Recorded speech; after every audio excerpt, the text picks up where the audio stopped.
able to specifically confirm that, but just the fact that we have that report really raises the stakes here and raises the danger level, especially if there are any other children involved as we continue here southbound on the 57 freeway, leaving Diamond Bar. Wow. Okay, well, we just spoke with an officer from, or a deputy from CHP, and he basically said that this guy did call in. He did confirm that, and that it's not anything that's out of the ordinary. It's probably rare, but something that they took seriously, and then this guy took off. But you know, gosh, if that's true with the child in the seat of the lap of the passenger, this could be a domestic situation. This could be something just trying to get attention. Again, though, driving under the influence in a situation like this is never great. And they said that it's a big concern with the motor skills and reaction time. Both will be affected. And now it looks like his speeds are beginning to pick up again. He's on the 57 South right now in Diamond Bar. Yeah, still with us on the phone is Rodrigo Jimenez from the CHP. This kind of changes the situation than what we've heard now, that there could be a child in the car. Definitely, that would be perhaps the worst case scenario if there is a child in the vehicle. The last thing we want are any bystanders or any innocent victims to be injured because of a person's choice to flee from us. It definitely changes the response that we may have, especially at the conclusion or a termination of a pursuit. So in your opinion, you guys will just basically stay with him as he continues, but you know, knowing that new information, maybe not as pushing it. We want to stay with the vehicle as long as they're not doing anything extremely dangerous, driving wrong way or any of that sort. The pursuits can change from, you know, we're just pursuing a vehicle who's traveling in the same direction, a vehicle that's maybe driving a little bit fast but stopping when they're supposed to. But once we know that there is a passenger on board, especially a child, that will definitely change our tactics a little bit. Gabe, are you still up in Sky 5? Yes, we are still continuing southbound here, passing Diamond Bar Boulevard. Suspect going a little faster than the rate of traffic now in the number 3 lane, but we're getting some other heavier volume now, I would say, as we head down into the Orange County area. But, you know, just from judging from what the suspect is doing, like, we're no longer headed towards Rialto. So at this point, the end goal is anybody's guess, and that's a real concern, especially if that report turns out to be true, that there's other victims in the car with the suspect. That's definitely something that we want to watch out for. He's definitely picked up the speed here, Gabe. He's up to 80 miles an hour now. Yeah, very, very fast. No longer going at the rate of traffic like he was doing on the 10 freeway, and that definitely ups the danger of this pursuit. But I'm going to widen out here and see if CHP is staying pretty close, and they're not letting their eyes off him. You have these 3 units continuing relatively close. We haven't heard anything about a pit yet or spike strips, but normally those would kind of be off limits in a freeway situation, especially at these speeds. But maybe if we get into a little bit more traffic, as I look ahead to the south out the helicopter window, there doesn't appear to be too much very heavy traffic on the 57 freeway. Definitely a lot of volume, but nothing that would bring this car to a complete stop that I can tell kind of looking ahead about 7 or 8 miles. Is the 60 freeway still an option, or have you passed that? Let's see here. I believe that is still an option as I try and get my bearings here. Yeah, kind of hard to tell at this point, but I think he's probably beyond that. Maybe in Brea. Yeah, I think actually you're right. I think Brea is going to be the next area, and definitely well into Orange County. And at that point, it's going to be anyone's guess where this suspect goes. Again, he's been on several freeways. We've seen him on the 10 eastbound and the westbound, now on the 57 south, and this starting a while back, actually. If you're just joining us, apparently this driver called Rialto police and said that he had been drinking at a bar and needed help, and the bar actually called in as well, confirming that this guy was heavily intoxicated. When they showed up, he jumped in his vehicle and took off. And as of right now, we can't confirm it, but there is word that possibly there is a passenger in the car, and unfortunately there are reports that there could be a child in the lap of the passenger. This vehicle has driven slowly. He's driven at high rates of speed. 100 miles an hour at one point. Yeah, he's gone through. He's waited for a stoplight at one point, but then other times has driven erratically on side streets and mainly stayed on the freeways here. We thought he was possibly backtracking because he turned around, but it looks like he's heading in a direction that we haven't been at all during this pursuit. Again, under the influence, which affects motor skills and reaction time, which it is a scary situation for the pursuing officers. CHP took over this pursuit, and we just spoke with one of the members from CHP, and he was basically saying that this is a big concern for them, especially with the impairment, and now taking it to the next level with a possibility of reports of a child in the lap of a passenger. Okay. Rodrigo Jimenez from the California Highway Patrol still with us. If he still wants to get to Rialto, if he comes up here on the 91 East, he could still get back there, correct? If he goes on 91 East, he would. He might get to the, I guess, the east portion of Rialto. It would be closer to San Bernardino, Riverside. It's super frustrating because, I mean, at least he's not swerving in and out, and, you know, he hasn't gone much more than, I guess, 79, 80 miles an hour at this point. But still, it's like not knowing what this driver is capable of is the unnerving part, I'm sure, as you guys train for pursuits like this.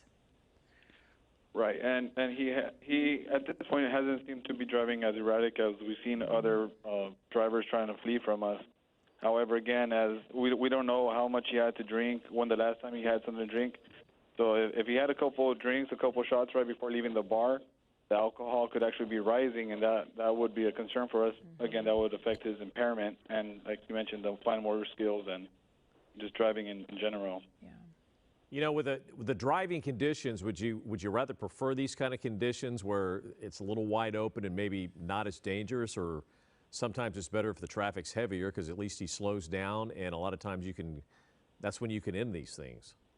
There's absolutely no right way of answering that, I guess, because if we're going at faster speeds, you're going to have a bigger crash, if there's a crash, and hopefully that doesn't result in this vehicle crashing another innocent bystander. At slower speeds, you may not have as big as an impact, but again, with more traffic, you increase the opportunity of having a collision.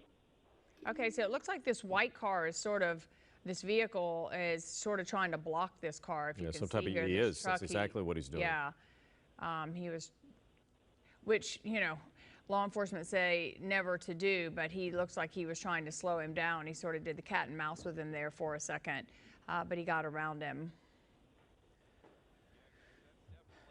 Not something that law enforcement wants you to do. They would rather you not involve yourself in pursuits in any situation, and we saw that white truck did appear to be kind of trying to block the suspect, but then he relented and let the suspect pass. That's definitely safe for everyone in this situation. As we zoom in close, we got a very good look at the suspect's hands here. I did see a cell phone in the suspect's hand. You can see that right there. And then the left hand just on the wheel, pretty relaxed. That's a very relaxed posture, I would say. So, you know, you can kind of take that to what that would mean as far as his thought process and where he might be going. But we're in the Fullerton area now, approaching CSU Fullerton, continuing on the 50 7 south. As you guys mentioned, if the suspect does decide to take the 91, that could take him towards a Corona, and then he could take the 15 back to Rialto if he or she so chooses. So that's always something to watch out for. But with all of these pursuits, they're just so hard to predict, and we also don't know what's going through this suspect's mind, if he's possibly under the influence of alcohol or anything like that at this time. So we're going to keep a close eye on this, and we're also efforting more information about those reports about a possible child in the car. We're trying to confirm that for you guys right now, because as you guys were saying, that would definitely change the tactics that CHP would use in this situation. Well, we did see that CHP officer when this driver was properly adhering to the rules and waiting at the red light. The CHP officer, 2 were behind him, and then the other one pulled up sort of at an angle to the right, sort of to try to confirm that that possibly was happening. So that word has been put out there, just no confirmation yet. Yeah, we were hearing the radio traffic from CHP when that officer was doing that, but from my understanding, that officer was not able to confirm that due to the tinted windows. So at this point, we just have the report at this time, and we're just going off the report. And unless the suspect comes to a stop again due to traffic or something like that, or if the suspect gets onto surface streets and stops again, until that happens, we may not get another opportunity to have an officer on the ground get one of those up-close looks in one of these windows, because from the air, it's almost impossible to see through these tinted windows. This looks like, limo-style tint, very dark on the rear and the side windows, including the driver's side window and the passenger side window, which law enforcement definitely does not appreciate, because in situations like this, it makes it very hard to determine what the suspect is doing and if there's anyone else in the car with the suspect. Gabe, if you pass to the 91, it looks like that option's already passed now.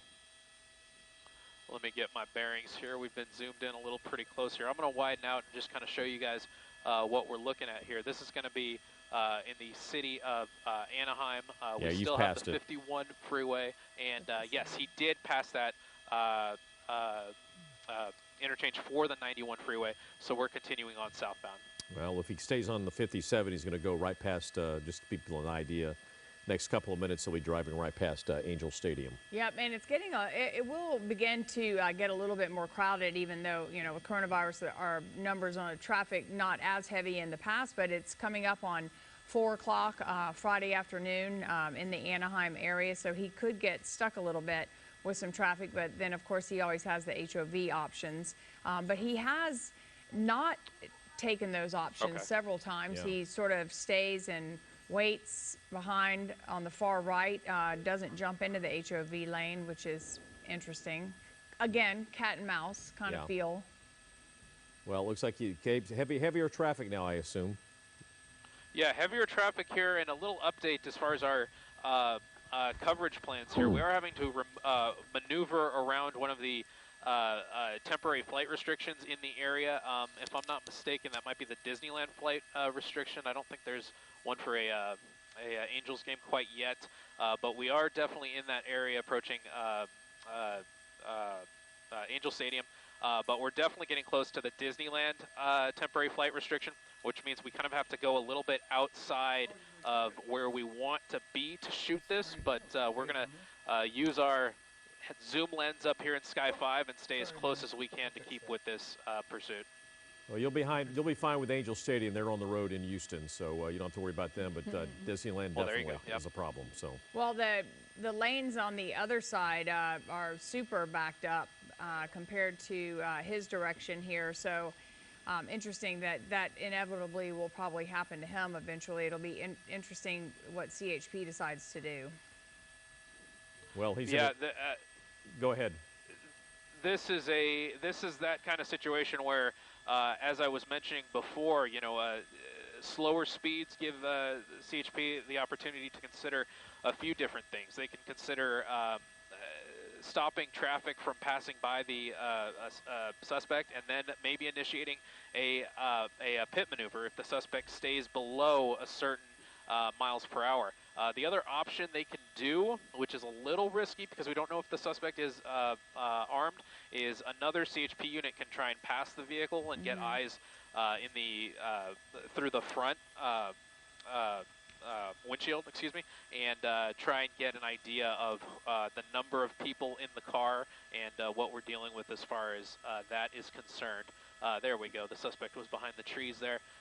There's our primary CHP unit, and the suspect still continuing southbound on the 57 freeway. You'll have to ignore the bar at the top of the screen because the mapping system doesn't quite work when we're shooting this long, but as we get more closer directly overhead of the pursuit, then it'll give you a better idea of what streets the suspect is currently on. Oh, that's good to know. Yeah, he's in an area now where you've got the 57, the 20, and the 5 freeway all kind of come together, and it just creates a lot of traffic, especially getting at this time of day. The good old Orange Crush approaching the 4 p.m. hour. A lot of traffic through this area. Now that Disneyland is actually open, you might also have tourist traffic in the area in addition to people just commuting and getting around town. So this is going to be an interesting situation to see what the suspect actually does, if he, what direction the suspect does, or if the suspect just stays at a stop like what he's doing here. There's let's see. There was that suspect did not need to stop there. So definitely unsure what's going on through the suspect's mind for him to come to a complete stop on the freeway and now continuing. So this is a situation where we're very unsure what's going on through the mind of this suspect. He's starting to do some very erratic things and things that the normal person wouldn't do. So that definitely also raises the stakes for CHP.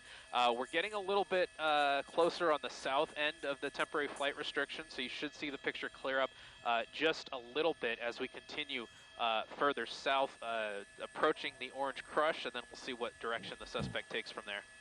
Well, you also have to think, if there is in fact a child on the passenger's lap, was the child at the bar as well, or were they sitting in the car waiting on this guy to come out of the bar? So there are a lot of questions that are a little vague as to what's happening and what happened when that phone call was put into Rialto police, not only from allegedly this driver saying that he needed help, but also the bar calling in to say that he was impaired, highly impaired. A lot of questions for sure, and we don't know if there was, we still can't get a good eye on the passenger seat to see if there indeed is maybe a passenger in addition to the child, which we're still trying to get a solid confirmation on. But we don't know if the vehicle was there waiting with the child in it. We don't know what was going through the suspect's mind at that point, or what led him to get in the car and start driving away. But we're a long ways from Rialto now, so at this point it's anyone's guess where the suspect goes. Well, if he continues where he's going now, he's going to end up on the 5 freeway in South Orange County. And it looks like that might be the case. And there you see Anaheim Stadium. So he's passing Anaheim Stadium right now at this point. And that also takes the option of way of going on the 20. So the 20 freeway is out. He continues on the 57, and eventually here he'll get down in the Tustin area, and he will hit the 5 freeway. And at that point, he's got an option to go north or south. We'll just have to wait and see. Yeah, continuing southbound, all these CHP units still following. You see them using tactics like trying to block the on-ramps that lead to the southbound 57. That's to try and lessen the traffic that they have to deal with in this pursuit. But you see there's already plenty of traffic on the freeway, for this pursuit suspect to deal with. Apologize for the picture here. We're having to increase our elevation to go over the temporary flight restriction. So we're kind of shooting through a lot of moisture here, and that's why you see the little bit of haze in the picture there. But as we get a little bit closer, we're seeing the suspect vehicle a little more clear, and that CHP unit continuing to follow. Now pretty much in the city of Orange here, definitely in Orange County now. And still not at high rates of speed, just sort of in the 40s, upper 40s. Right. Now, of course, right when I say that, now he's picking it up, going around the edge there, up into the 70s, 67. It's like he punches it, and then, as we just saw a little bit ago, too, it came to a complete stop on the freeway.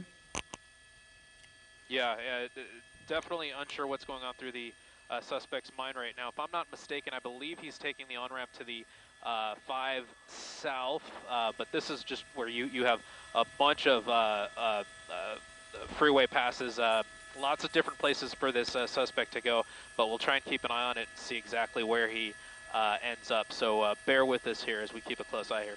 Yeah, it does look like he got on the 5 South. Yeah. So now officially he's been on the 10 both directions, the 57, and now the 5. Yeah, we've seen him on the 10 freeway, on the 57, and now the 5 continuing southbound. Now that we've seen him out and maybe not continuing southbound, he's taking an exit here. This looks like 17th Street. We'll follow along, see what happens. Suspect looks like he might be using the shoulder there to get around some traffic back in the appropriate lane here. That CHP unit getting really close.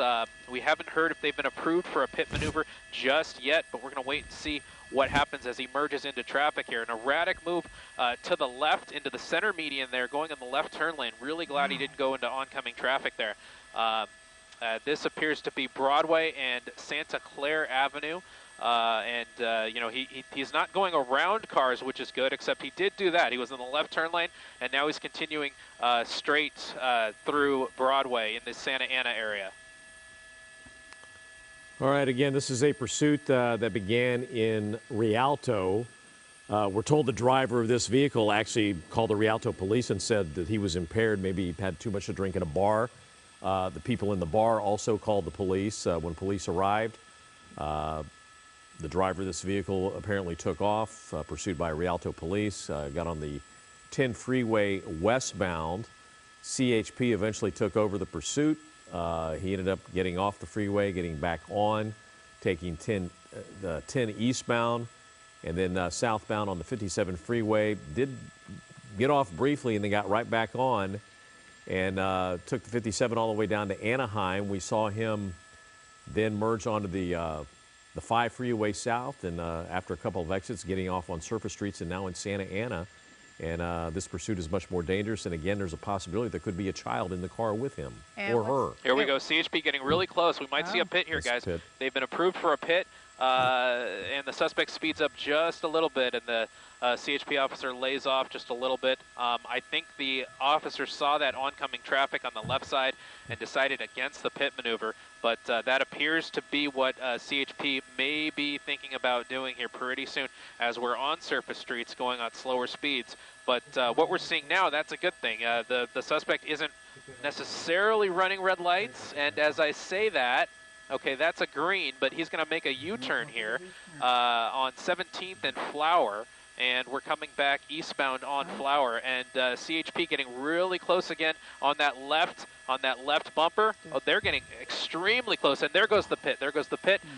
The back bumper has been taken off the vehicle, but that didn't necessarily bring the car to a stop. So we'll see if CHP tries again. We'll try and get a better shot over these trees here. But then there's this traffic. So CHP isn't going to want to do the pit in this traffic here. A lot of people trying to get out of the way. They hear the sirens. They see the lights.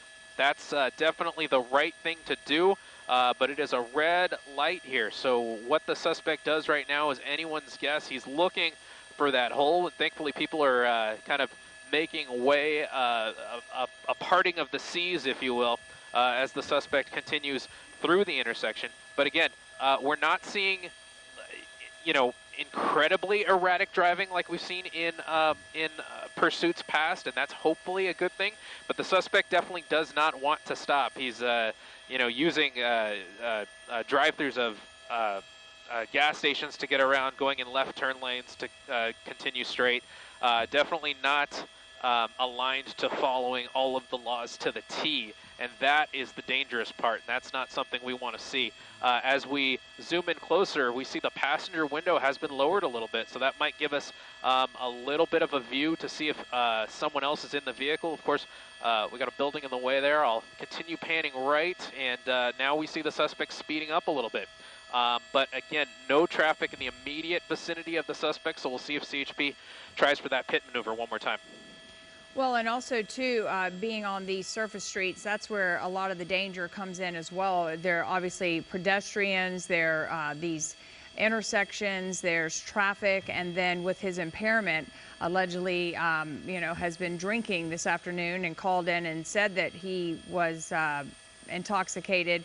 And that's where the judgment can get really dangerous and unfortunate, you know, where people are crossing the road or on a bicycle or just going through, you know, an intersection heading home. Yeah, definitely a very dangerous situation. Anytime you have a pursuit on surface streets, even if the suspect is stopping for red lights, because the suspect is also making other erratic moves that can put people in danger, although that was a good thing that he at least slowed down before going in through that intersection there. Continuing on Santiago Street, let's see, to the east, still on surface streets, CHP backing off just a little bit. Maybe it's a bit too dangerous to do the pit right about now, but they're staying pretty close to him. They don't want to let this guy out of their sights. And you see another unit there. I believe that's from Orange PD. They're aware that there's a pursuit going on in their area, so they're going to keep a close eye on things and possibly help block streets to keep the just keep people out of harm's way. As we continue now, Santa Ana Boulevard. This is going to be another one of those major streets, a very wide street, but not too much traffic here. People are pulling over and kind of making way for the suspect to continue through. Approaching another intersection here. We'll see what the suspect does. I think that was a red light. I think the suspect just ran a red light there and almost hit that truck, but CHP stayed really close there, staying on this guy's tail. And we might be, the suspect has the option here to get back on the freeway. We'll see what he does here. I don't think he took that option. I think he's going to stay on surface streets, Grand Avenue now, still in the Santa Ana / Orange area. Well, at this point, he's a long ways from Rialto, so he probably is not familiar with the area that he's in right now. And he appears to be just, you know, randomly driving down a street. He'll see a street that maybe looks good, he'll turn there. But to their credit, the CHP is staying right behind him.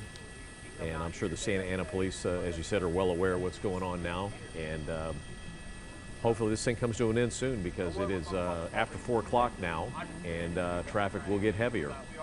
See now red light here. Suspect just ran the red light, making a left turn here. I believe that's going to be 4th Street.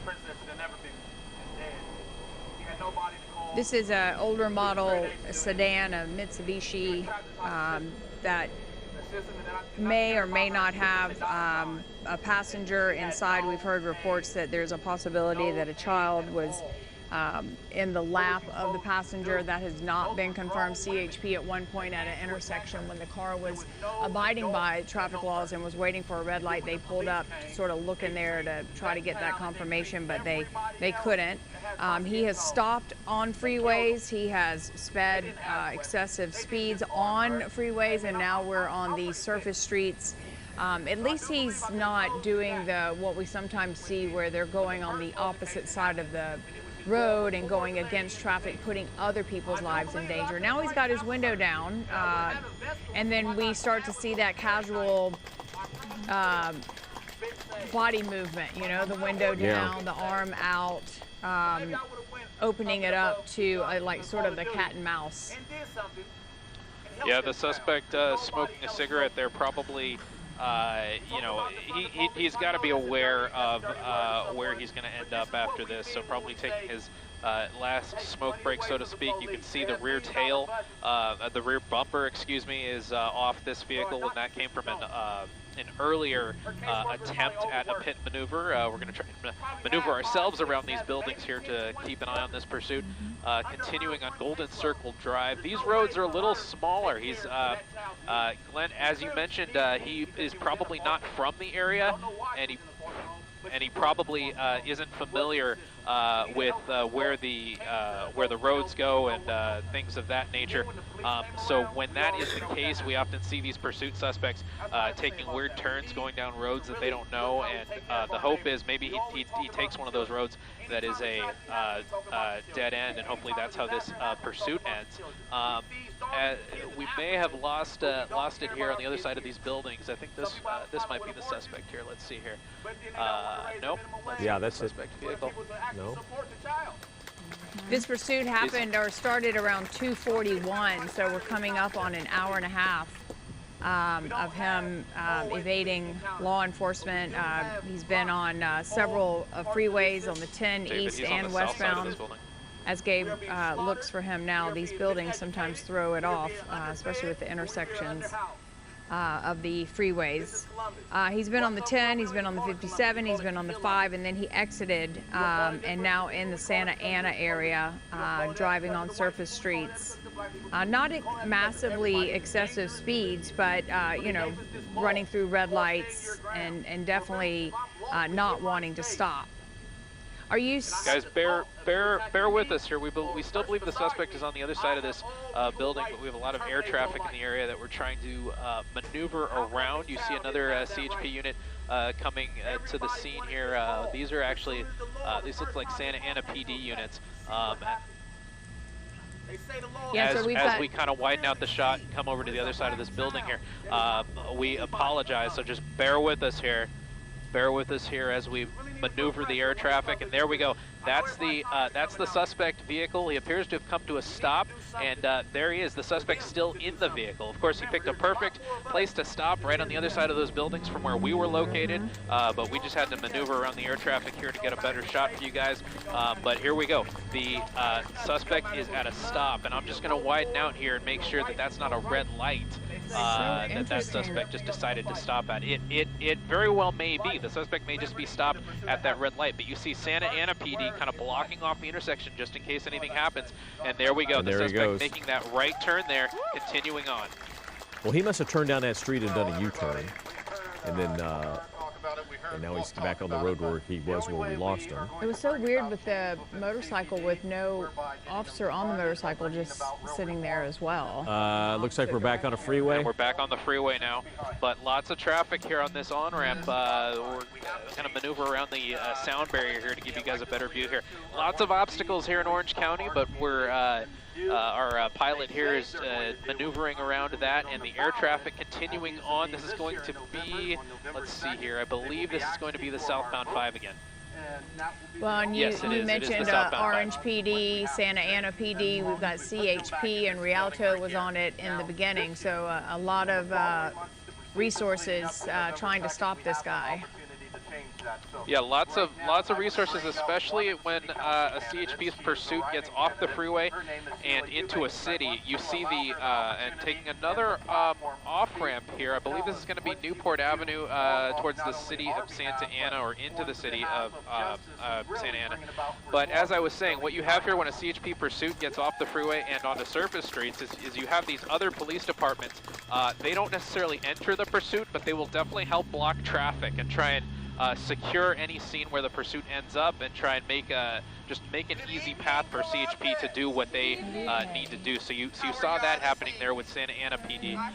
Not sure what the police motorcycle that we saw earlier there was doing, but they may have kind of stopped, gotten out of the vehicle, and they were probably ordering commands at the suspect, but you could see the suspect was in no condition to listen to those commands, and is continuing on. We're at the 5 freeway and Newport Avenue again at a red light, and the suspect, hand out the window, cigarette in hand, just kind of waiting to see what he does next.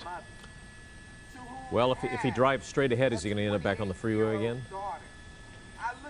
Let's see here. I don't believe so, at least not initially. As we widen out the picture, it looks like that stays kind of residential, but he is in that lane to do so. He is in the lane to continue straight if he wanted to continue on Nissan Road.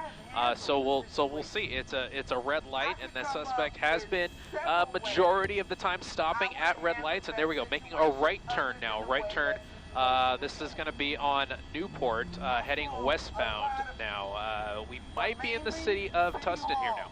Yeah, it looks like. You are. And approaching the next intersection now and making a U-turn. So when we see the suspect making all these U-turns and making turns, seeming to be unsure of his direction, that's when you definitely get the feeling that the suspect is not familiar with the area. Oh my goodness. I, for one, am a little less familiar with Orange County than I am with LA County, so I kind of get what the suspect is going through in that regard, of just being unsure of where things are once you get onto surface streets in the Orange County area. A CHP unit getting very close to the suspect, possibly, definitely thinking about performing a pit maneuver, going through an intersection there.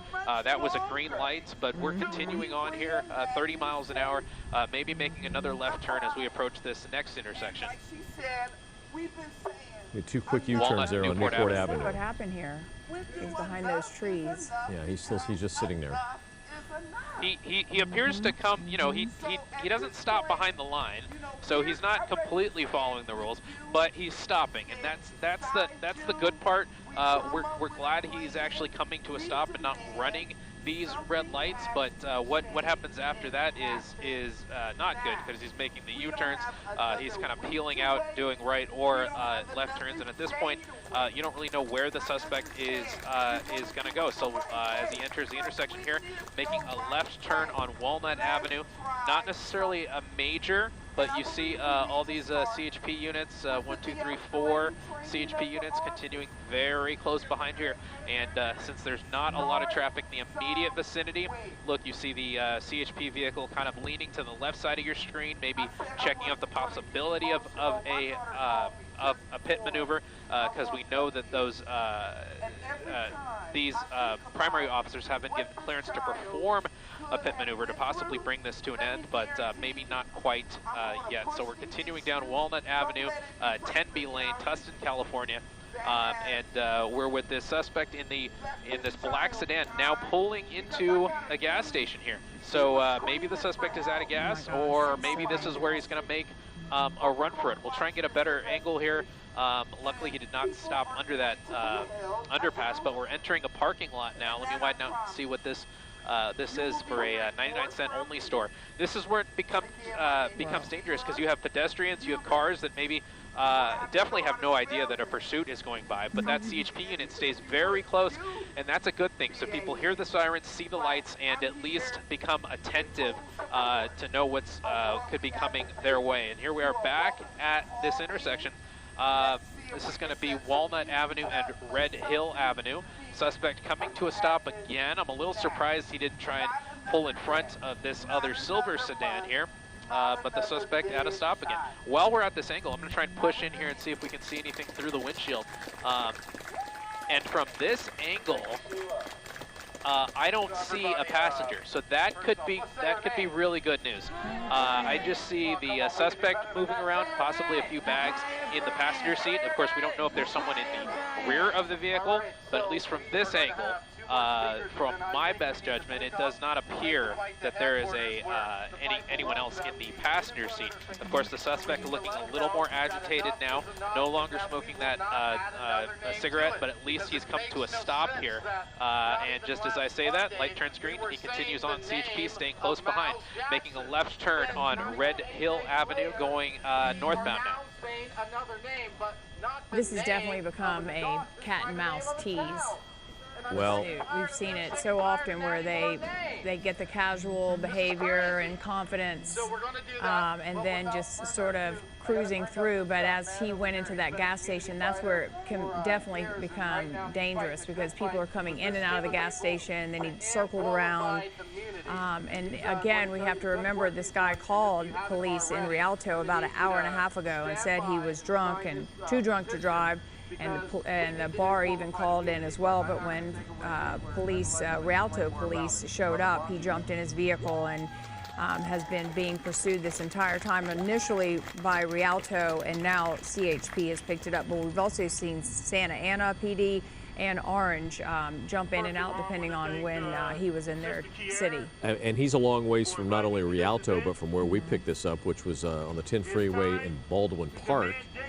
and you know, he was westbound, eastbound on the 10, southbound on the 57, onto the 5 freeway, jumped off the freeway to drive around in circles in the city of Santa Ana, and now in the city of Tustin. It's pretty obvious at this point that he really doesn't know, he or she does not know where they are, and I would think they're probably trying to figure out some way to get back on a freeway, but it hasn't worked out so far. But that drive to the gas station was really bizarre. And CHP really wants to pit maneuver him. Yeah. And they did try pretty hard at one point, but just a slight miss. But you know, the pit maneuver, you have to be super careful on oncoming traffic and depending on what situation you're in. But they definitely have been cleared to do that. Maybe just not at this moment, obviously, but they tried. Yeah, and unfortunately, they are underneath of the freeway right now, so we can't really see anything. Yeah, we're under He's the in the left overpass lane. here. I think this might Might be be the him car. there. Yeah, that's Yeah. it. That's There it. we go. Again, coming to a stop, but not, you know, he doesn't want to come to a stop correctly. Yeah. Always a little bit ahead of that white line, but at least he's not running these red lights, as we've been saying. He has the option here of getting back onto the freeway, but we'll just have to wait and see what he does. CHP very close behind. You see they have 3 units here. One of them with their doors open. Can't quite see from here. Okay, there we go. Guns are drawn, and you know they're giving orders to this vehicle, to the driver, trying to tell him to put an end to this. There's no use in continuing on. And there he goes. He almost steps on the gas really quickly, and then makes a left turn there. Looks like this might be the northbound 5 now. Looks like we're heading northbound on the 5 now, back on the freeway, and CHP close behind again. So now he was 5 south, and now he's headed 5 north. So again, just all over the place. The 10 both directions, the 57 now both directions on the 5. So who knows? Maybe he's headed back now to where he. Well, if he has any illusions, he's going to get back to Rialto. That's the direction he has to go. Yeah. But, hopefully he doesn't get that far. But I would think Yeah. it's 420. I would think, Gabe, probably a lot of heavy traffic up ahead.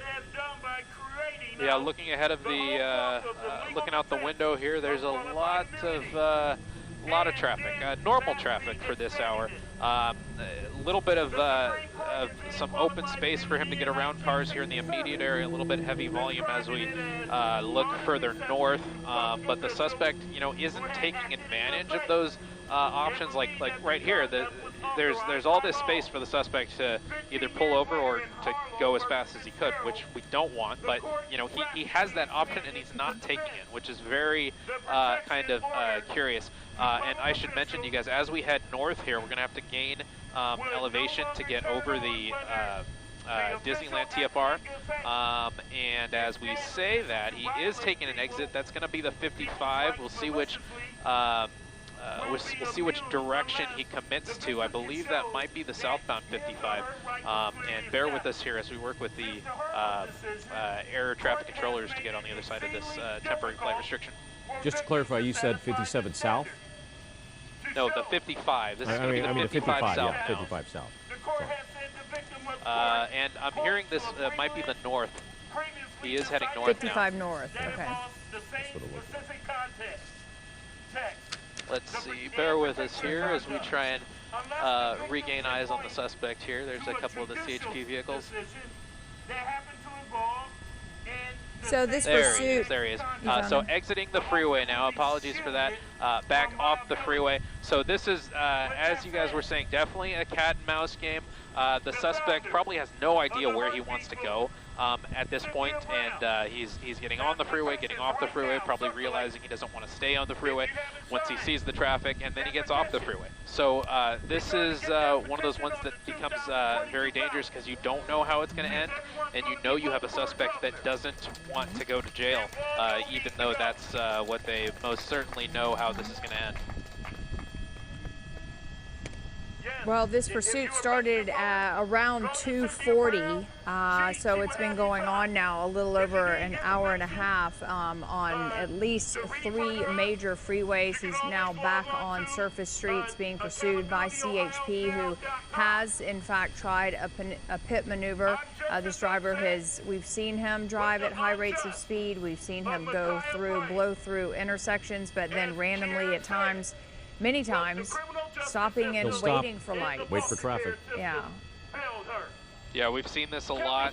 The suspect will not run the red lights, which is definitely keeps things a little bit more on the safer side, but it kind of just makes this makes us even more kind of wonder what's going through the suspect's mind. The fact that he has all this time to stop. Looks like he's taking off his jacket now. And you know, you just have to wonder what's going through the suspect's mind when he's waiting at these stoplights, or waiting for the light to turn green, and then kind of hitting the gas and peeling in kind of a very arbitrary direction. You know, I don't even think he knows the direction he's going to go when he gets to that. Here comes a pit maneuver. And here we go. CHP with the pit. That looks to be a successful pit. Suspect going backwards onto the lawn. And we'll see if that actually brought the engine to a stop. It looks like it has, and that may bring this thing to an end here, folks. Suspect out of the vehicle, hands at least visible, hands not in the air yet. Suspect kind of walking around now, hands are in the air. Now the suspect looks to be looking at the damage. He's not happy with the damage here, but you know, he brought this on himself as he's walking around, not particularly following CHP instructions as of yet. I'm going to widen out a little bit and see where CHP is. They have their guns drawn. That body language is not good. Yeah, no, not good body language. Now we finally have the hands up, but still he is walking towards the officers, and that's not necessarily what they want to have happen right now. Hands are going up and down and up and down, and that doesn't tell us that this suspect is going to be very compliant in this situation. Continuing to kind of walk around his car and see what's going on, and now hands in the air, continuing to walk around the car on the sidewalk now, and we'll see if he actually continues following the instructions of CHP. Not good body language, as you said. He is not following the directions of officers right now. So we'll see what they decide to do. Maybe they have some less than lethal option. And there he is. He's just going to sit on the curb and call it a day. So there you have it, folks, but that's not necessarily what the CHP wants him to do. They're still going to be calling out orders to have him get proned out on the ground, which is a more safe way for the CHP to take this suspect into custody. Not necessarily what he's doing right now, which is just sitting on the curb after driving around for the better part of the last hour and a half. Wow. And he's a big guy too. He's a big guy. You know, yeah. It's going to take 3 or 4 officers to subdue him if he decides to fight back. So hopefully they can get him to comply. And no movement from inside the car, so that's a good, you know, we originally thought maybe there was a passenger there, possibly a child on the lap of the passenger, but it looks like just this guy, but very agitated and not a great body language for these officers. Of course, they train for this, but this is going to be a lot of talking him down and trying to convince him to surrender. No, I don't think they'll approach him until he rolls over onto his stomach with his arms out. You can see here CHP with their less than lethal weapons at the ready. They are still giving commands out to the suspect, but he appears to not be listening to those commands, just still kind of waiting, sitting on the curb, just kind of talking to them apparently. But another good point, Lou, that you mentioned is that we didn't see anyone else get out of the car. We still have to wait for CHP to clear the car, but at least no one else jumped out and ran out. And at this point, the car appears to be disabled. So at this point, that part of the pursuit is probably over, and now it's the dangerous part of getting this suspect who is not complying into custody, and we'll see how long that takes here. Well, you can't, I mean, what an amazing pit maneuver as well on that Textbook surface pit street maneuver. and not hitting any other vehicles. That car, it flipped it around where it was moving, and it could have hit that tree actually, and Yeah. not hitting the tree. But if you're just joining us, the driver was pit maneuvered, I guess if that's a verb, and when he got out of the car, not to surrender, but to check out the damage on the back of his car. The vehicle and was like, oh man, my car got damaged. Yeah, I don't and think. now you can see him there in the bottom of our screen on the right, just hanging out. And you know the CHP, they're trying to get him to comply, and he's not having it. But again, you have to remember, this guy called the police in Rialto an hour and a half ago and said he was drunk. And then when they showed up, he jumped in the vehicle and has been driving erratically for those 90 minutes. So we at OPAL stand in solidarity and in support. So we've got 1, 2, 3, 4, 5 black and white units. So that's at least 5 CHP officers. Another vehicle coming up now. That would make 6, 7. 7 black and white units. They may not necessarily all be CHP. It might also be the local police in Santa Ana. But yeah, we have two canine units from Santa Ana Police Department that just appeared on scene here. So they might be an option to bring the suspect in custody here. And let's see, this other vehicle is also a Santa Ana Police Department vehicle. So that's what you normally see when CHP kind of brings a pursuit to the end on surface streets. And here you go, you have the suspect now hands on his head, which is a better sign than we've seen before. So maybe we'll see the suspect turn, he probably heard those himself in dogs right now. Say again? I said he probably heard those canines.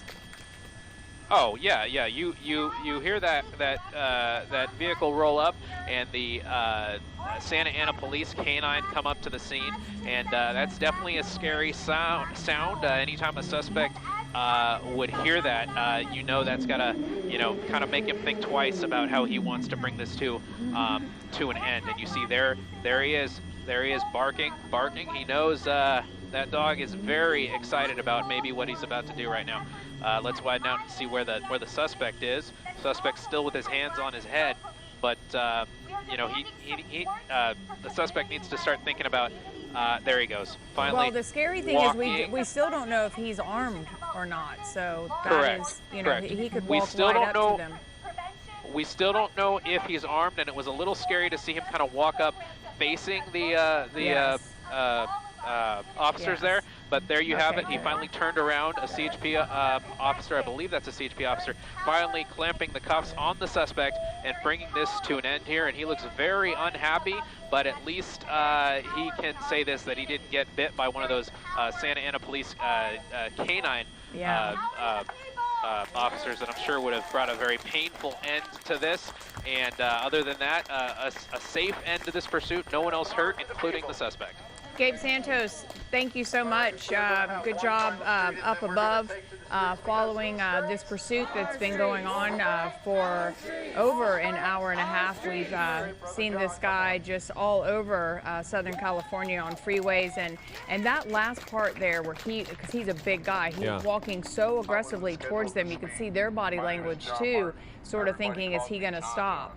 Well, he was defiant until he finally got out of the car, and as you said, you could see he was upset because of the damage to the back of his car from the first time they tried the pit maneuver. But he just sat down on the sidewalk, but he would not comply with the officer's request for him to, to roll over and in a prone position. But it's amazing, once the canine unit from the Santa Ana Police showed up, a total change in attitude. Yep. All right, so this brings a conclusion to this pursuit for KTLA and Glenn Walker and the entire KTLA team. I'm Lou Parker. Have a great afternoon. More news at 6 o'clock. Enjoy your weekend. Here to the police station, where this officer has a superior, all the way to the chief. He's over there. They're over there. They're sitting down right now having coffee, drinking. Because we're all standing over here. I stand with you in solidarity. I have non-profit organizations helping me bring my voice to you. They pitched in on the gas to get me here, to come help and spread my voice. And let the government know that we have a constitutional right to stand our ground. In protest, we have a constitutional right. Nowhere in the Constitution does it say that we need a permit to protest. All public ground is free for protest. Everybody get on your phone, call a family member. Tell that family member to call a family member. Tell them to get down here and support. Bring backup, bring body. Everybody, whether you talk or not, is making a voice. The more ground that we occupy is solidarity throughout this nation. Every ground is taxation. And everybody out there occupying ground is costing the state money. When we protest in Minneapolis, they bring 30,000 troops. Afghans 4 times the size of Minneapolis. With 4 times the population, they only got 2,500. And they're shooting at them. We walk down the streets with signs. I got y'all back. And we're gonna go over there and we're gonna let them know that we're here. We're gonna go get loud in their face. And we're gonna let the authorities know that we're done with this shit. Yeah.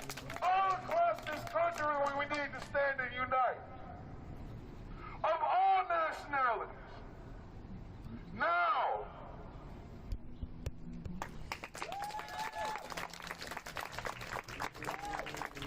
Thank you, John. We're getting ready to take to the streets, so before we take to the streets, it is important that we do it safe and we do it orderly. So I want to bring up Z, and she's going to give us instructions on how to conduct our marches in a safe manner. Never again shall this happen to our Queens of Tigray. Queens of Tigray, we hear your cry. Queens of Tigray, we hear your cry. Thank you.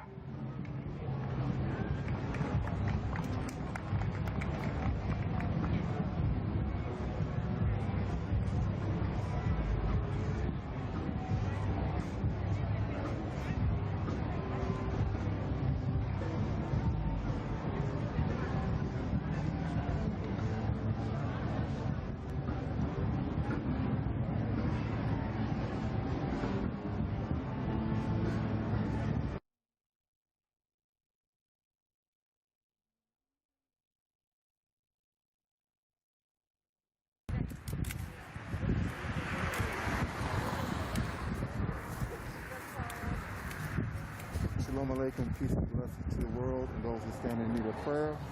This is the Anthony Alvarez prayer vigil. We're on location at Eddy and Laramie. This is where Chicago police took the life of Anthony Alvarez, a 22-year-old male in Chicago, another victim of the hands of the Chicago Police Department. This is just another example why we must hold these officials accountable, and the family is now grieving and setting up a bunch of flowers in the life of their loved one.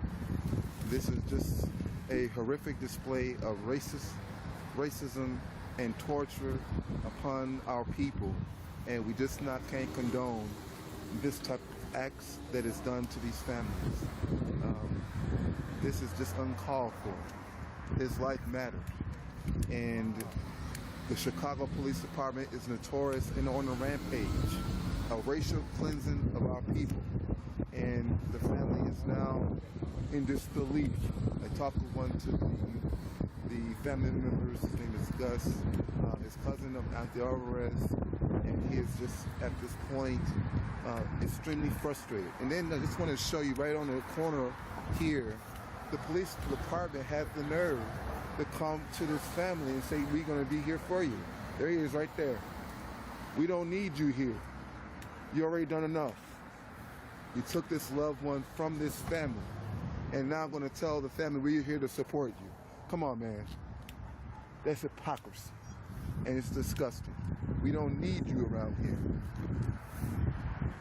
And we're just going to be very, very clear that we protect our own and will not allow families to go through this pain and suffering and hold everyone accountable.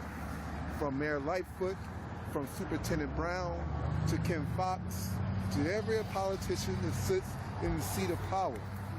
But they will be held accountable for their actions and to get this family the justice and the answers it deserves.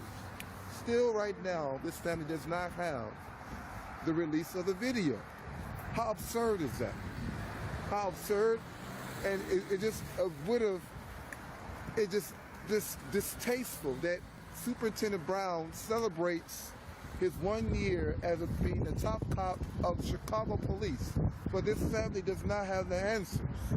Why are we parading like we're taunting your accomplishment, Superintendent Brown, while this family is here setting up flowers upon for their loved one? I mean, this city reeks with arrogance. He goes around, says he's been here 1 year. That means nothing to this family.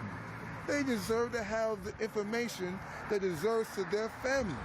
He goes and has a press conference, says, oh, I'm here as the top cop of the Chicago police, while this family does not have the answers. The arrogance is just daunting. It just displays what their priorities are. He's more worried about his 1 year in office as a top cop of the Chicago police, while this family is setting up a vigil on the same day. It's just unbelievable. And their ass is about to be sentenced. Heard to the people. Heard to the people. Now let's hit the street.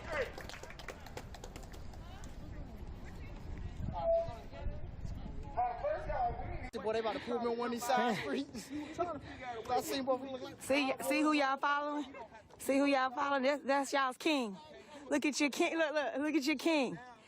This is activist. Yo, I'm still here. He's still here.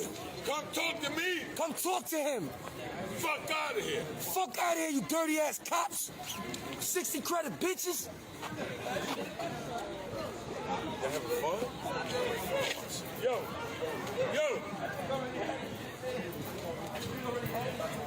Like I told him, dirty ass cops, sex work is sex work. Check us out. Oh, he over here.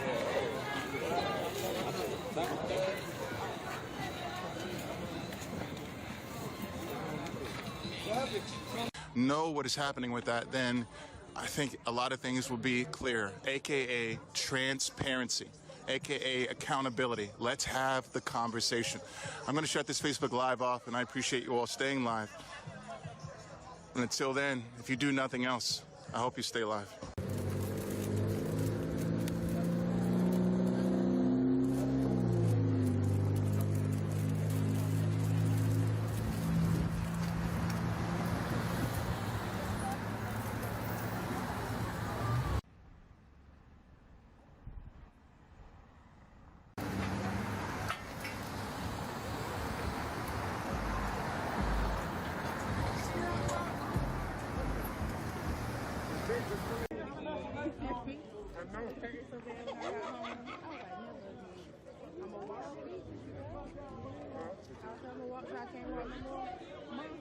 Look, follow me. She's part right there.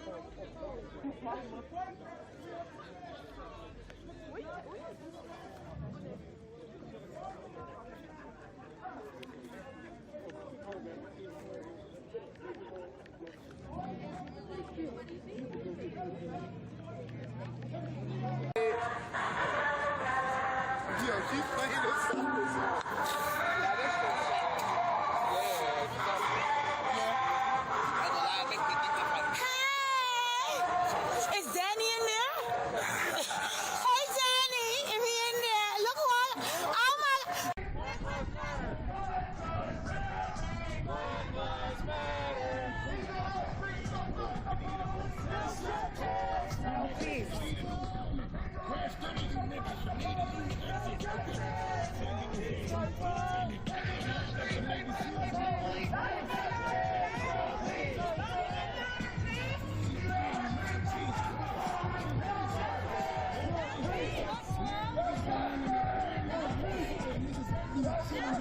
They want me to give them some money.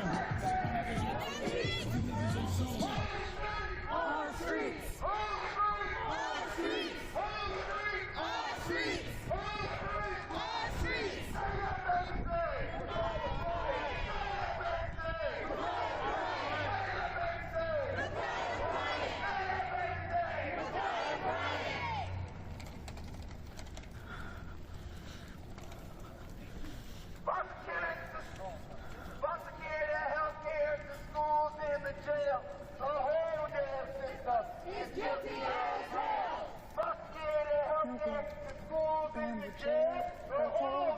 System is guilty as hell. Care the healthcare from the jail. The whole damn system is guilty as hell. 1, 2, 3, 4, 5, 6, 7, 8, 9, 10, 11, 12. 1, 2, 3, 4, 5, 6, 7, 8, 9, 10, 11, 12.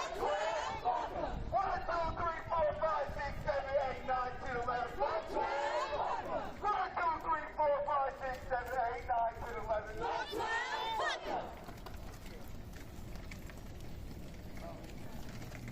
Black Lives Matter! Boots on the ground, we here to shut this shit down.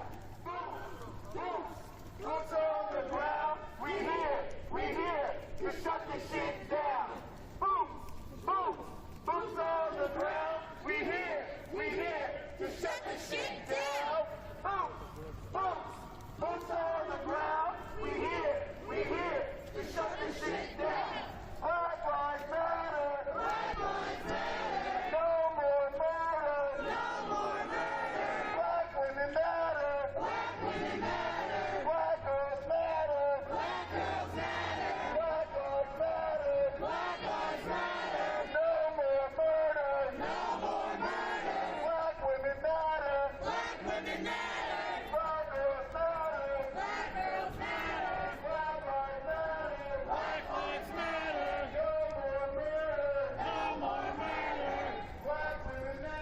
Black women matter. Black girls matter. Say that, baby, say it. Say that, baby, say it. Say that, baby, say it. Say that, baby, say it. Say that, baby, say it. Say that, baby, say it.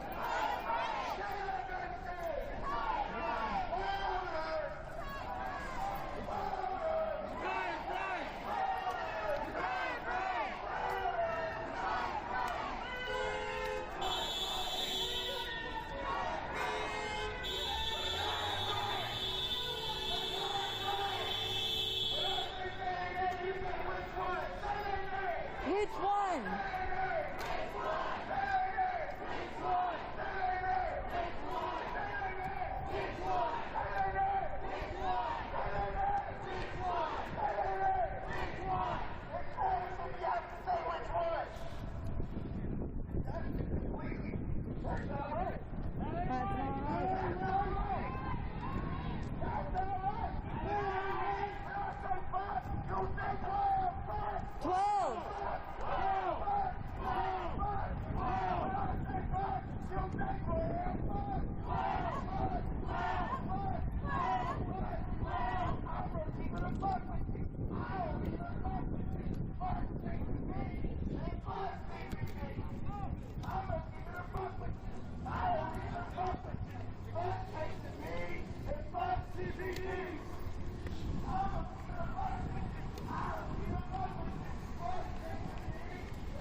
October 3rd, 2020.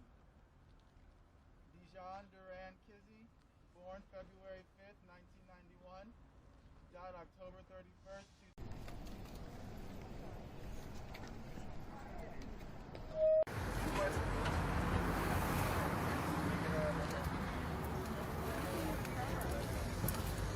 Do I worry about if you have a vasectomy, if you got an ingrown toe, motherfucker?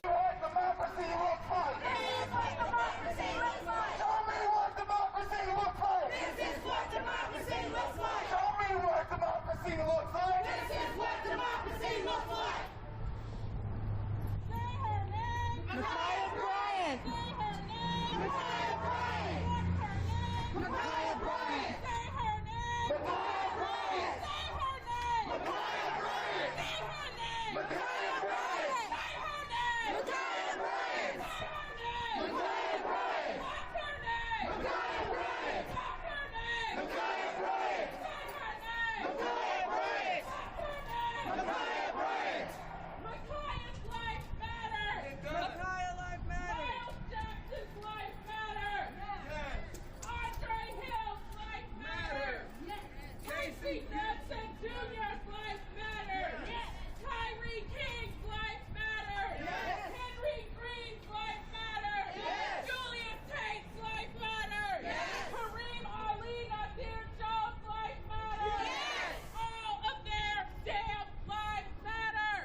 fury and the strength of a mad black woman. From Tyree to Micaiah, justice for our babies. From Tyree to Micaiah, justice for our babies. From Tyree to Micaiah, justice for our babies. From Tyree to Micaiah, justice for our babies. From Tyree. It's important that we bring the fight to their door. There is no point in us staying in our neighborhoods. We need answers from them. We need them to tell us why they keep killing us. We know the answers. Why are they not out here killing unarmed white people like they kill us? Why are they de-escalating white people like they refuse to de-escalate us? Why do they attack peaceful Black Lives Matter protesters and then let OSU white students destroy a community and not bat an eye? I'm not going to say we're peaceful because I'm beyond the point of peace. I don't give a damn about peace. And how dare they demand peace when they can't give it? How dare you ask us to behave when your officers won't behave? How dare you demand transparency from us when you tell everybody lies? They lied and told the media that Miles Jackson was an active shooter and they were saving people by killing him. He was an active shooter pinned to the ground begging for his life. Miles was not an active shooter. They tell their lies because they know they can get away with it. They continue to kill us because they know they can get away with it. There are no consequences to their actions. But today, we are the damn consequences to their actions.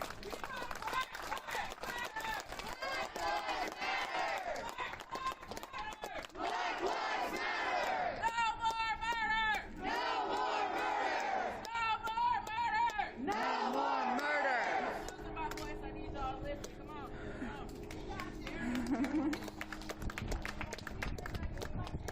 My voice is going out. Y'all gotta carry me. They patrol us where they patrolling those. Okay.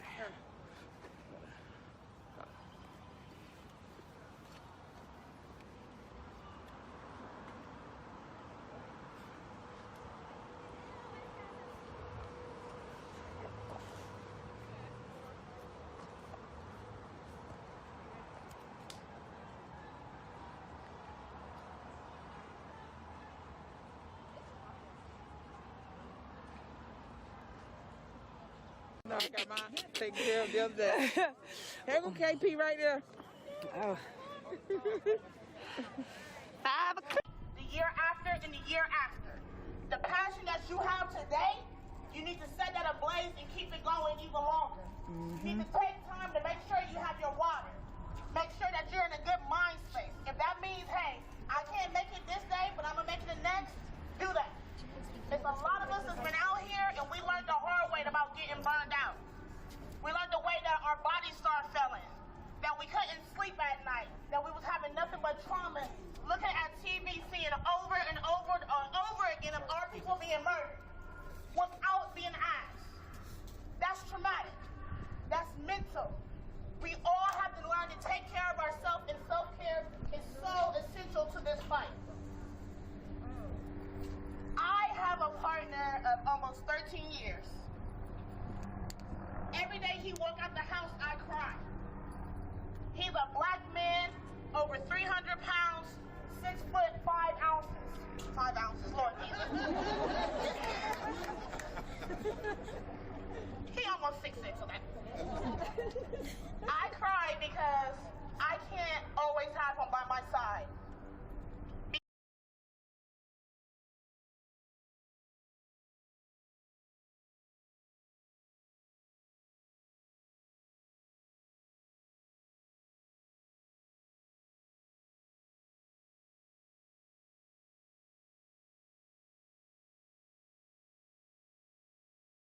Because anytime that we come out the protest, that in my last breath, I will be fighting for all my black and brown people.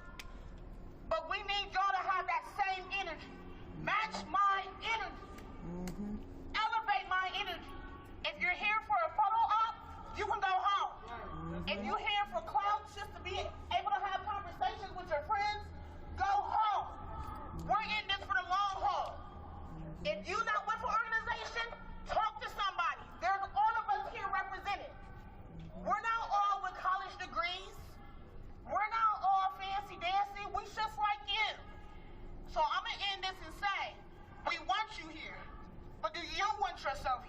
Are you ready to take that action? Are you ready to carry that passion? Are you ready to ignite the fires that's going to burn in this city for a long time? Mm-hmm. The choice is yours.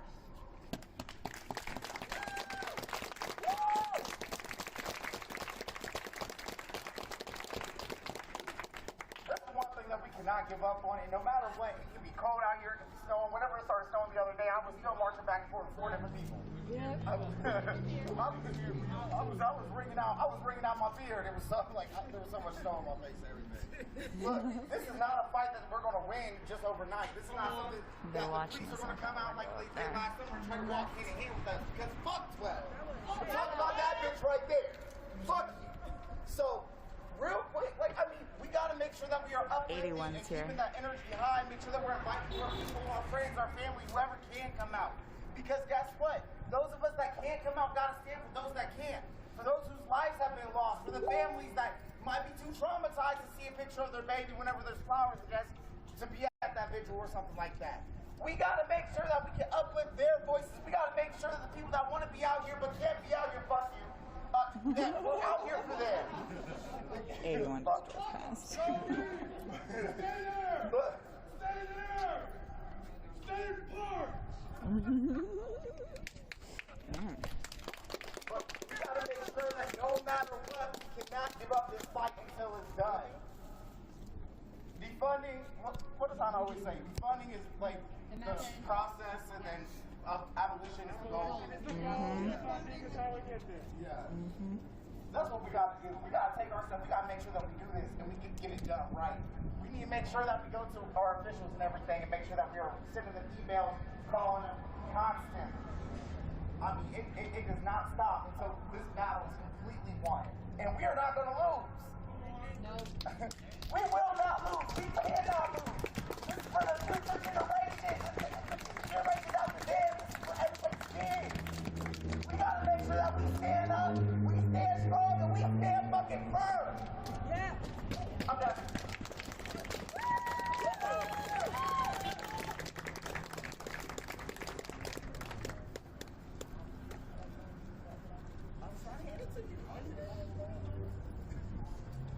Alright, so we gotta keep up the pressure. None of us would have knew who Breonna Taylor was if it wasn't for the city of Louisville putting down for her. It took months, but everybody in the world knows her name. And everybody knows those cops' names, they know the details, they know the timestamps. They invested themselves in something because they became aware of it, because the people unified, they spoke up, they spoke out, and they made sure that they were never ever going to forget Breonna Taylor. We need to do the same. We are overdue for that. Casey Goodson has not got any movement in his case. And it's almost sad that Columbus Police Department had to kill somebody else to overshadow the last murder that they had less than 17 days prior. And we all know when you have body cam, you're more likely to get attention because of it, but then it just goes away. You get Andre's Law and everybody pacified. That law don't mean shit. Carissa Hill is not satisfied with that. His sister Shauna is not satisfied with that. That is bullshit. It's a pacifier. Put it in your mouth, shut the baby up from crying. We grown as fuck. We know what it is. We see what's going on. When we are training our children on how to behave in front of police, even though they're innocent, there is a fucking problem. When you have to have that birds and the bees speech with your black son about how he can't have his hands in his pocket, he gotta take his hood off. That's sickening. That's conditioning. That is generational trauma. That is proof of genocide. That's post-traumatic stress disorder. And you got a lot of people that are living in despair because the system has set it up to where you either go in a box or in a cell. They want you to be desperate to the point to where you have nothing. They make it to where you have nothing but desperation. and then you go to the farthest length of what you feel you're capable of because they tell you you're limited. So you go out here and you make a way, and they make it to where that way is illegal for you. They make it hard for you to survive in the first place, and then the little crumbs that you have, they take them from you. And they point you out, they put you on the news. Every black man that we see on the television is a fucking mugshot. It could be from a traffic violation. I'd have been in the workhouse 3 times for traffic shit. Warrants I couldn't pay for or whatever at that time. They're gonna smoke me, they're gonna have a fucking mugshot. Not no picture of me out here holding hands with y'all. Not no pictures of me with my daughter that I just spent her 12th birthday with today. I do this for her, I do this for y'all. There are babies that won't even become grown people. Ma'Khia Bryant is one of them. All because of these scary ass cops that treat us like we are threatening, menacing, less than human mongrels. We are not even a whole person in the United States Constitution. We are still considered property.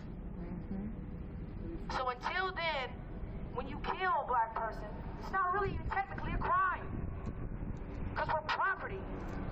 And they get away with it. I wonder if they're painting CPD in the sky again. Wasting our fucking tax money. Telling us to be peaceful while they kill a little girl the next day. I've never been violent, but I damn sure ain't peaceful anymore. I am distressed. I am fucking pissed off. I am tired, and I am desperate. And instead of being broken in my desperation, it's fight or flight. I'm gonna fight for mine, and I want y'all to fight with me because we all need each other. We need to undo the system, break that shit down, and metaphorically, look, I'm gonna say it 2 or 3 times, metaphorically, y'all, metaphorically, news people, metaphorically, burn this bitch down.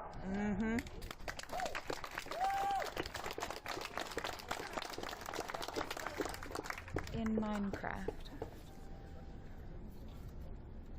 Say her name! Ma'Khia Bryant! Say her name! Ma'Khia Bryant!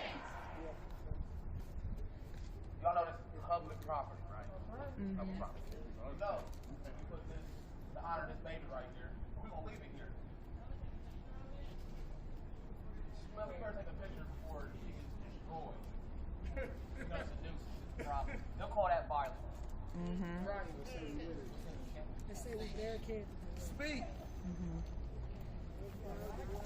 Just like Minnesota has a federal investigation of their police, we come out here and chant, but that's what we need to do. Next time we chant, we want to say we want an investigation. They keep shooting people here. Notice that I did not use race. I said the police, which is the state, which is the government, keeps shooting people. So, the other day, the interim police chief said that that's the way they train. So, as a downtowner, one of our demands of the city is an independent review of policy and training procedures. If this is what you're training, I'm not with it. Say it louder, You're brother. gonna find somebody Say else. it louder, brother. If you are training the other citizens, because they're still citizens. When they take that badge off, they're still citizens. They're training other citizens to train to kill other citizens. They don't bring mediators here. They bring people called the killologists here. He comes and gives lectures and teaches cops how to kill. I understand policing is a hard job. Might not seem like it, but I do have respect for the police. The good ones. The ones that go up and above. The one that just writes you a ticket and let you go. The ones that ask you how you doing and go down the street. If you mess up, you mess up. We have a set of laws to take care of that. But nowhere in our Constitution does it say that anybody holds the power to be judge, jury, and executioner. Nowhere. We have checks and balances for every system of government here. So how come we can't have checks and balances for them? This is our tax money. Really, we fund them to kill us. And they think that we can just, they think we're going to be divided. They don't think we have common ground. We all have common ground. We all have something that we all like together. We need to find that common ground and come together.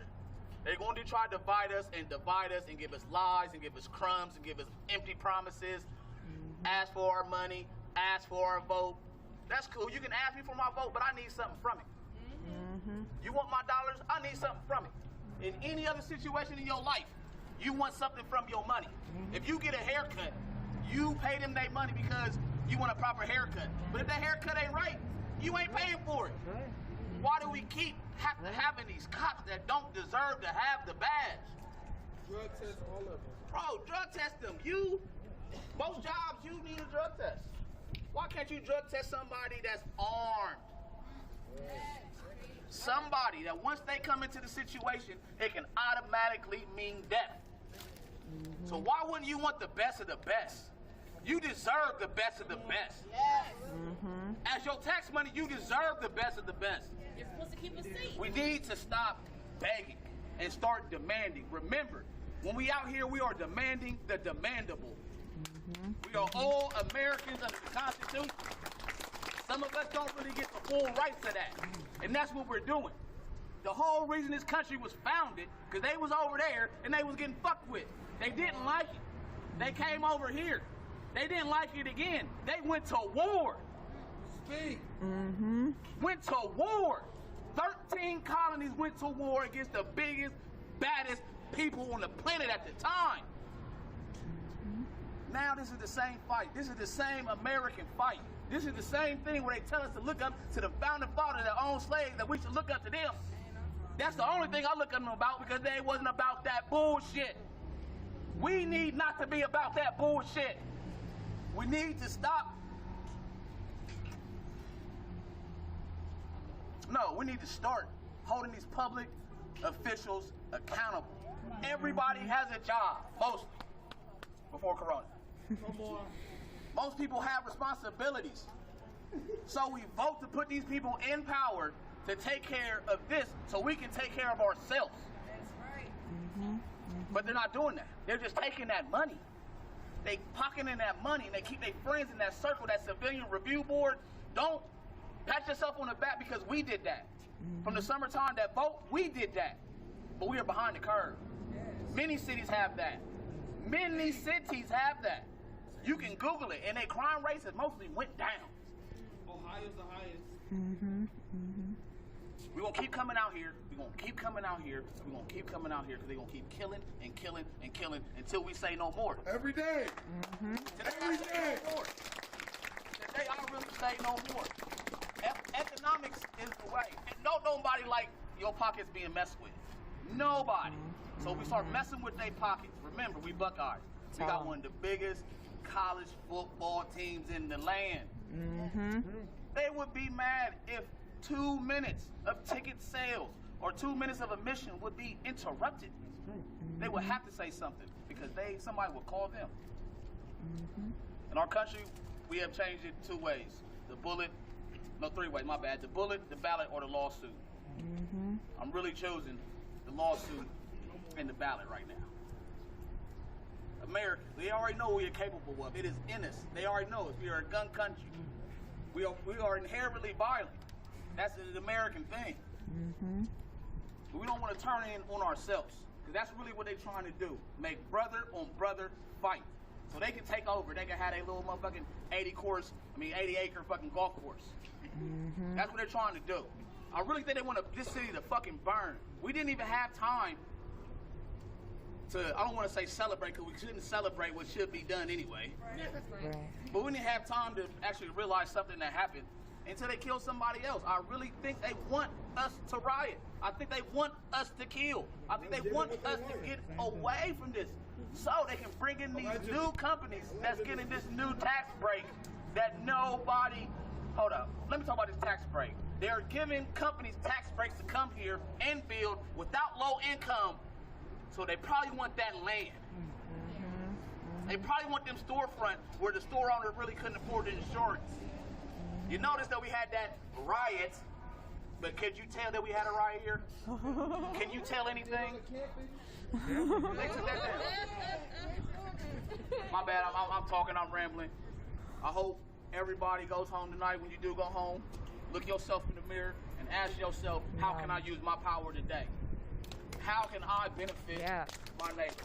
Come on, have a good day. Right. Give it up for Waz from the downtowners, y'all. Woo!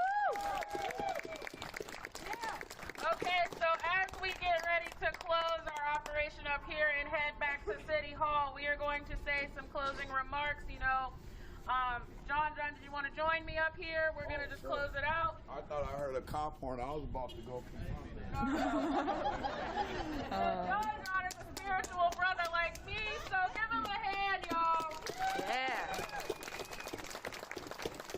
He stood in solidarity, so it's, you know, we are all many different faiths, many different denominations, or we can be a lack of faith, and that's okay too, whatever you are.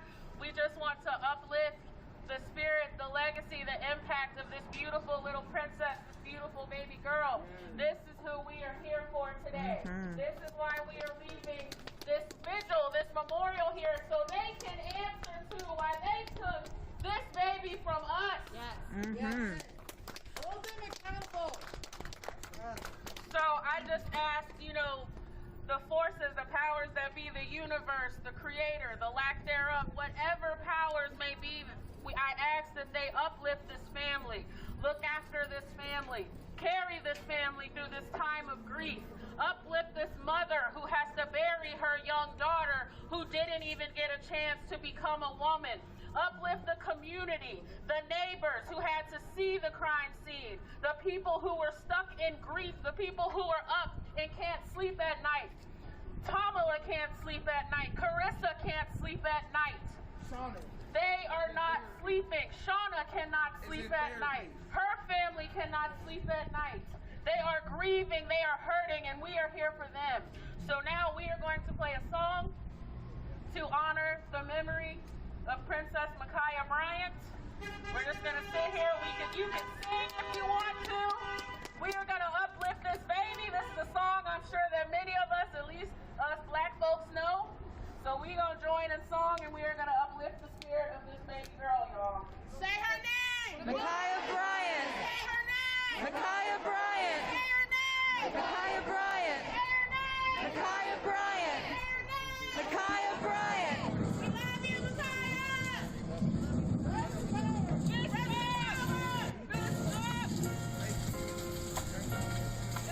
They are. I know that my Savior lives, and at the end, he will stand on this earth. My flesh may be destroyed, yet from this body, I will see God.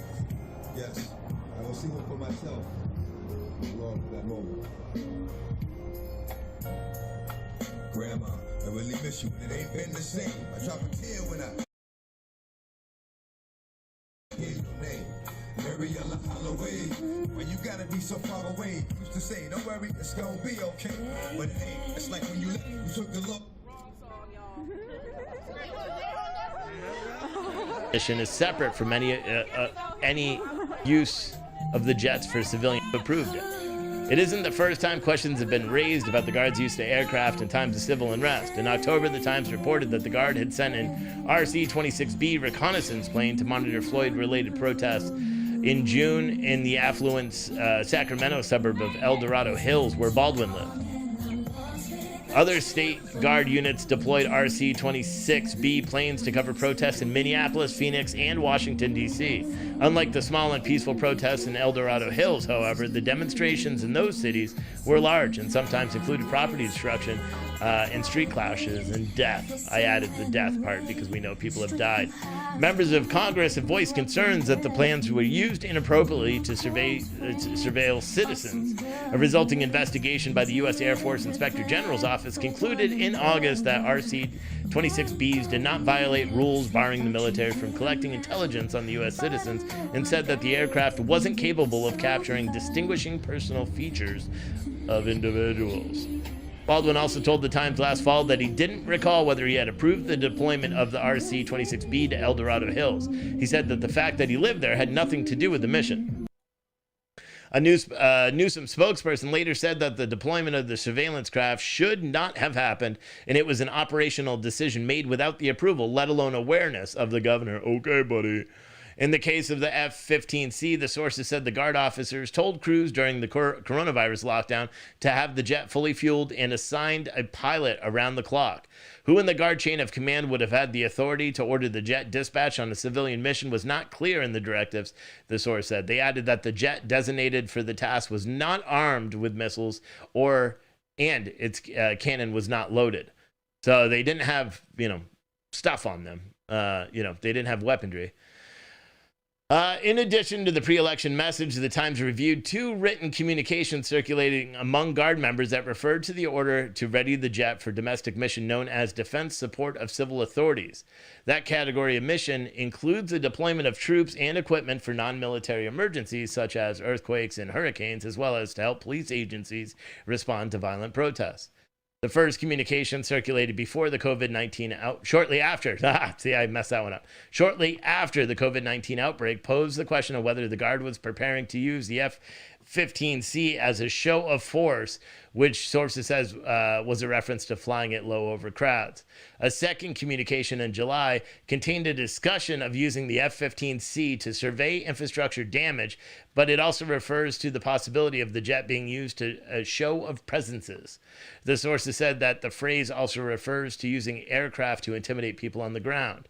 In his statement to the Times, Sharoma said the F-15C had been used in the past to survey earthquake damage because it can reach remote locations faster than other aircraft.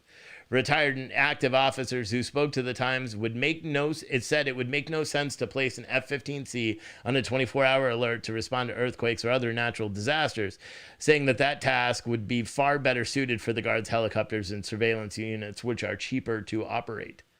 Dan Woodside, a retired Guard pilot who had flown the F-15C, said that on the few occasions a fighter jet was deployed to assess earthquake damage, it had proved nearly useless because it wasn't designed for that purpose.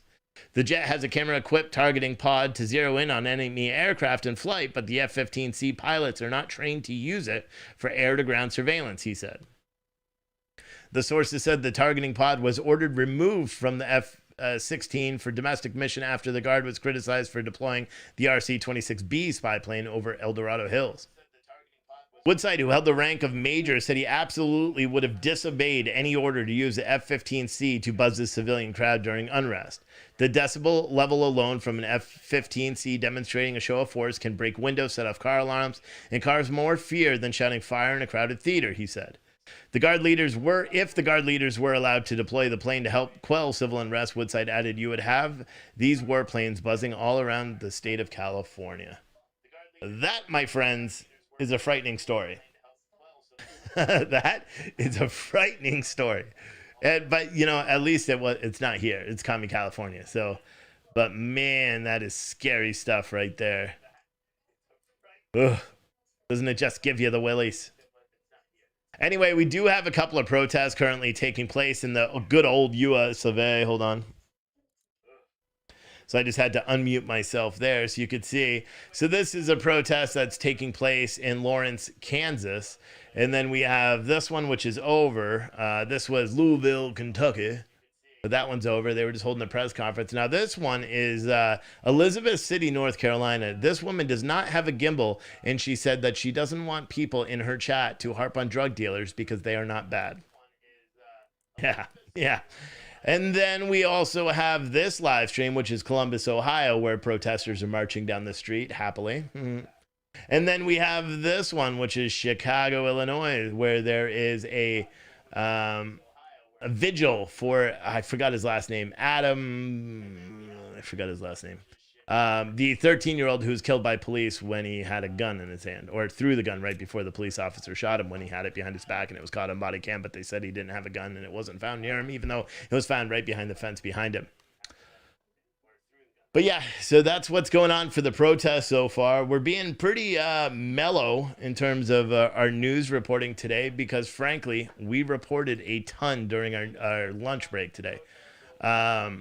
I didn't upload that yet. I was going to upload that as a podcast, and I didn't do it yet. So I'll probably not do it now because it's too late and I missed the boat. Or maybe what I'll do is I'll take this one and that one, combine them as one, and then put it out for like a daily news. Yeah, I'll do that one. That's a good idea. I'll do that after this show is over. But I'm going to be live until 9, and then Adam and Scott are going to take over at 9, and they'll cover protests and talk and do whatever they do. This is kind of interesting. Here's another story I just saw. The Oregonian is reporting that Mayor Ted Wheeler asked public to help unmask violent demonstrators and extends a state of emergency. Portland's mayor and acting police chief and the acting police chief on Friday urged the public safety. Wait a second. Tell me it isn't true. Listen to this.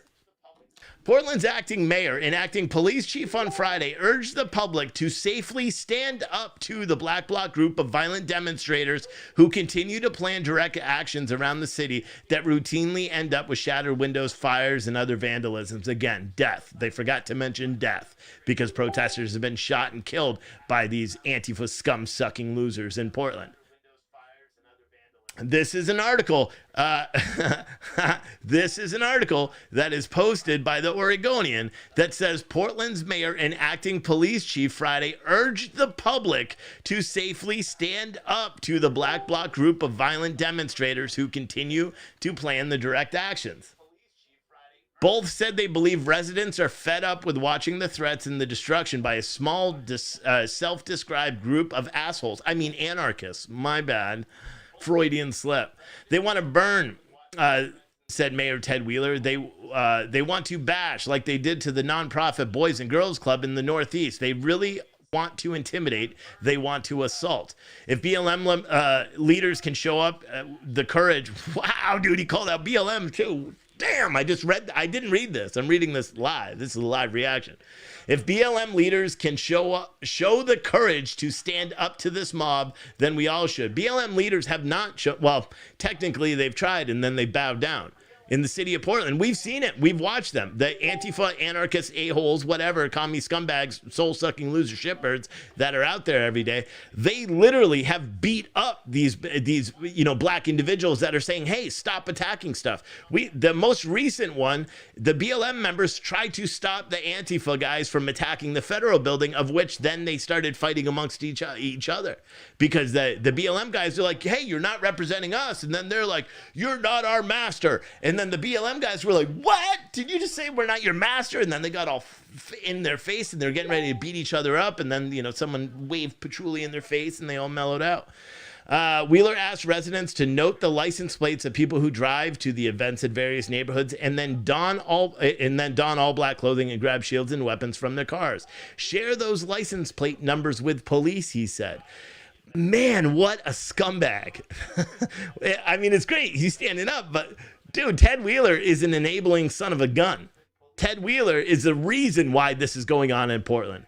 Ted Wheeler, remember last year in July, he walked down while all these Antifa scumbags are attacking the federal building, pelting the officers with balloons and full of shit and rocks and concrete and brick and lasers and fireworks. Remember the mortars? Yeah, you probably don't unless you watched it here because Major News wasn't covering it then. But Ted Wheeler grabbed 5 Portland police officers in plain clothes and forced them to provide security for him while he went down there and did a photo op. He watched them throwing bricks and throwing all this stuff at police officers, saying they're going to rape them and kill their families and all the same stuff that we've been listening to with these protests for over a year. Watched all that happen directly in front of him. I have all the video for it.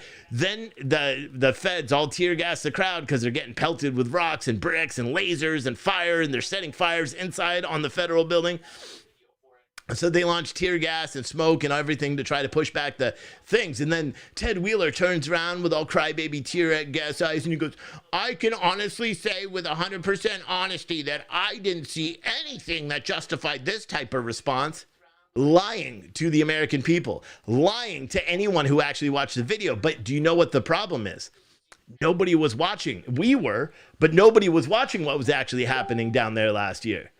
At this time, it's still early on. This is before Fox News covered it after we did a Twitter blast to them, and they finally started covering the events that were going on down there. The riots. Let's not call them events. Let's call them riots because that's what they are. Ted Wheeler. So what everyone said, and CNN put it on repeat, Donald Trump's federal agents gassed the mayor of Portland. Oh my God, Donald Trump is such an a-hole. Donald Trump won't release his taxes. Donald Trump, Donald Trump, Donald Trump, Donald Trump. Everything was Donald Trump, and nobody paid attention to the fact that Ted Wheeler is a little weasel. We should call him Ted Weasel, because that's what he is. He's a scumbag that sits back in his nice little office, tax-paying office, and then now asks the citizens to go out and do the job that he's been handcuffing the police and not allowing them to do? You scumbag.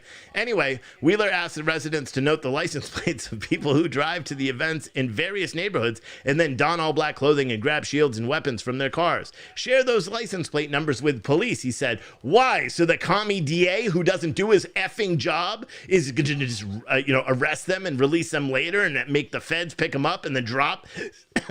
I'm getting mad. Drop 60% of the charges? Come on, you commie sucker. Ted Wheeler said, if other people overhear other people bragging about the violence they committed in the city, report it, he said. Our job is to unmask them, arrest them, and prosecute them, he said. Fucking loser. Ted Wheeler, here's a challenge for you.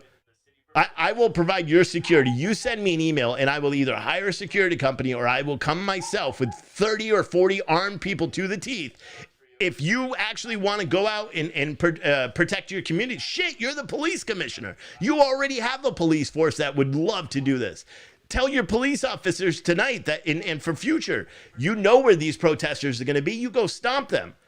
Arrest them all. Stomp them is not, I'm not talking like the commie, stomp and beat them up. No, I'm saying you detain, surround, and drown them in terms of arresting each and every one of them. And then you refuse to let them out of the jail. You talk with the Multnomah County sheriffs and you say, listen, we are not going to release them. Until you guys do your job at speaking with the prosecutor. Oh, God, see, I could have a million ways. Ted Wheeler, hire me as police commissioner. I'll have your city cleaned up in a week. I freaking promise, and I'll do it for free, too. On Monday night, a group of about 80 people gathered in Northeast Portland and smashed windows at the Blazers Boys and Girls Club, costing nearly $20,000 in damage to the club. For anyone that doesn't understand, Boys and Girls Club provides a ton of resources to, guess what, minorities and white kids, but minorities. 71% of the minors that they provide services to happen to be minority. And then this group of Antifa scumbag soul-sucking losers decided to attack a place that provides all those resources to minorities. Kind of crazy, right? It's kind of the same thing as them smashing a Starbucks and going next door or going a couple of blocks down the road and smashing another business that happens to be owned by a minority, but they don't care because they don't give a shit about minorities or indigenous land or anything like that. The only thing they care about is anarchy and hiding their identities because they're a bunch of little punks that aren't willing to show their face. That's what they are. Wheeler said he was extending a state of emergency in the city and directed the Portland Police Bureau to arrest people engaged in any crimes if they do so safely and to prevent and limit destruction. He said he supported police using the controversial kettling tactic, boxing people in if necessary. The state of emergency will last until Monday. The mayor has declared a state of emergency earlier in the week, just before the guilty verdicts were announced Tuesday against former Minneapolis police officer Derek Chauvin on the May 25th death of George Floyd. The order gives him the power to set a curfew, blockade streets, and call in extra officers from the Oregon State Police and the Oregon National Guard if deemed necessary. Wheeler and the acting police chief, Chris Davis, spoke out just hours before another direct action was called for in Couch Park in northwest Portland. A flyer circulated advertising the autonomous demonstration and exhorted followers to block up with no streamers and no megaphones. The two expressed frustration with the handling of some of the alleged repeat offenders, noting that people have been arrested multiple times without any significant consequences. Officials from the Portland Police Bureau and Mayor's Office met with the Multnomah County prosecutors on Thursday to address their concerns. The Multnomah County prosecutor is a young guy named Mike Schmidt. Scott, he's a commie too. He releases people for, the guy that ended up killing Jay Danielson? Yeah, the day before Mike Schmidt took office, guess what? The felony gun charges for a felon in possession of a firearm were miraculously dropped, and then this guy 2 months later shoots and kills someone on the streets of Portland. Weird, huh? There's also, you could check up, just anyone Google Antifa and his name in Antifa and it shows up. He's got direct ties to these Antifa scumbags that are hosting podcasts and all this, these anarchist people. And yet he's a Soros guy that was put in there. These are all facts. You can back them up with facts because they're facts. We don't lie here. We don't spread false truth. These harmful and criminal acts do not align with the community values. The First Amendment gives everyone the right to gather and voice their opinions, whether we agree or overwhelmingly rebuke those beliefs, Schmidt said. Bullshit. He said, as district attorney, he will always defend a person's right to free speech, but I will not defend nor support anyone who knowingly, recklessly, or intentionally destroys property or engages in violence. I can prove that that is fake. That statement is fake. And do you know how I can prove it? An officer, a sergeant in the Portland Police Bureau was punched in the face, sucker punched the other day during one of these protests. He was charged with assaulting the police officer, a felony, assault, a misdemeanor, class A misdemeanor, class 1, whatever, a big misdemeanor, and then 3 other charges for rioting, all misdemeanors. He was released with no bail after punching a cop in the face. Mike Schmidt, if you are watching, which you're not, do you understand why your community hates you? You let go, like the police don't like you. You literally let go someone that punched an officer and it was caught on video. It's not like, it was just his word against mine. It was literally caught on video. He sucker punched the sergeant, knocking the sergeant on the ground. It's unbelievable. He doesn't care about that community. Davis highlighted the case of a 23-year-old who had been arrested 3 times since June during civil unrest. On June 21st, Kuave James Duvila, was arrested accused of advancing and pushing an officer, according to Davis. He was released on his own recognizance, and the case was not complainted. Otherwise, it was dropped on August 24th, according to court records. Portland police rearrested that same scumbag on November 2nd when he was accused of breaking the window of a business with a tire iron. Those charges were also dropped the next day. He was arrested again, this time on January 20th, accused of smashing a window at the Democratic Party headquarters in Portland. If you break windows, spray paint obscene and threatening things on other people's property or city facilities, light fires, or attack our police officers, you can expect to be arrested and to be prosecuted, Davis said. But even as Davis promised people would be held accountable, he and the mayor have pressed the district attorney's office to re-examine cases of repeat offenders and consider reinstating charges previously dropped. The cases in particular concern are of particular concern are the ones involving people smashing windows and lighting fires. We'd like to see higher bail for those who are arrested after this kind of activity, said Wheeler. We'd like to see tougher pretrial restrictions on those individuals so they don't just pop right back into the street and participate the next day. For those who are repeat offenders, I'd like to see tougher sentences. Here's an idea. Require the ones that do have a job to tell you where the jobs are and publish that information. The ones that do not have a job and are living in their parents' basement or under a rock or under a tree, you keep them in jail until 2019. Or, no, until 2019. So, like when the years are over and it recycles, and anyway, they just get old as shit because that's where they believe. That's where terrorists go. Speaking of terrorist attacks, this is your weekly reminder that the U.S. Capitol was attacked less than 3 months ago, or 3 weeks ago, and a Capitol police officer was murdered. You're not hearing about it on the news.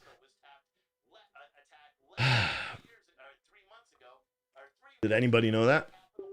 Did anybody know that? Did you know that the U.S. Capitol was attacked by a Nation of Islam follower and sympathizer and all that stuff? Yeah, and he killed a Capitol police officer. You heard about it because everyone heard about it that day, and then it faded off into obscurity when everyone found out it wasn't some crazy radical Trump supporter, just like virtually every single mass shooting. There were 9. Actually, I take that back. There was one last night, too, so I didn't even update my article yet, but there were 10 mass shootings. I don't even remember how many people. It's a stupid number of mass shootings and people that were killed in these mass shootings. I wrote an article, and I do it every Friday. Last 7 days, 8 people killed, 45 injured, 9 mass shootings. But there was actually more. It was 4 other people were injured. So it was 10 mass shootings with 49 people injured. Only one of those mass shootings that took place of those 10 was the offender white. Which I know you guys are probably sitting back going, wait, that doesn't make any sense because CNN always says that the mass shooters are always middle-aged white male with balding and big fat bellies. Guess what? They lie. It's not true. Facts over fake news. Fight. That's it. I've got a new shirt coming out. I I've got a new shirt that's coming out that you guys can't have because it's only going this weekend. All the people that are on the t-shirt only plan and the monthly plan, and all you lifetime people, I'm just going to send it because I don't have the lifetime packages yet. So you're going to get the shirt as well. But you're all getting a special limited. It's going to be the actual first new shirt from Pure Truth Apparel. So stay tuned. Don't order anything on the website unless it's the pre-order for the book, because the website is going to be completely different over the weekend. We're going to have new stuff there. It's going to be categorized. We're going to have stickers. It's going to be amazing, and the design is cool too. We've been working on it a lot. Man, oh man, I got worked up over that. But you know what that means, and everyone just read it. I should put this article in here because this is your pass. This is your pass. You should keep a video of Ted Wheeler's press conference today. Portland's mayor, I want to say this again. God, man, I want to say this again because I was talking about this last week. Portland's mayor and acting police chief on Friday urged the public to safely stand up to the Black Bloc group of violent demonstrators who continue to plan direct actions around the city that routinely end with shattered windows. Wow, dude. He just wants you to notice their license plates. I think he just said stand up to them. That's what he wants you to do. But crazy stuff. Crazy stuff. But the shooters must have been Trump supporters. Oh, yeah, they weren't. I know. It's crazy, right? Someone said, I love my F Antifa stickers. Yep, we'll have those as well. Anyone missed the full Nelson? I don't know what that means. Maybe. Let's see what YouTube chat is. All right, so we have exactly 1,000 people watching on YouTube right now. So we are still shadow banned because that number would be up to 2,000 or 3,000 by now. So there's nothing I can do about it, but I appreciate everyone that is watching. And we'll go from there. Let's check out what some of these protests are looking like. So this is North Carolina. Now there's a man that was killed. I believe it was here yesterday. A man was killed here. And I don't know anything about it. I should look it up. I don't remember. Elizabeth City, North Carolina. Oh, so the tipping is working on the PTNN site. Okay, I think you're the first person ever to do the tip on the PTNN site. Sick. Thank you. Look at that. That is awesome. So now, if you really want to contribute and you are a PTNN member, you can just go over there, jump in the chat, and you can contribute that way. So YouTube and Twitch and Facebook aren't taking huge chunks of it. That's awesome. I think you're the first one, Kay. Okay. All right, let me look up Elizabeth City. Elizabeth.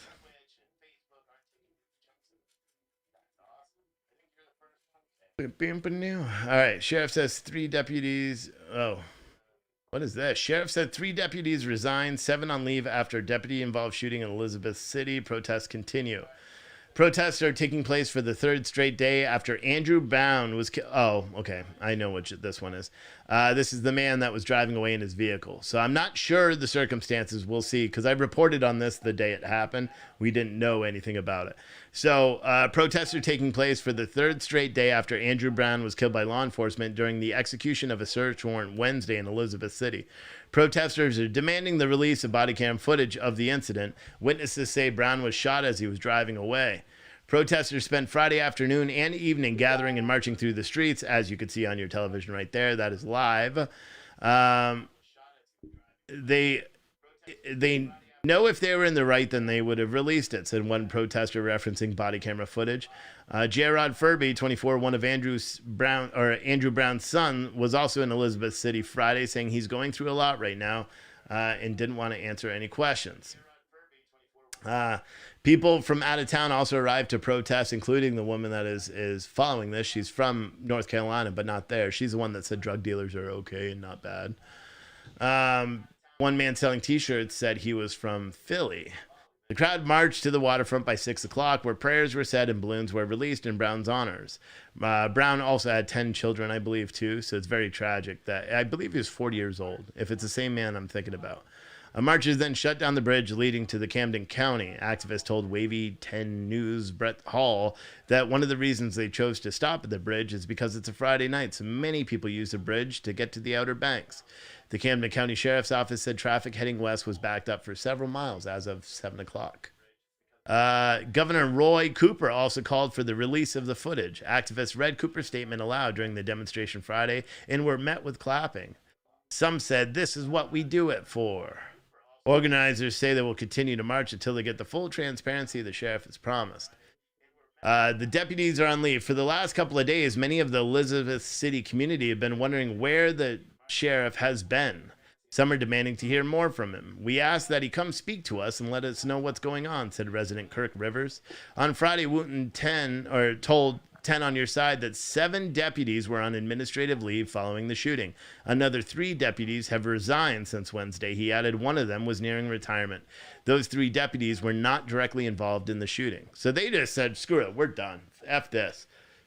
Good for them. As horrible as that is to say, because the story I'm going to talk about after is one I just published, and it's not going to make any sense to you, but I'm going to still try to talk to you about it. "I'm working tirelessly to make sure the sheriff's office stays afloat," Wooten added. "We have other sheriff's offices coming in and rotating shifts with my people," he said. The sheriff said the body camera video could be released within the next couple of days. Wavy's Jason Marks reports. He said they're beginning the process to release it. The release of the body camera footage requires a court order under North Carolina law. 10 on Your Side asked him if he is hearing calls from the protesters. He said, just to let people know, that he 100% hears them. City Council votes to petition for the footage for it, so they're trying to get the footage too. Of course they are. Sheriff holds press conference. It doesn't even say anything about the shooting. I know they were serving a felony warrant, and then what I saw in the beginning is that police, according to witnesses, police fired at a vehicle as it was leaving from behind. So the vehicle, and that's all I know, and that's all alleged. It's not confirmed. But as you can see, they are blocking a roadway here in Elizabeth City. And I could turn on the audio, but it will all get stupider while we listen to it. So I'm not going to, because I don't want to. One of the other things that I wanted to show you was this article that I just wrote today. Now, there's body cam footage that's in this article, and I'm not showing it because I've learned my lesson, Twitch, you ass, because they ban you when you show body cam footage, even though it's footage. But this article is on my website. It's the most recent article I wrote on ptnewsnetwork.com. It says the Contra County District Attorney has filed charges against a police officer for killing someone while on duty nearly 2.5 years ago after the fatal shooting. On Thursday, District Attorney Diane Beckton announced that the former California Contra County Sheriff's deputy and the current Danville police officer, because he left the sheriffs and became a Danville police officer, they charged him with voluntary manslaughter and assault for the shooting death of 33-year-old Vladimir Arbola, who was engaged in a slow police chase with police and was captured on body cam footage, nearly striking Hall and attempting to navigate his vehicle between other vehicles while they were being chased. Just after 11 a.m. on November 3rd, 2018, police began pursuing Arbolio, I don't know how you say his name, after a resident reported a suspicious person near downtown Danville. Police officers, went up to him to try to investigate, and he took off in a silver Honda. Police were trying, and he was traveling at low speeds. He stopped twice to try to fake out the cops, like he was going to give up, and then he just took off again. And then it all came to an end where Officer Hall, or at that time Deputy Hall, stopped his vehicle, jumped out of the vehicle, ordered the car to stop, or they say he didn't say anything. I can't hear from the audio because you hear the dash cam from the officer that's tailing. The vehicle, the silver car, tries to go around it. Officer Hall runs to the back of the vehicle. There's another police car. It's also a sergeant in the sheriff's department that is directly in the line of where that car is going. Hall kind of steps out to make his presence known. The car then turns directly towards Hall. He ends up firing 9 shots, killing the suspect in the vehicle. Now, this is interesting. The Contra County Sheriff publicly responded at the time of the shooting, saying Hall shot the suspect to avoid being run over. It's pretty clear by the video that is what happened. Now, Hall could have potentially moved and allowed this guy to back out. It's 11 o'clock in the day, and you know, people could have been walking. This was downtown Danville, so a very busy little town where he was.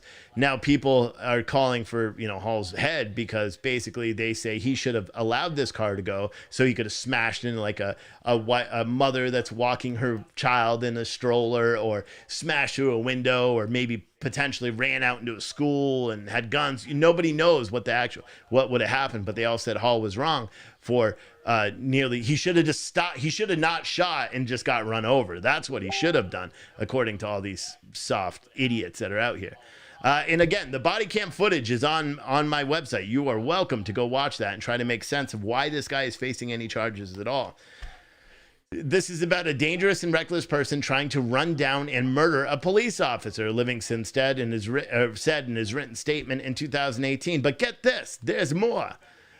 Police conducted an investigation into the shooting and found that Hall's actions were, quote, legal, proper, and in congruence with internal policies, according to the 300-page investigation documents. So he was cleared by the own investigation, or by the sheriff's own investigation, likely the state too. It's deadly use of force. He was cleared of it. He ended up going and working for Danville Police Department, where, unfortunately, a month ago, last month, he was involved in yet another fatal shooting.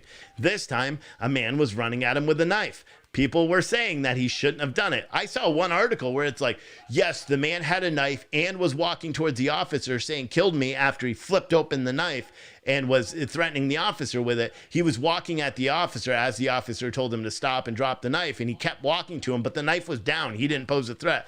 Bullshit. That's how stupid people are now. That's how stupid. So now you're not allowed to shoot anyone with a knife. So mind you, if you are a police officer, and we have a ton of police officers that watch this show, I am sorry, because you are no longer allowed to defend yourself against a knife. You better get some nunchucks and practice with those. You can't use a taser either, because if you accidentally draw the wrong one, you're done, which you should be. But we've also seen officers charged with assault for using tasers on people that are actively fighting them. It's the stupidest thing in this country right now, what's going on with police. Anyway, but you can watch both. So there was an arrest warrant issued for Hall today to charge him with manslaughter. He was on leave for the shooting that happened in March already, but he's now going to face a manslaughter charge, where he's probably sitting there going, oh wait, I was already cleared by my department. Like, this was definitely a clean shoot. Like, what the hell? The DA there is trying to make a name for himself and going after another police officer. This is disgusting. This is disgusting. And the problem is, this is California, so nobody's going to do shit. You're not going to get a good number of people. How about all those people in Beverly Hills that go out and do all the Trump supporters? How about all you guys get in your car and go to Contra Costa and then do a vigil for this officer who's getting railroaded by some commie DA in California? Why don't you guys do that instead of just standing around doing the flag waves? Not that I mind the flag waves, but if you're going to do something, do it for the right reasons. We are allowed to protest too, as conservatives, as Americans, whatever you want to call us, patriots. We can protest, and we can be just as peaceful as all these other protests that you see, right? See what I did there? Because they're all peaceful protests. We can be peaceful too. But I mean, this is bullshit. It's bullshit. Bullshit. But whatever. What can you do? Police have no support from city councils and county officials to the federal government. Neve, in the history, there's been such a lack of support for. Never in history has there been such a lack of support. No, but I'm serious.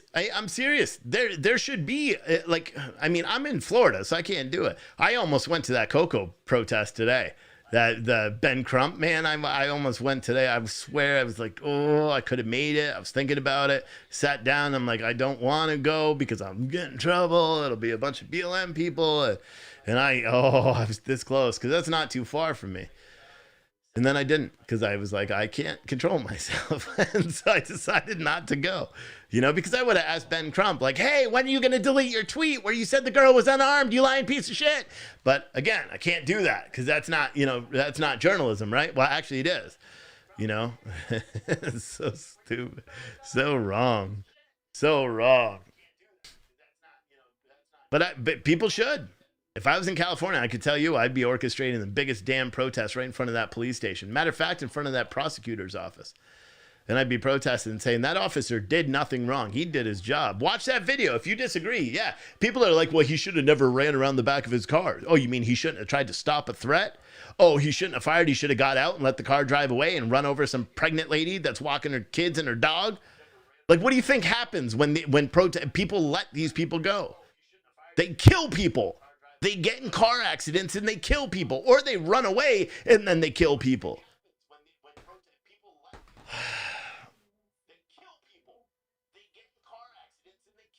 But whatever, what can you do?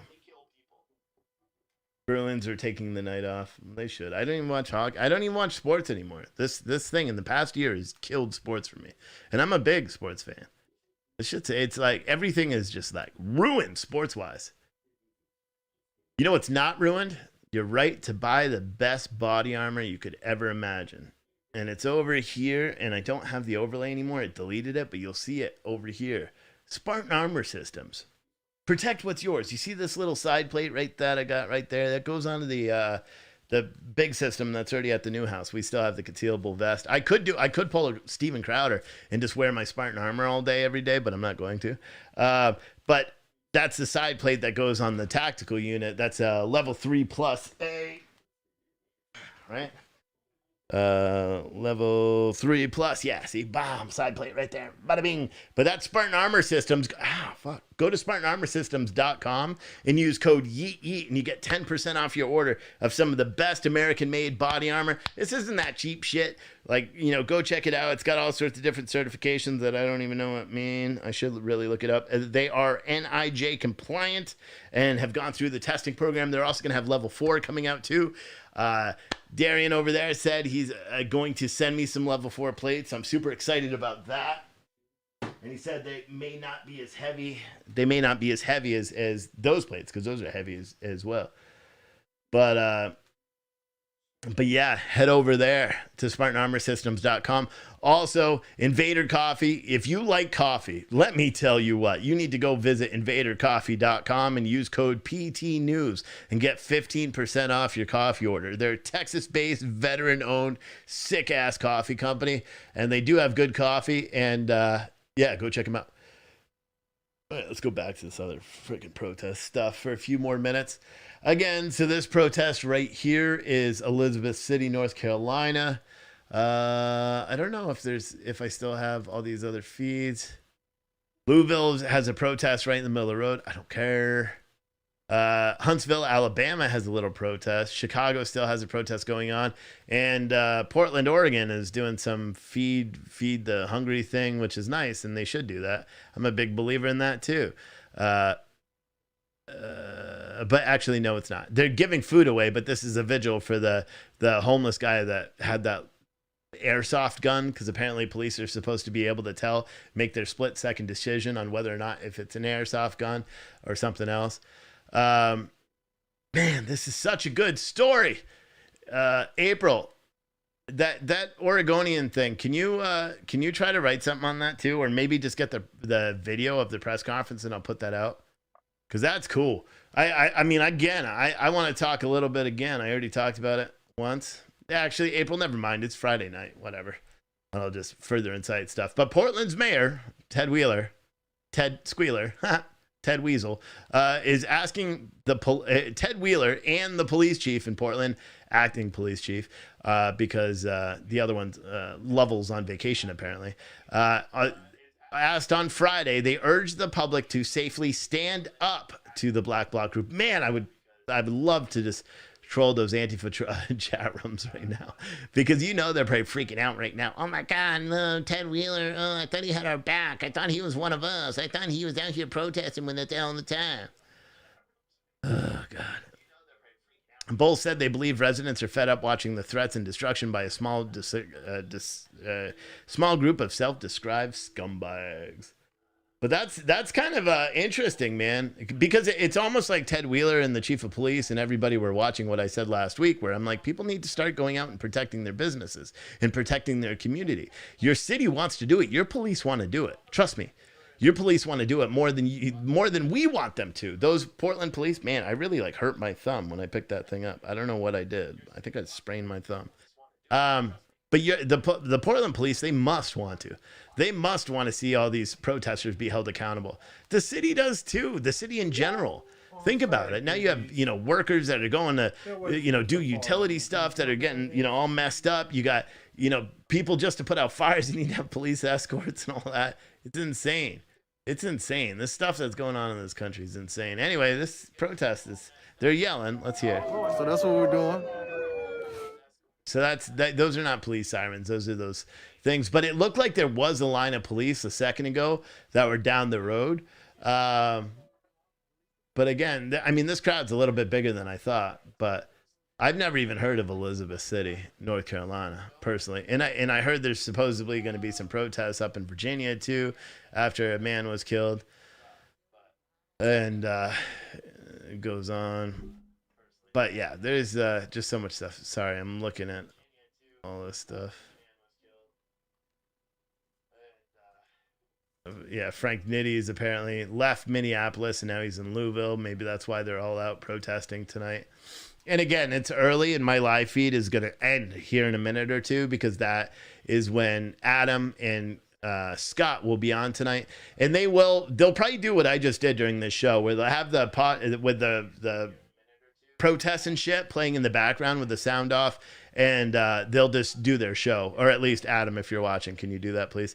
So that way people could see what's going on in the country, but they could still do the show. Because I'll be honest, we're trying to get away from highlighting these scumbags. We want to show you what's going on, but the days of me live streaming for 10 hours are not going to happen unless we're in the crowd. Because that's probably coming too, because I'm about done with this. Ah, man, I really sprained my thumb. That sucks, bro. Someone said we need to stop paying people to stay home from work and go out. Yeah, I mean, that's almost over. Someone said 100% don't do it, Patriots. I don't know what you mean by that. It's where 5 prisoners attacked and killed 5 guards. What are you talking about? That was Elizabeth City, but maybe that was a long time ago. That's not what they're protesting for now. Louisville, there's a really bad feed, but they are blocking traffic. So the only ones that look like they're blocking traffic are Elizabeth City, North Carolina, and Louisville. Said Steve called you out. Yeah, I don't know what you're talking about in terms of Patriots don't do it. If you're talking about what Ted Wheeler said, where he wants people to go out and capture the license plates of all these vehicles that are dropping off Antifa, you absolutely should. You absolutely should. But he was saying safely, and that's a key word. Do everything safely. Don't get yourself into trouble. Don't do anything that you wouldn't, be proud of. But yeah. Someone said, keep showing protests, please. No, we will, but we're not going to do the all night, every day thing. We can't do it. For one, I'm running a business. 2, I missed pretty much all of 2020 with my family by doing these live protests every single night, sleeping during the day. I can't do it. It's just we're not set up to do it. So the format that you're seeing right now of our evening shows, this is why we're going to do it. I don't care if that's why many of you are here. And I'll be honest with you, because this is the show that I do. I appreciate you guys all being here, but if you are just looking to laugh at these idiots that are out here every day, go laugh at them yourself on Woke or something. We're not going to give them a platform. Shit, we have more viewers right now than all of these platforms do put together. I don't want to do that. I don't want to give them a bigger platform. We'll always show you what's going on, and if there are riots, we will clip them and put them up the next day so you know what's going on and you could be kept abreast of it. But the kind of coverage we did last year with the protests, short of a Friday or Saturday night where it's really bad, it's not going to happen here, because it's unless it's really bad. I watch it all the time, so if it pops up just like last week, I ended up going live around 11 o'clock, I believe, and covering it. But it's not, for one, it's not good. It's not, for mental health, it's not good to watch this shit. How many of you guys felt like shit last year after watching these protests? 3, 4, 5 weeks of it, continuous, and nobody cares. Nobody talks about it. Makes you feel like shit. Jason Johnson said Steve doesn't really care too much about what his followers want. No, I don't care what annoying people that try to tell me what to play. But I also don't really like annoying people, So we'll just see you later. But yeah, we're not going to show protests. If you guys want a 24-hour, this 24/7 protest feed, that you can go out and buy all the equipment and then you can do that. But if you want to, we focus on the news. That's what we want to do. All right. I'll be honest. That's what we want to do. Is we want to focus on the news and bringing you news that people don't get to see anywhere else. And yes, you can't watch the protests without having to listen to their liberal rhetoric and radical racist rhetoric the whole time. I get that, and I know. Someone said, and there's a reason why you got what you got. Michael Call, that's someone talking that doesn't know the show. All right, so let me explain something. You guys don't understand that I was doing this long before. I already owned a media company. That's why you could tell. And I know people are trolling, but I'll explain it just so people understand how I'm doing what I'm doing now. So I owned a company called Freight Broker Live. That's why on Facebook, it's still your favorite freight broker. Freight Broker Live was the 4th largest transportation and logistics related news organization in the United States that specialized in reporting specifically trucking and logistics related stuff. Full-time income doing that. It was a full-time job, full-time writers, everything. Also, I own several other businesses as well. When the protests started happening, I found myself, because I'm a bit of an insomniac, I found myself getting mad because I got tired of listening to the streamers, the liberal streamers that were streaming, and then I got more pissed that the media wasn't covering the riots and stuff that were happening specifically in Portland. That's what really, really ticked me off. And so I started at night just live streaming it with my commentary over it. And then still managing, just the logistics side of the news and pumping out stories and running my logistics business in the morning. And then I realized that it wasn't just protests. I was always political. I've held some offices and political appointments and things like that in the past. So I've always been political, but I was never publicly political. And then I started realizing, especially with the election and the anti-Trumpisms and everything, there was a lot of people that were not able to access like real news. They were, you're only getting whatever agenda the news wants to report to you, whether it's left or right news. And so it pissed me off. And so we started reporting on some of it. And to be honest, I had 2 writers quit because they were liberals and they didn't want to write. They were great writers. One was a financial writer and the other one was also a financial writer, but way more. And they were expensive. Like they were full-time writers for me, but they quit because they didn't want to write about conservative talking points. And I said, it's not about conservative talking points. It's about talking about what's going on and showing these news and showing these perspectives, whether it's Republican or Democrat. And so I made the decision to switch Freight Broker Live into all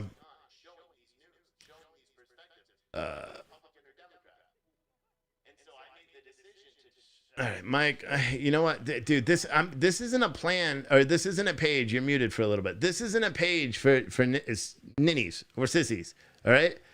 I called you out by your name. I could call you out by your full name if you want. I don't care how many comments, likes, whatever. If you say something stupid in the chat and I happen to be reading it, I'm going to call it out. But so that's the reason. So we started covering the protests, and then when the protests never really slowed down. I just stopped reporting on them a little bit, and I got a lot of grief. And people are like, Steve's taking the night off. Steve's doing this. Steve's doing that. To me, it's not really about money. It never was. That's why we donated nearly $100,000, $97,000 last year. It wasn't really about money. I make plenty doing all the other companies and investments and everything I do. To me, it's about reporting the news. And that's the whole reason why we rebranded as PT News. And that's why we have the motto, breaking the news, because I want to break the way news is reported. I don't want to be a protest network. We will cover the protest because nobody else does, but we are not going to be a 24/7 protest stream where everyone can get their rocks off and then go to work the next day talking about what they saw. As much as that's what needs to happen. We just can't do it. We're not set up to do it like that, and nor do I even want to for my own personal mental health. I don't want to do it. But the thing that pisses me off more than anything, and I'll be honest, the thing that ticks me off the most about it is that when people sit and complain and they send me hate mail and they're like, oh, you're not covering the protest, blah, blah, blah, you've gotten liberal. It's not about that. I don't want to hear the damn protests. And ultimately, I'm the one that's sitting here, switching the buttons and doing all that stuff. So I'm making concessions, and this is the point where, that I'm conceding. But, you know, in saying that, we're not going to do this whole thing. We're not. It's not good for anybody. You guys know that. The people that were diehard and watched it all last year, you know exactly what I'm talking about. It wasn't Mike Goldberg. But all of you guys know what I'm talking about. It literally would make you feel like shit.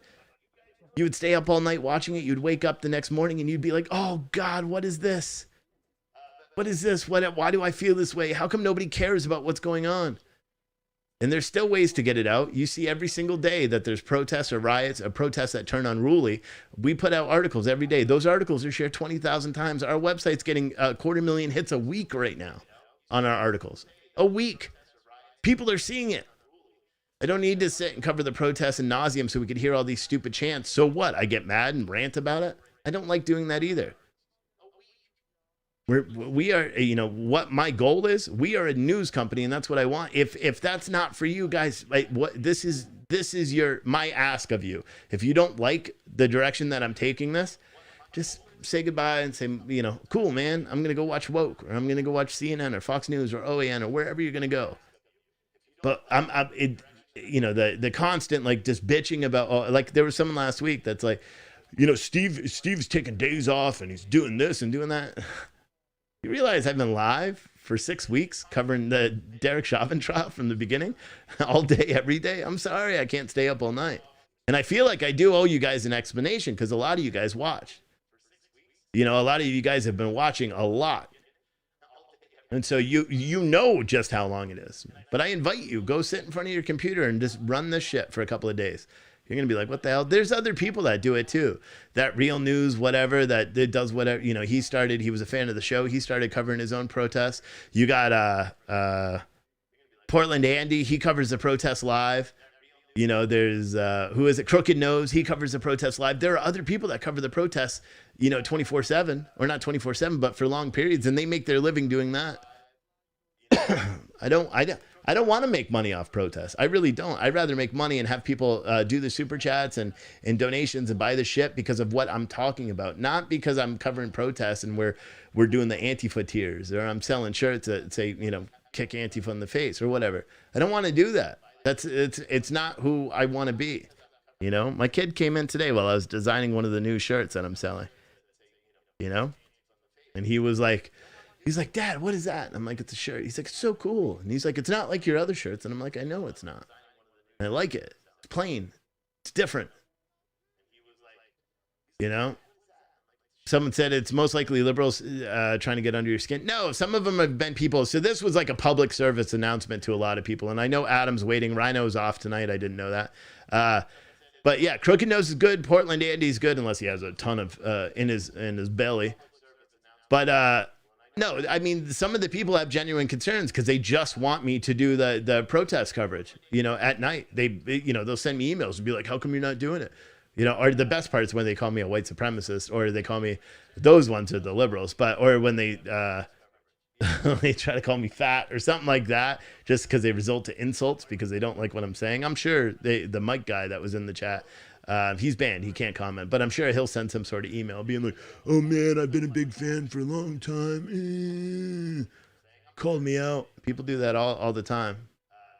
But just like someone else said, another Michael, he said, I break away more often than I used to, but it's good to have PTN in here. Yeah, I mean, we have it. It's all on demand anyway. You could watch this shit on replay everywhere, on PTNN, on everything. You know, it's you don't have to watch it. Do you have Free the Face shirts? I don't know what that is. Yeah, Bob Fletcher. Bob Fletcher should be on at 10 o'clock Eastern time. So maybe Adam is coming up live after, and he will likely be covering the protests and doing a call-in show. So you guys will still be able to see it. I'm just not going to do it, 24/7. I can't, man. I miss my family. I didn't see my kids pretty much all last summer because I was covering these stupid-ass protests. You know what I mean? There's times my kids went to like Disney World and shit without me because I'm watching these protests. You know, and covering this shit for you. And yeah, I made money and I donated a bunch of money. But it's not worth it. You know, just like doing some of the day shows. What's worth it to me is getting people to read the articles. What's worth it to me is getting people to understand what's going on in the country on a bigger perspective. You know, Adam and I and April, we're talking about, we don't want to be like a crime news outlet. And that's what we've become now. So we're going to diversify. I'm going to hire financial writers, and because I want to provide the news that nobody's talking about, and the truth, facts over fake news. You know, but that's it. So I just wanted to explain it because I can't always take the time, and I wanted to do it relatively mellow. Okay, because I know Mike, you got to me, whoever that was, and I forgot his last name anyway, but he's muted for a couple of minutes. But the thing is you guys do deserve an explanation, okay, on why we're not doing it. Now you have it, so you don't need to keep asking. Okay, because I understand people are asking because I'm not explaining why we've making the decision to transition away from just showing you the worst part of America. That's this what you see right there is the worst part of America right now. The worst part. Why would we highlight it over and over and over? We will still cover the protests every day, and if they get super violent, we'll cover them. And then in the next morning, we'll put out the articles like we always do. But we're mellowing out on highlighting and putting these fuckers on a pedestal. Excuse my language. But there you go. I hope that works for you. Adam is going to be live here in a minute on our channels, and he will likely cover it. But I know he's watching right now, so he's going off of the guidelines that I've set. And Adam and I have talked about it just as much. So, we're going to do it the same way. I don't want to highlight these guys. I don't want to play the audio from them. Shit, we can literally tell you what they're doing. Adam and I are probably protest experts. Right now, they're going A, C, A, B, and then they're going to switch to black line, we black line, like that. That's what they do all the time. There, see? Now we just did a whole protest synopsis in 5 minutes. Anyway, see you guys tomorrow. I will be doing a show. I think we're going to do the big podcast, the mega show with everybody. It's been a couple of weeks, I think. And we'll see you. Thanks for watching.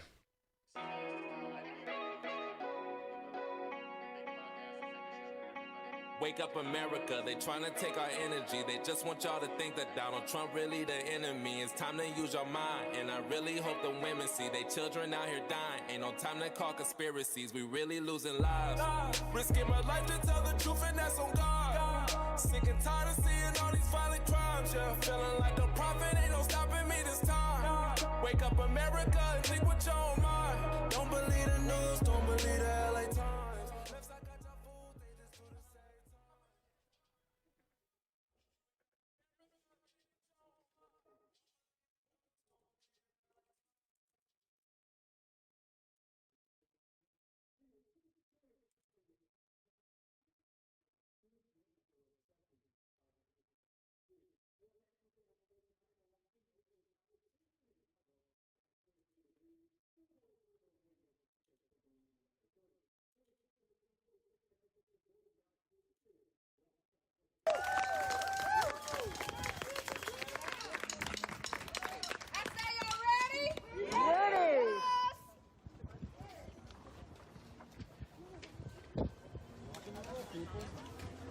Can you grab that sign? Thank you.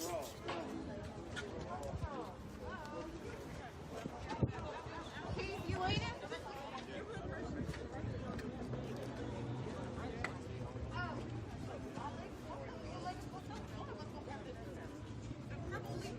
Hey, y'all, before we go over there, make sure that you remember the guidelines. Stay on the sidewalk as much as you can. As far as I can hear, there sounds to be like a good crowd over there. If you experience any agitation, teenagers, 20-somethings, 30s, 40s, say 50s, assuming they won't punch me for saying it.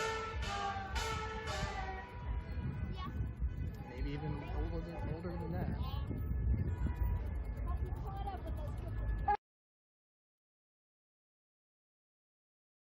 No peace!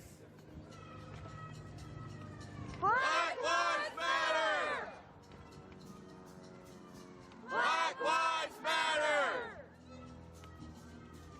Black Lives Matter!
Abolish the police. Abolish the police.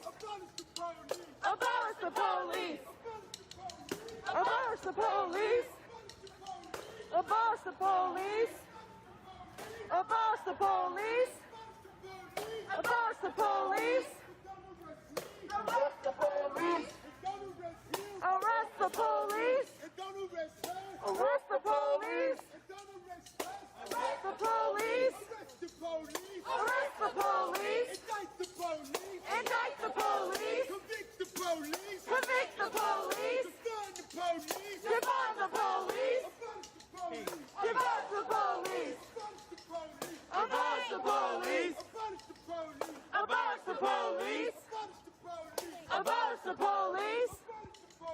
Abolish the police. Abolish the police. Abolish the police. Abolish the police.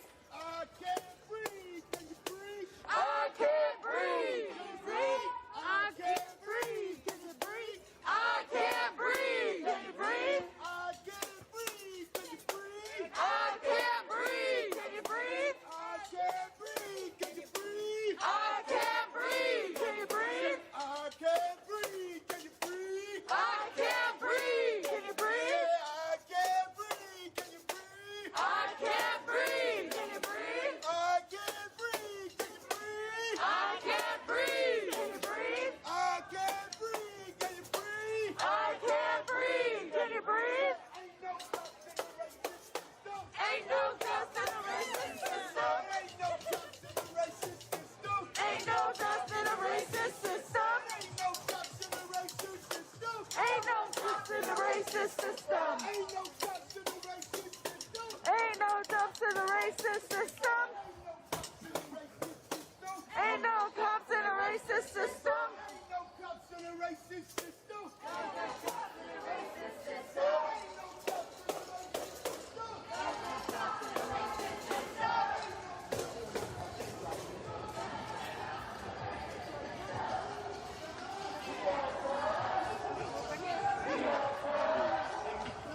We outside. We outside. We outside. We outside. We outside. We outside. 8, 10, 12, 4, 6, 8, 10. No peace. No peace. No peace. No peace. Justice. Now. Justice. Now. Now. Now. Now. Now. Justice. Now. Justice. Now. Justice. Ask him, are you gonna stab somebody? Because he's like, you gonna shoot me? You gonna shoot me? He go, what? See, the police officer told him, say, you gonna try to stab somebody with a knife? And he go, what? So, you know what? So what if she called the police department? So what? When the police department got there, what should she have done with the knife? I mean, anybody? Somebody out there with common sense thinking? Anybody? The police showed up. She has a knife in her hand. What should she have done at that point? Should she go ahead and still try to stab someone? Oh, I got backup now. Now I'm gonna try to stab you. Really? See, this is kind of part of what I'm constantly talking about. How people have been turned over to a reprobate mind. See, these people don't have rational thinking. You just heard him. Can I play it again? Is it okay that I play it again? I apologize for the language. But listen, he's a prime example of someone who's been turned over to a reprobate mind, and this police officer is a prime example of police officers speaking up and not holding their tongue, not biting their tongue. I can't stand it when police officers bite their tongue when this is happening to them. They're coming for you, Mr. and Mrs. Police Officer. They're literally coming for you. And see, these thugs think that they have the right to tell police officers what to do. Oh, yes, they do. Oh, yes, they do. These thugs, these black thugs, and I'm just going to get right down to it. These black thugs truly believe that they can tell police officers what they can do, where they can go, and they've even extended it to white people. They're extending that to white people. And let me say one more thing here, too. They're making it, or they're attempting to make it to where if a police officer pulls over someone black, and a black person has a felon, and he's a felony, and he has felony charges against him, has a warrant out for his arrest, they're saying that they should just let the black person go. Let the black thug go. They're literally saying this. Well, you have his driver's license, let him go. If he's running from you, let him go. Well, what if the police officers were looking for him because he has a warrant out for his arrest, and then the police officers finally find him? Should the police officers just let him go? What is this? Catch and release a criminal? I don't think so. If you were in trouble in the first place, and the police officers pull you over, if the police officers come to your home, if the police officers come to your place of employment, and they start arresting you and you start fighting with them, you're subject to get shot. Hands down.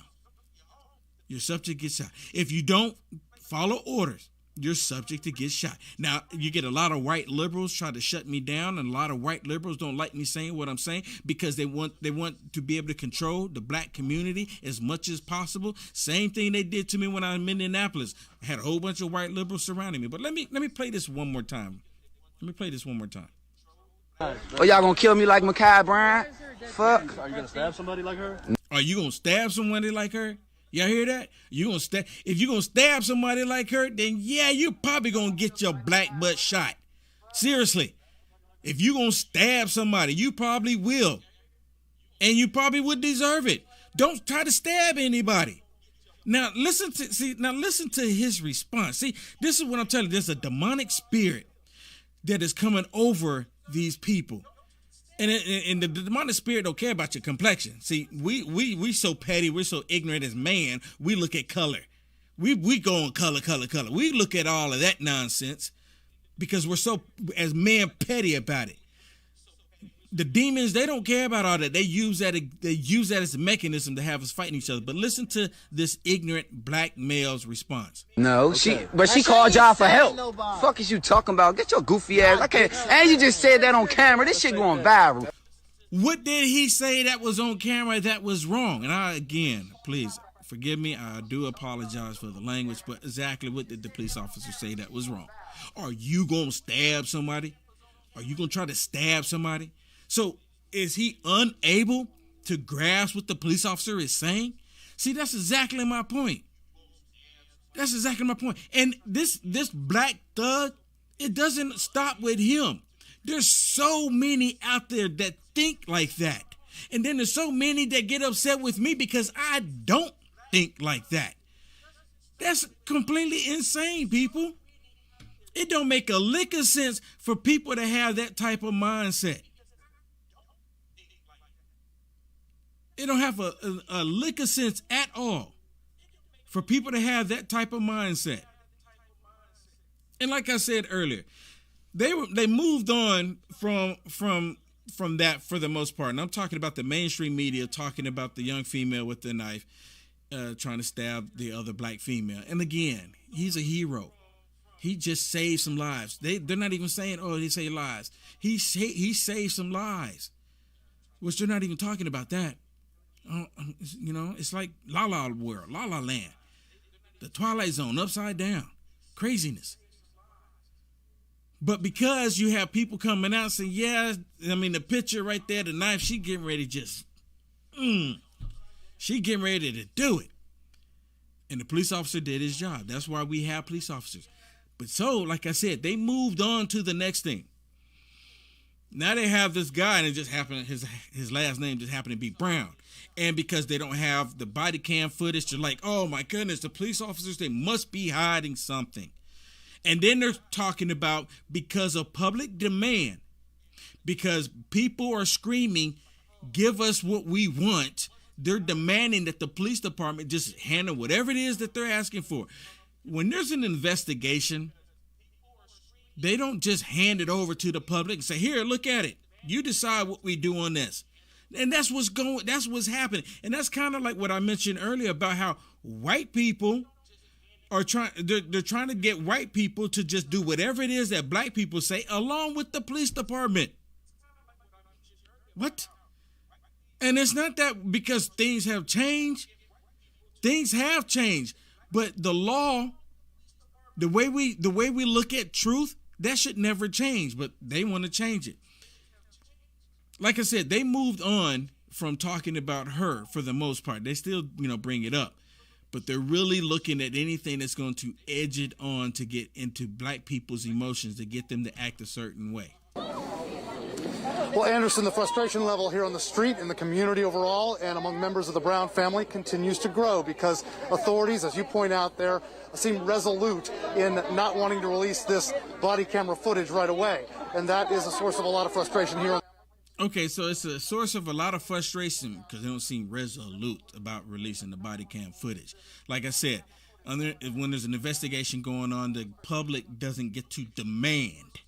Now, if you want to talk about transparency and demand what's going on, how about they go to the current administration and ask for transparency? How come they don't go to the current administration and ask them, where's the transparency about the issue at the southern border? How come they're not giving transparency on that? How come they're not looking into the issue on that? The public is screaming for something to be done, but they're not doing that.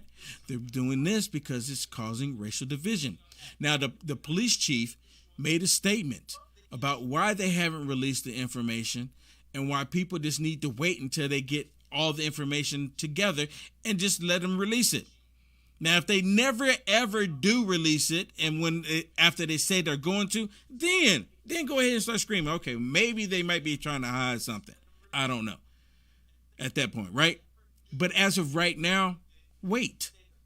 On the street and elsewhere. Now, we did catch up to the sheriff not long ago today, Sheriff Tommy Wooten, and we asked him about what is the holdup here? Everybody is impatient for this.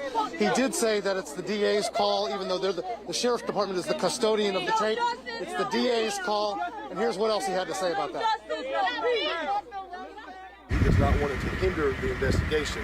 And in immense situations like this, the magnitude of this situation, it's very delicate. You want every piece of that video, every piece of evidence to be perfect. So when the outcome when it comes out, it's done right. It's done right. But see, they don't care about stuff being done right. I mean, think about it. When has the left cared about stuff being done right? The left is about tearing the country down. The left is about destroying the law in the country. And I tell police officers, they're like that line between civility and total chaos. And they want to remove that line. Police officers are leaving the force in an alarming rate. And then they're finding reasons to fire police officers. There's police officers right now that are getting fired in the United States of America for simply putting on the uniform because of the cancel culture. We the people, I mean, seriously, the public can't demand how police officers pull people over and how the police officers should act when they pull the public over. When the public, by and large, is shooting at police officers when they pull them over. Of course, not every single person. I've been pulled over and I've never shot at a police officer. I have no need to. But a lot of them do. And then they're even going as far as talking about police officers shouldn't even have a sidearm when they do a simple traffic stop. When I was in Minneapolis, I was asking a lot of people, what do you think? Should police officers have sidearms for a simple, see, you have to say the word simple traffic stop? Like the police officer knows that if it's going to be a simple traffic stop or not. They don't know what they're getting ready to walk into. They have no idea. So they call it, and see, that's what the left, they call it a simple traffic stop. You know, same thing with Deontay Wright. They were trying to say it was a simple traffic stop, but it wasn't a simple traffic stop. Kim Porter, the police officer that shot him, she ran his record, and he's sitting there fighting with them, trying to get back in the vehicle. Hey, if I'm a police officer, I'm going to think that he has a weapon in there as well. I'm not going to let him go, especially now that we don't caught him. If I'm letting him go, I'm not doing my job as a police officer. And then you bring that up about the whole situation. What would you do? And then they kind of like, look, oh yeah, I see. You know, if I was a police officer, I might have done the same thing.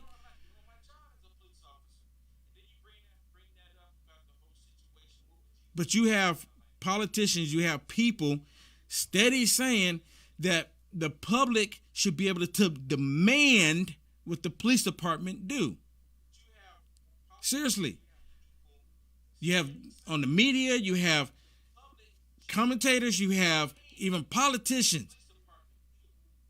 But see, the politicians don't want to listen to we the people, but they're saying that the police officers should.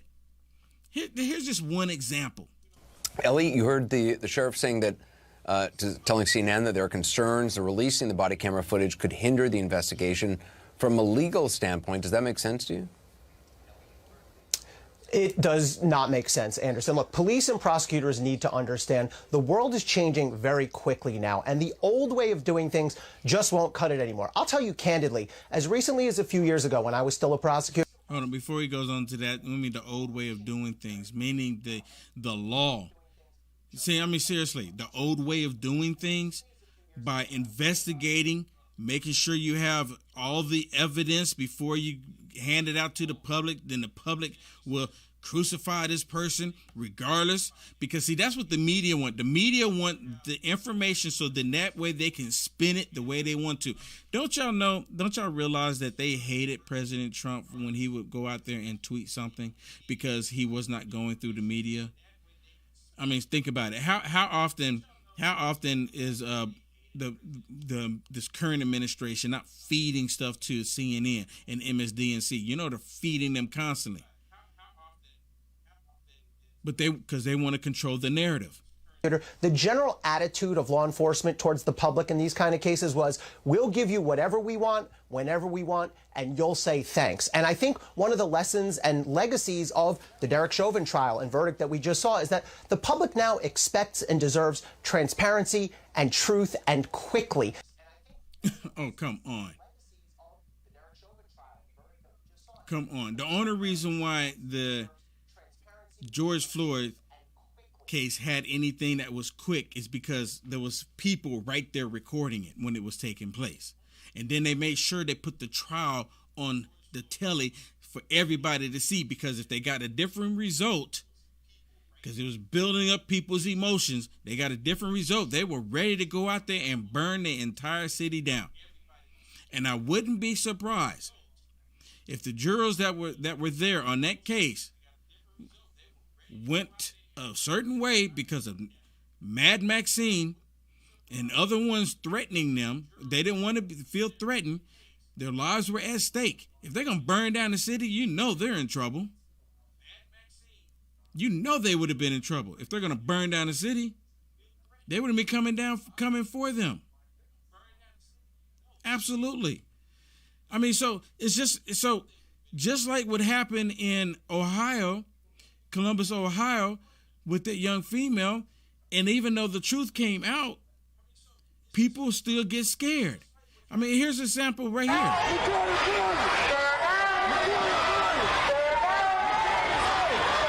See, they're all gathering even though the truth came out. This is my point. Even though the truth came out, they still don't care. They're just looking at it that another police officer killed a black person.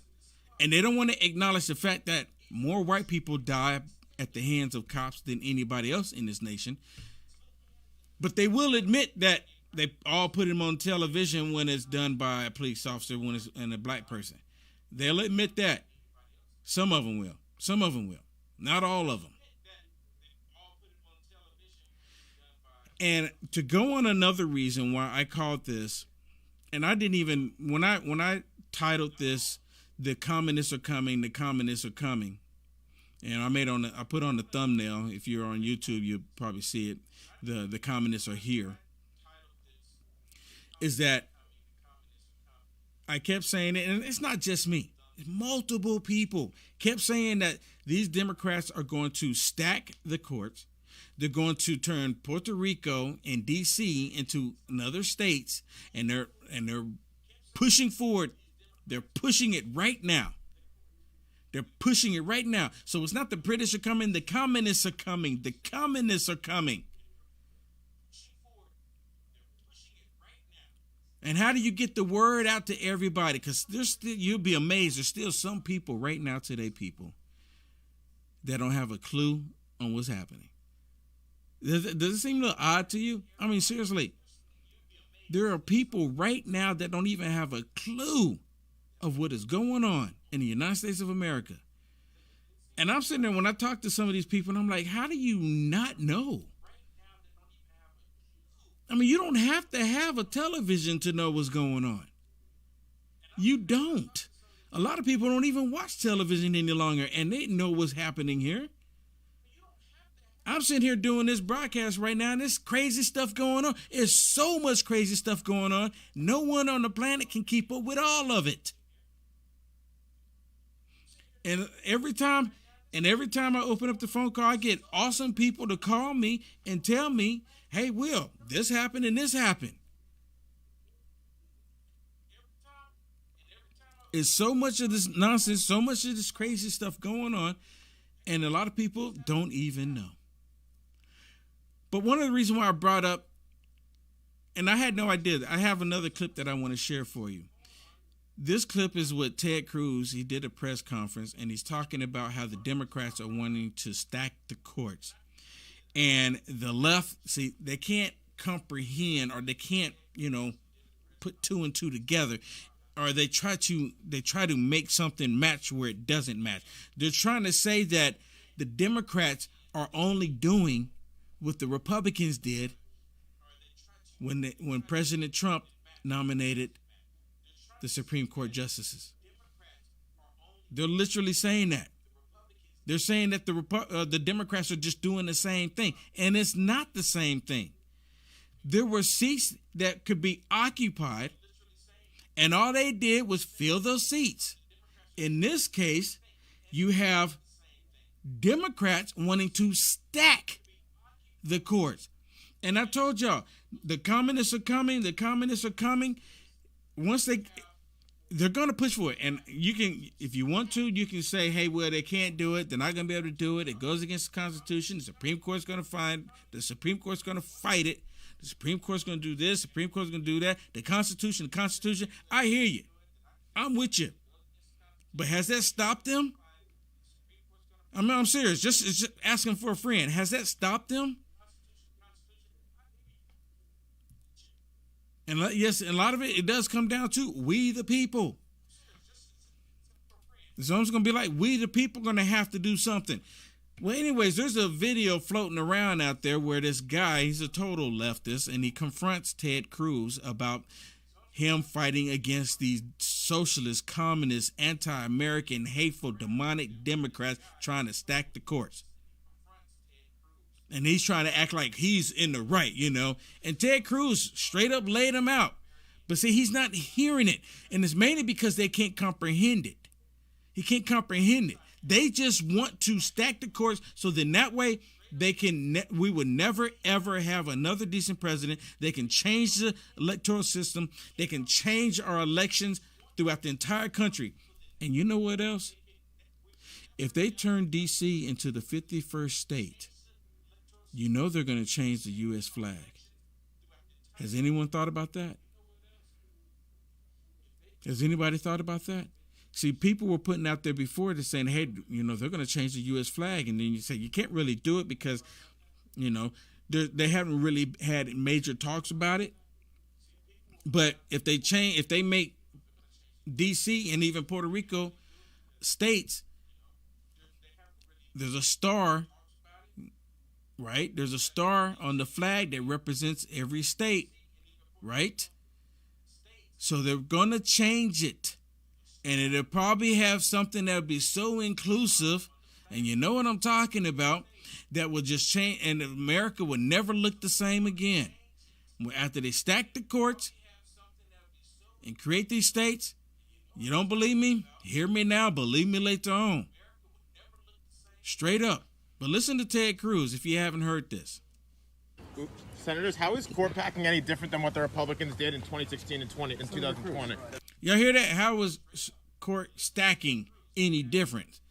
This person, whoever this person is a total idiot, because these seats need to be filled. It has nothing. Trump didn't stack anything. The Republicans didn't stack anything. I mean, it's a complete idiot. Listen. We filled vacancies. What? We filled vacancies. I know, but That's what are not they packing doing? the court. They're doing something that's allowed under the Constitution. They're packing the court. Yeah, allowed under the Constitution. Lots of bad things are allowed. I know, but it's not a destruction to the rule of law if it is in the law. Sure it is. It's politicizing the court. That's exactly what it is. They want to politicize the court. And if they stack the court with 13 Supreme Court justices, America's done. Seriously, me coming on here talking to you, it's going to be done. Seriously, because they're going to push it so hard. China, the CHICOM, China, they're going to take over because the Democrats are just going to implement everything that what China wants. They're already doing it.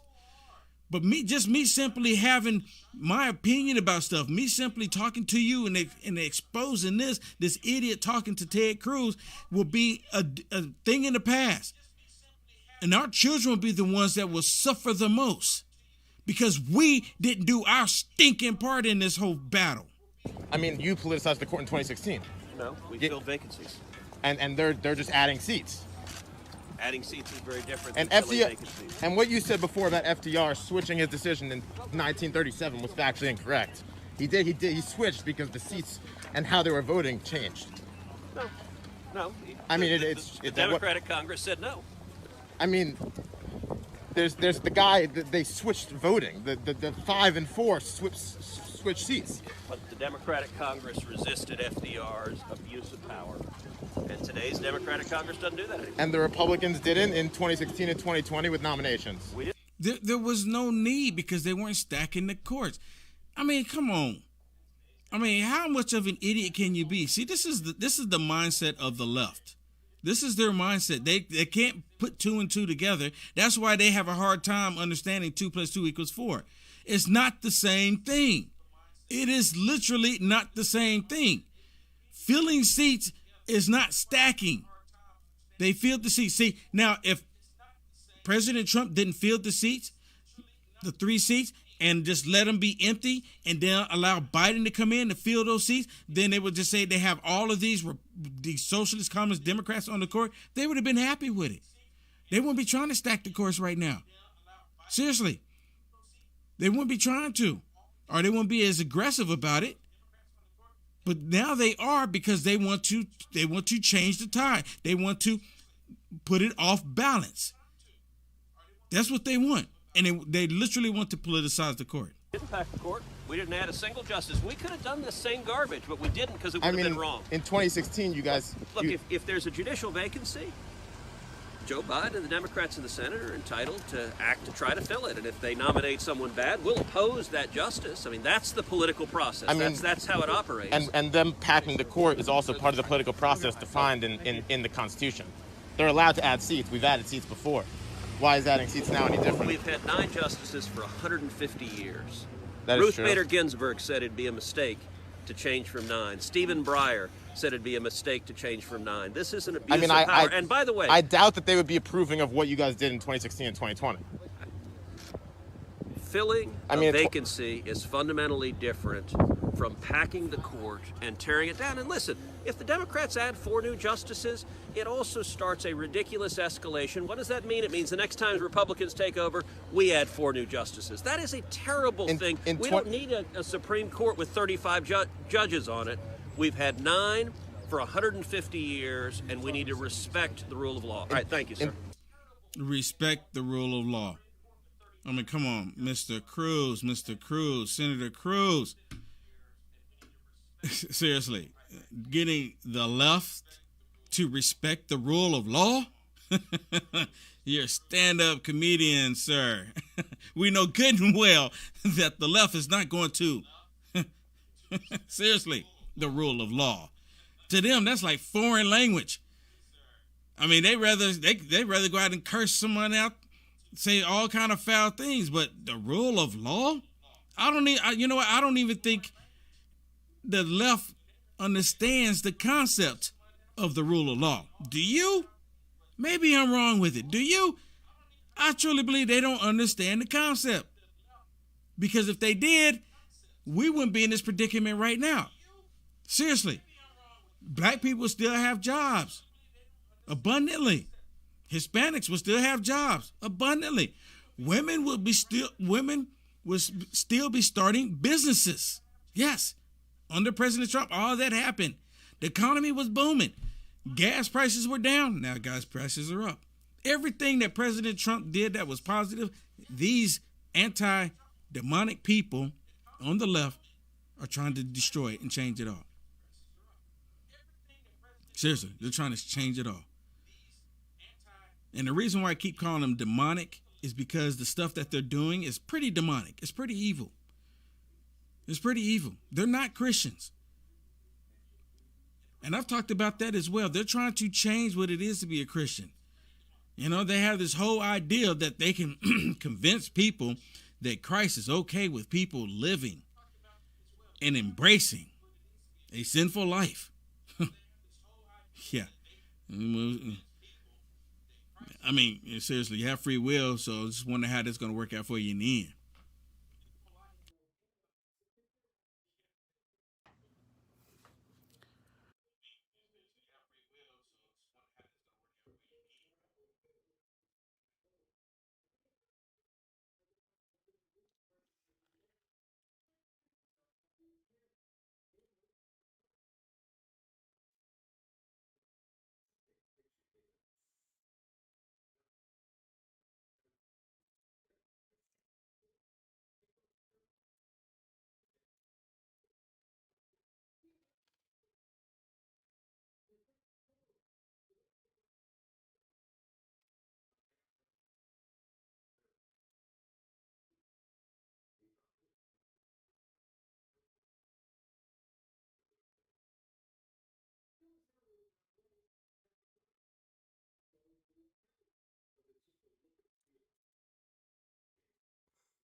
There and using the F word and all that.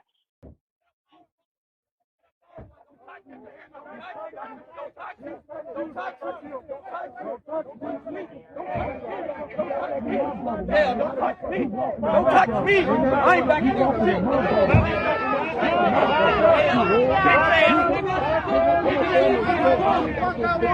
Don't talk to me, please! Bitch, get away from me! Get away from me! Get away from me! Ain't no problem over here! Walk away from me! Weird ass bitch!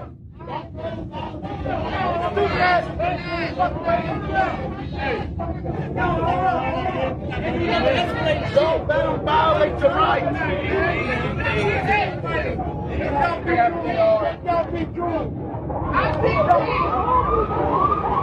Put these cops in check. I dare y'all to send somebody to the street somewhere. I'm gonna. So if you're on hold right now on the phone lines, you can hang out on hold if you want, or if you want to hang up and call back. I'm gonna try and get in touch with somebody I know that's in Louisville, and I'll be right back, guys. I want to see if I can bring them on the show. Maybe they can tell us a little bit about what we're seeing here. He said we need to give an illegal dispersal order. Is that what you said? I'm talking to you. I'm not talking to you. Is that what you said? I need a dispersal order? KRS 511-080. KRS 511-080.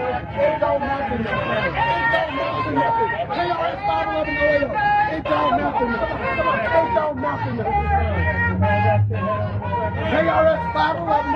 push him out, make a hole so the record can get out. Back up. Back up. I tell you to do something, you do. You do what I tell you to do. I own you. If we got you here, no, you ain't with your family, is you? So guess what? We own nothing we doing. You out here with us. You ain't with your family right now. So we own you. Fuck you out, man. They not doing this stuff for the right reason. They doing the thing that can keep us alive. Well, no, it don't work like that. Try to play hero. Don't worry, I got all the laws that pertain Like to Nick what we Rodman doing. trying to play hero and shit. I got all the laws that pertain to what we doing. They ain't let me play. I know the laws, word for word. Why y'all don't? Y'all gotta look it up. So I love it. I'm glad I spent time with You don't let him shut you up like that. I'm glad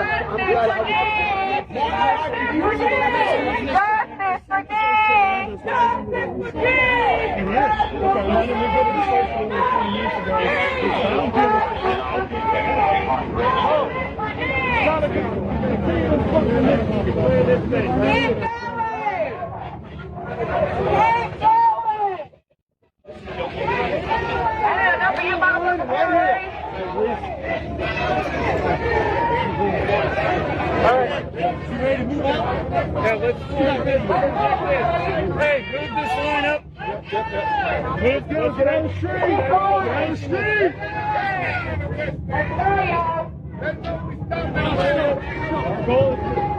Hey, we're moving the record. Let's go.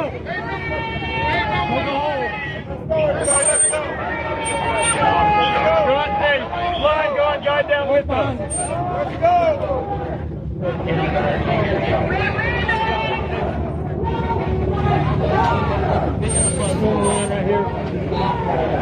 Bunch of bitches with buzz cuts out here. And guess what? They ain't stopping shit. All my people come this way. You can't stop them. What they talking about? I need everybody safe. So be safe over there.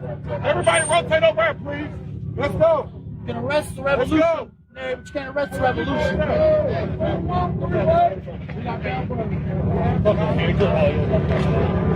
I'm gonna see y'all at the next one. Get close to me. Get the fuck out of my way. Time and energy and taking care of us by making somewhere in this world. Okay? But this aside, All of you are wrong. and us, and we might live a better world.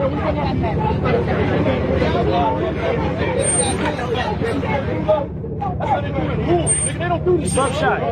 Buckshot.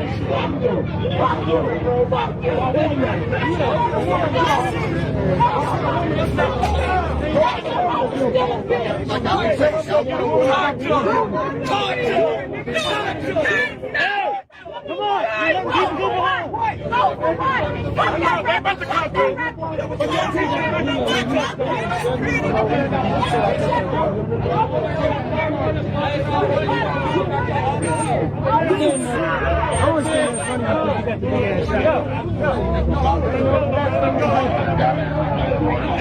All right. So this is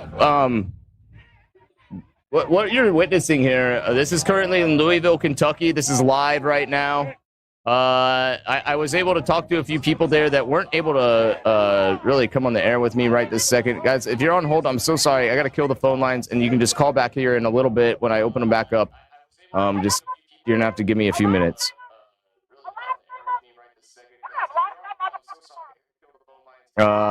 So this is actually in the Highlands area of Louisville.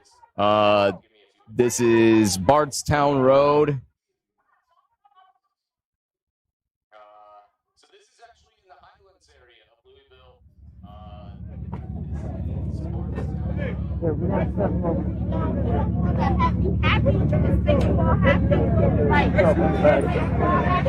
Man, we got you, brother.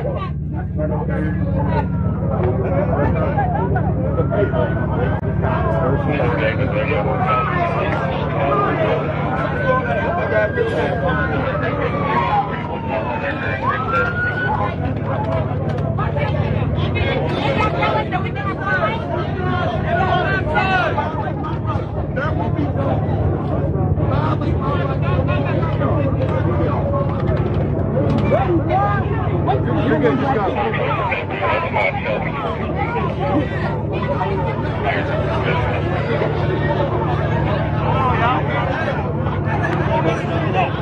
This is live right now in Louisville, Kentucky.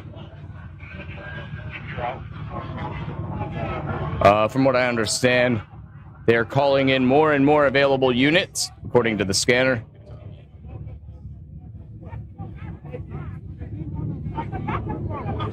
We're in the area of Baxter and Grinstead, Bardstown and Grinstead.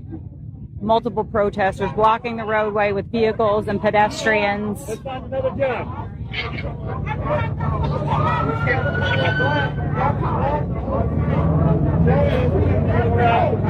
Let's find one right here. This is an interesting area. They actually had a few weeks ago, maybe it was like a month and a half ago, protesters were on the same road, Bardstown Road.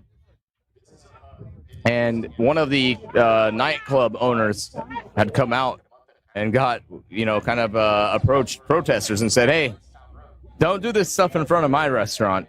You're not." And it was a black gentleman. He said, "You're not representing Black Lives Matter in a way that I agree with."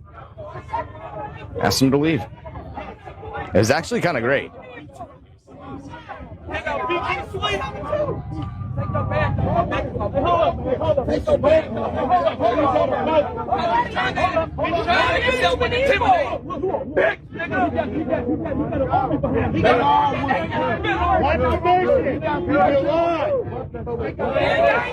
Y'all not even right. You popping up with that line. Form a line, LMPD. Form a line. Grab him. Grab him for what? Who you talking about? And I'm glad your live stream was right behind you. I hope they're talking about grabbing. So I want you guys to pay attention to this guy right there in the blue and the white hat that you just saw. This guy with the blue t-shirt on and the white hat. All right? Pay attention to him right there. He can be seen in several Louisville protest videos. He is in almost every single one. Oh, man, I have them. I have the video. I actually have them. I saw that guy live when I was there in Louisville. I have a clip of him from my own camera.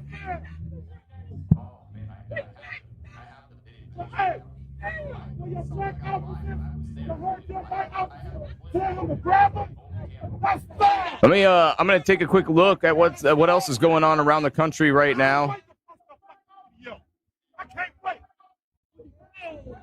We're doing traffic.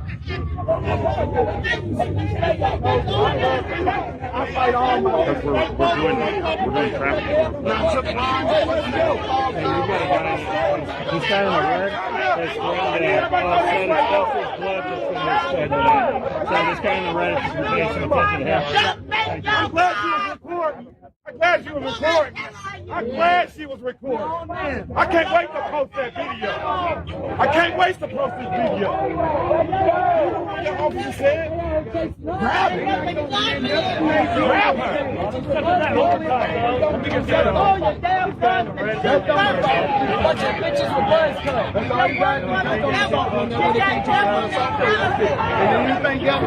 Here's another live feed view here. I'll bring this one in here for you guys so you can take a look at.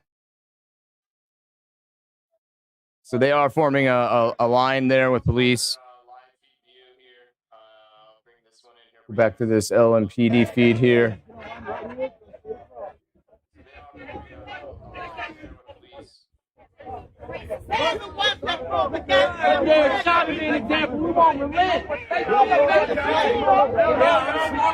It looks like they are still marching in Virginia Beach right now. They were marching there earlier.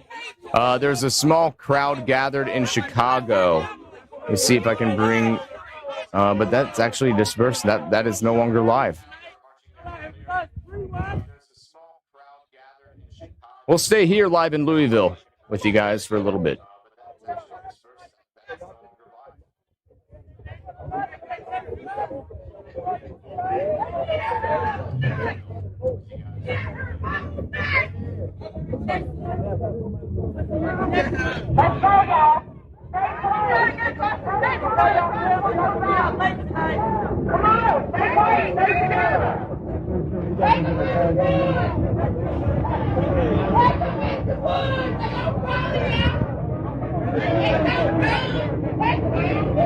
So this is a shot from behind the police line there. And then the second camera view that we have right here, this is in front of the police line. You can see just the sheer response from LMPD, which I'm kind of surprised about, to be honest with you. They have the police chief that's in Louisville, Erica Shields, I believe it's her name. She was the police chief here in Atlanta, Georgia. And last year, when protests erupted here in Atlanta, she quit. She quit her job here in Atlanta. But what was strange is then she took a job in a department that had a by far much higher profile police killing case, the case of Breonna Taylor. But it is strange. In talking with some of these officers there, and that I have, had the absolute pleasure and privilege of talking with, that chief does not have their back in Louisville. Amy?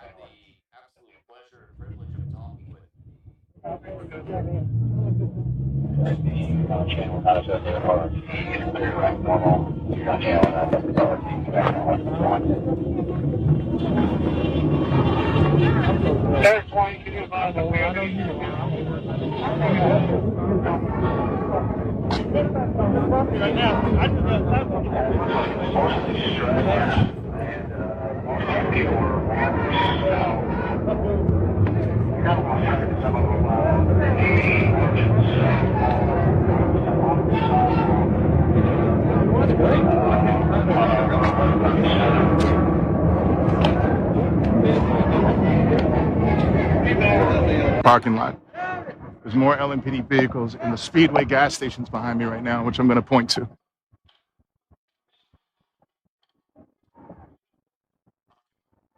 From the press, Matthew Ballard was arrested. Matthew Ballard.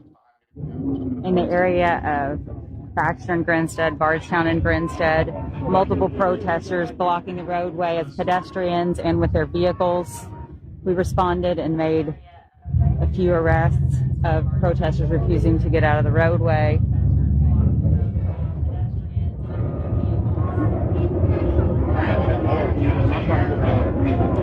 Large crowds gathered and encircled officers. They have since moved on.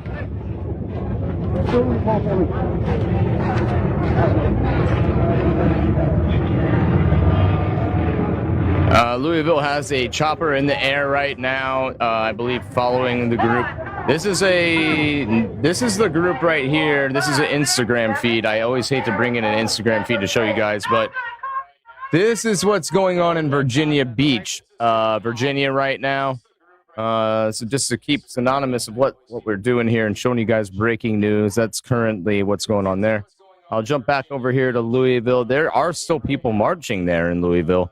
But what they were doing is police were interjecting because they were harassing people in a restaurant district.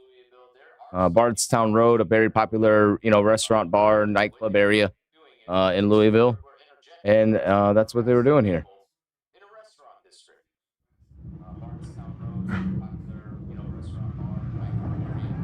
Yes, he is.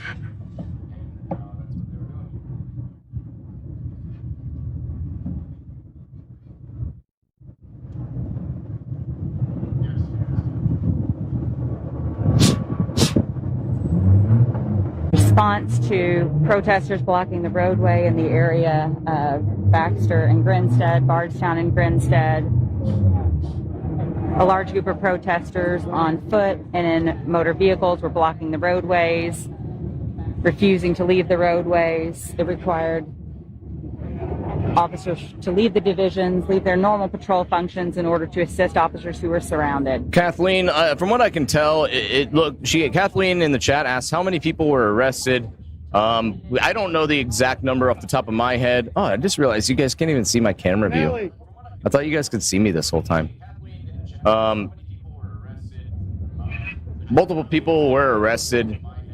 The thing is that in Louisville, like a lot of these other areas, when they make these arrests, the people are released right away. Within an hour, they're right back out on the streets.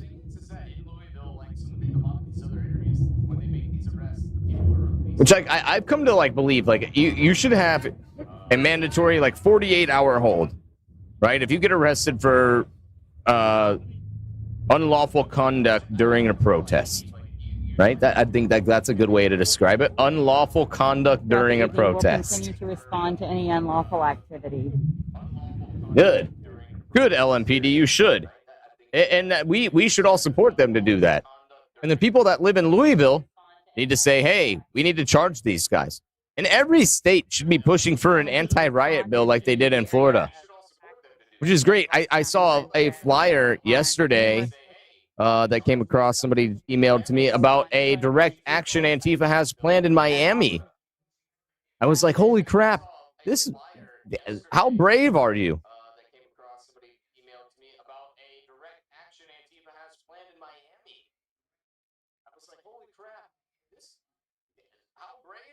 All right, so they're going to open up the road back up there in Louisville, Kentucky. There's great news. Go back over to one of these other feeds here. This feed is still with the group. They're marching. They're actually staying on the sidewalk here for the time being. My guess is that they kind of got a little taste of what could happen in LMPD's response tonight. But you got to give it to LMPD. They engage. They were able to make a few arrests. Look at what happened. Now we've got protesters walking on the side of the road, on the sidewalk. This is good stuff. That's what you need. I support that. You want to walk on the sidewalk, go ahead. Right on. Do it. Do it.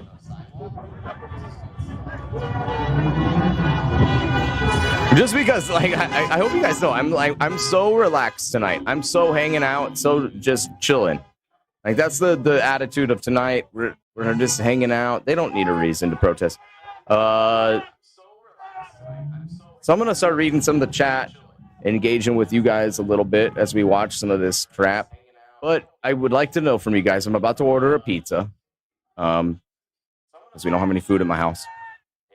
What should I order on the pizza? Tell me your favorite pizza toppings in the chat. That's what I want to see. Give me some good ideas. Now, here's the background, though. I'm a pizza connoisseur. So, don't come at me with some whack topping choices. I've tried it all. There's nothing I haven't tried. So, give me good combos here. I'm talking give me combos like pepperoni, green pepper, and onion, but not that, right? Give me other ones, good ones. So this is live in Louisville. This is the shot right here. This is Virginia Beach.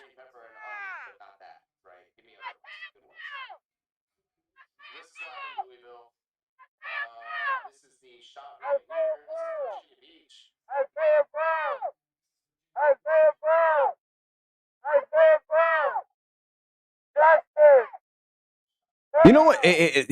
Look at this. There's not that many people there at Virginia Beach. If they can get a group of 30 of them together and march in the streets and say somebody's name, why can't people that have maybe a not so popular opinion march in the streets for something else? Right?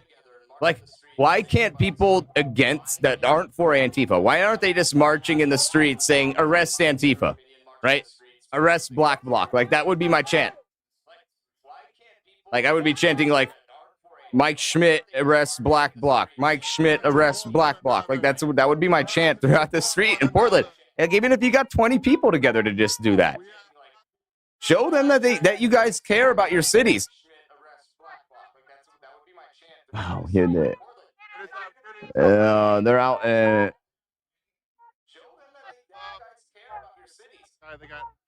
Some people went live in Oregon for something, but I can't see what it was for. The feed went live really quick and then dropped.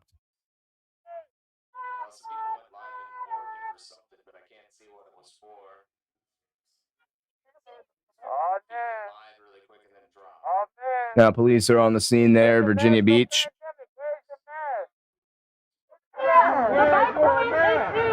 Look, get back in your American clown car, okay? It's right back to Nazi times. Yes, required by the city code. You are required to have a mask on, so where's that at? Where's your mask at? Bacon, beef, and sausage, Stephanie says. That sounds good. I'm all about the meats. Where's your mask? Well done, extra sauce, onion, and sausage. One shot said that sounds good too. Oh.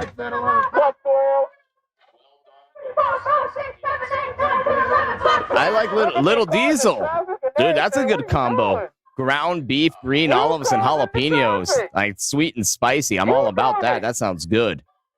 Ooh, Ruthie, chorizo. If I could get chorizo on a pizza here in Atlanta, that would be fantastic. I don't think I can find chorizo on a pizza here.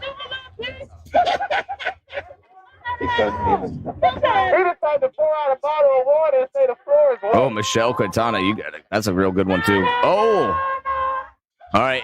April knows me. Garlic Parmesan sauce on a thin crust with spinach, bacon, mushroom, and chicken. Ding, ding, ding, ding. Like, hey, she knows exactly. Like, you must know me. That's what I want.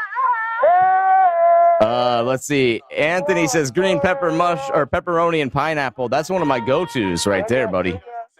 That's like in the favorites. Ham, bacon, Philly steak. Teletwang says, Hey, man. bacon and onion. I'm a Blake dog, a black dog. I think that's what your name is on Twitch.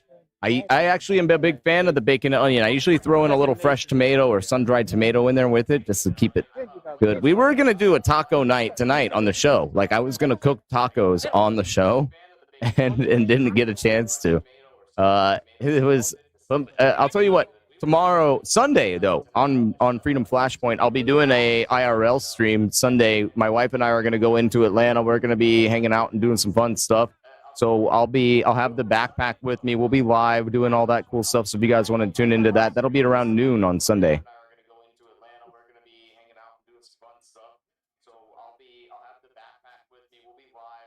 Stacy says, you guys are killing me with all this pizza talk. I can't eat and haven't had a meal since last week. Oh, I'm so sorry, Stacy. I hope you get better, get to eat soon.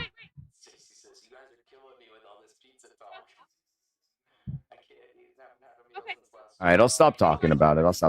But I won't stop talking about it. But I'll tell you what I got the other day, and I ate a few of before the show, was the chocolate chip chunk Chick-fil-A cookies. Oh, good God.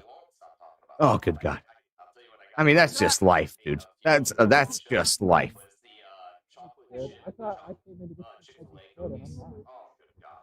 So we'll go back here. This is Louisville. There's a few other streams, but this is the best full screen one, and I know you guys don't like watching the little screen, so.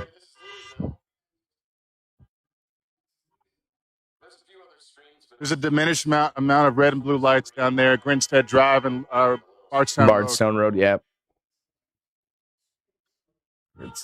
So there, okay.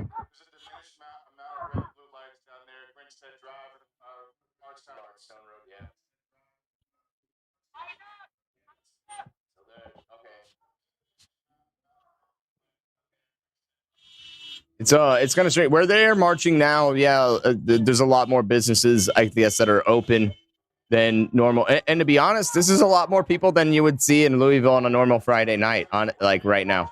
You know, I was just there a couple weeks ago on a Friday night. The city was dead. Black Lives Matter. Bardstown Road's a little bit more popping, but Black Lives Matter. Black Lives Matter. Black Lives Matter! Black Lives Matter! Black Lives Matter!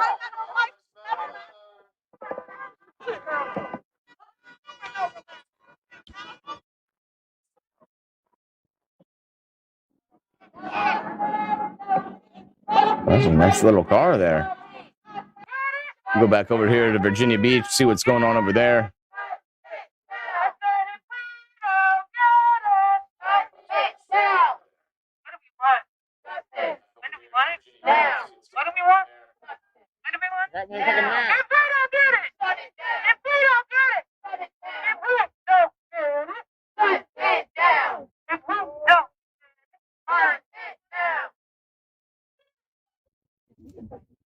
That's a small group, dude. That's a real small group. No lives matter till Black Lives Matter. Oh, shoot. No lives Thanks, matter Destiny. till Black I appreciate that. Yeah. I don't mind doing the protests every once in a while, guys. I really don't. We don't It's get just no justice. Y'all don't get no April. peace. Jeez. Why are you? All right. Y'all don't get no peace. I don't get no peace. I don't get no peace. That's what you get for talking about tacos, April.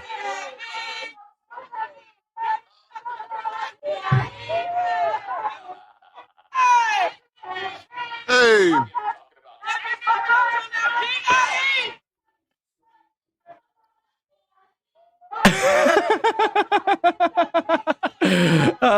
She's gonna call me in about 9.5 seconds and be like, "That's it, you're fired."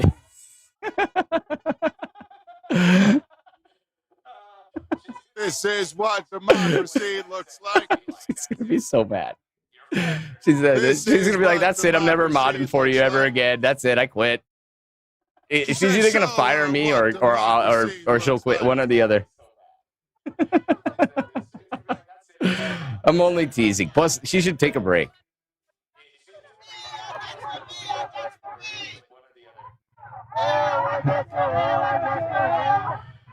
But okay, so look around though in Louisville. I want you guys to pay attention. Like, look around to the left and the right of where they're marching. This is a downtown area. These are businesses that should be open for business. These are restaurants. These are stores. These are places that were at one point hopping and popping.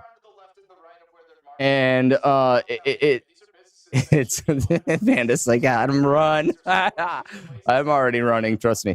A lot of these places are, guys, even like neon signs that are on. A lot of them have neon signs that are on, but they don't open all day. They're fully furnished, but don't open all day. It's the weirdest thing ever. And a lot of it, it is so creepy. It's weird. And we have a documentary coming out about Louisville, and a premiere that should be coming out in the next day or two. But it's what I got to see with my own two eyes there, guys, is something that it's not like what we're seeing in some of these other cities. You see some of them, some of it you do see though, like Portland, downtown Portland, in a very particular part of Portland, you see it, right? That there's just businesses that are continuously boarded up. Atlanta, we have a section of businesses that are just continuously boarded up. New York, the same. It's just really weird.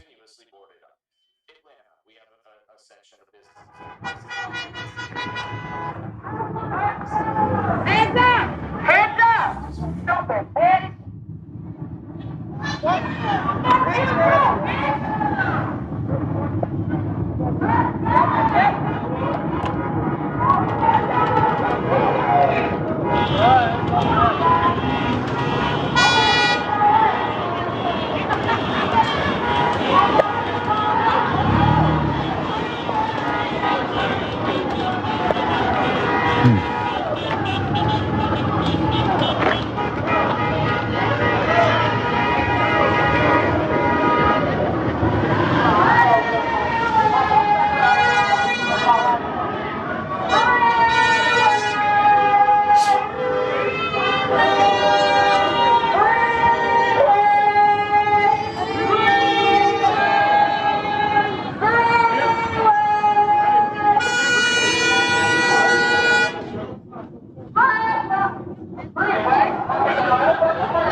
Good point.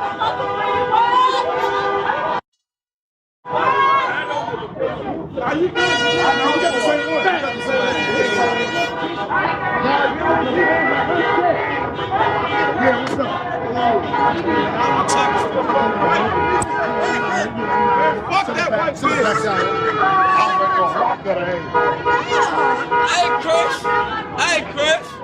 Hey, guys, this is what I don't understand. We out Hello. You all right? That's not important.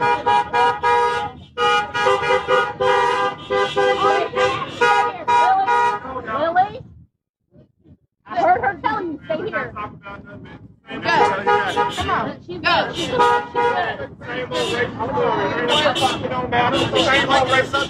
Don't waste my time talking to stupid motherfuckers. Ain't no need to talking to no racist, bro. Like, they see what's going on. Right, let's go. Talking to no racist. I'll stand right fucking here if I want to. There's the foul language, not This foul language is coming. No, I'm just saying you all are being confrontational. Mama Bear, I was getting fired on the phone. It was just, yeah, I was on mute on purpose. I meant to turn off the camera, but I couldn't.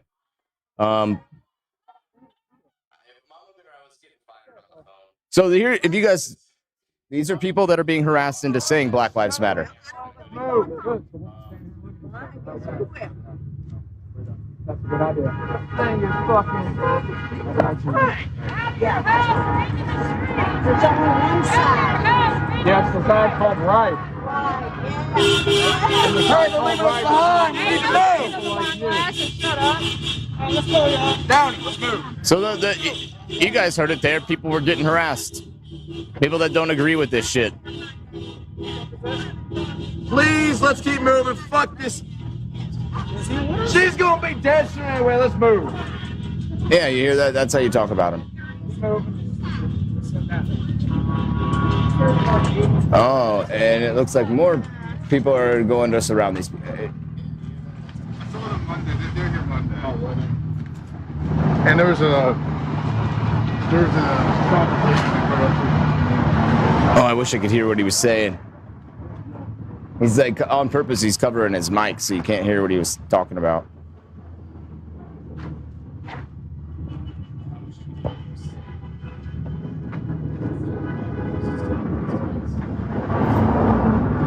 Good for those people. Good for them for standing up for their community, though.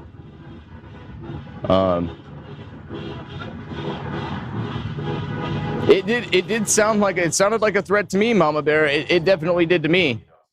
And I'm not just like saying that to be ambiguous, you know, like it I honestly believe that.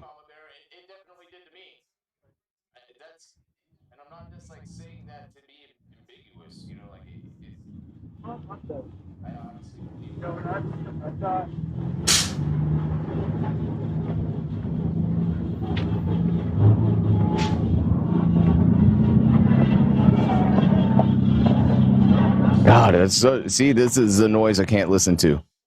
Can't listen to it anymore. It's so hard. And then they got music playing in the background. There we go. So you can't really see a majority of the crowd that they have. There's people that are a good group of people behind him. There's a good group, a nice sized group of people way up in front of him, about 50 yards or so that they're behind. You can hear the horns in their brigade honking in the background still.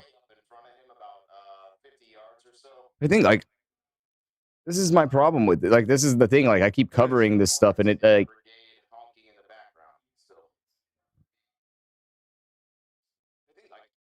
You guys like it though.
Breonna Taylor.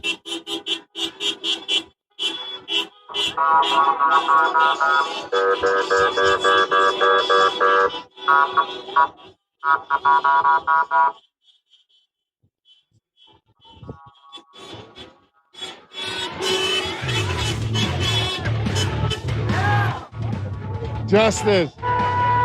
Now. Shut it down. Shut it down.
Fire and embers. What do they say? I can't even like the chants don't even make sense to me sometimes, honestly. They don't. I'm gonna cover up their music in the background for just a minute. That's why you guys are hearing the music. If you ever hear music just in the middle of the stream like this when we're showing protests, it's because they have copyrighted music in the background.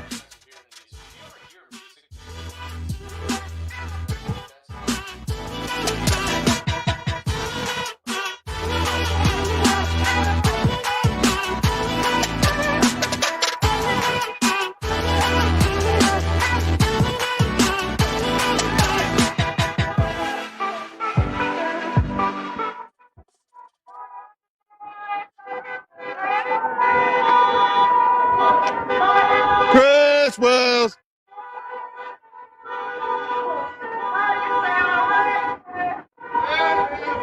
Jared.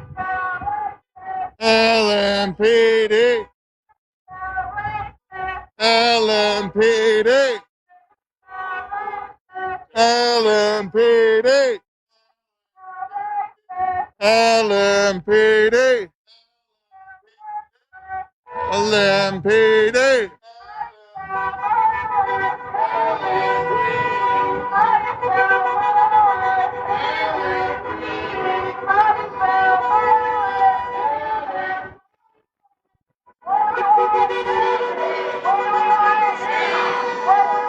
Justice.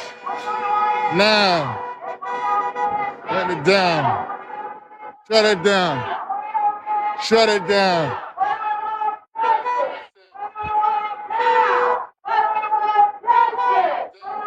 Now. Shut it down. Shut it down. Shut it down. Out of your bars and into the streets. Sonia, so I ended up ordering, what did I order? I got garlic Parmesan sauce instead of regular sauce. And then I got chicken, bacon, spinach, banana pepper, tomato, and black olive. Yeah, there's a lot of the guys at Domino's are like, what the fuck is wrong with this guy?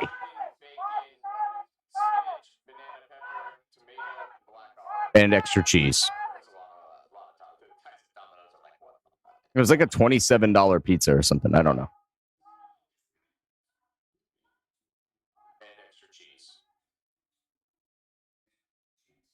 My wife always gets so upset. She's like, are you going to eat all of that? I don't think you're going to eat all of that. I ate it all.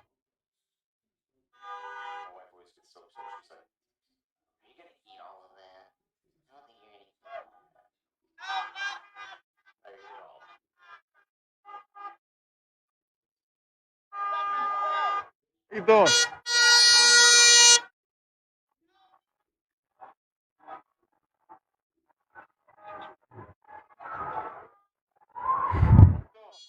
You were just hanging out tonight. There's nothing really going on, nothing crazy. I mean, this is just honestly, this is this is Louisville, Kentucky. Oh man, why you got to do it like to me like that? Just playing songs like that in the background. That's a problem with these marches. They walk by these cars and they're playing all these copywritten music. Doesn't really matter, I guess. For some reason, he.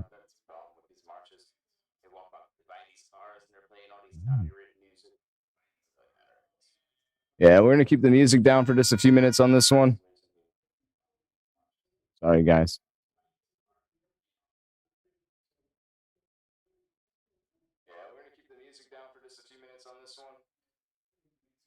Like old school days, just watching protests, just hanging out, having a good time. Having a good time. Old school days, just watching protests, just hanging out, having a good time. Having a good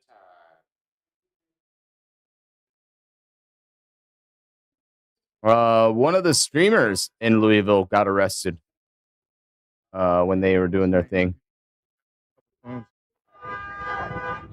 We can get some different angles out here.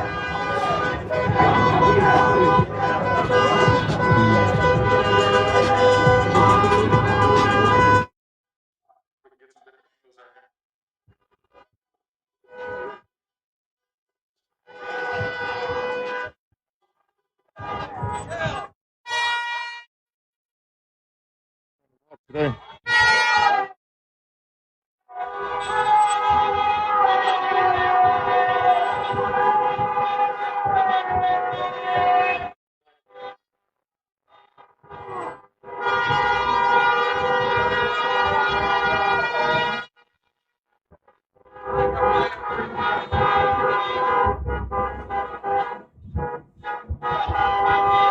Yes, Max.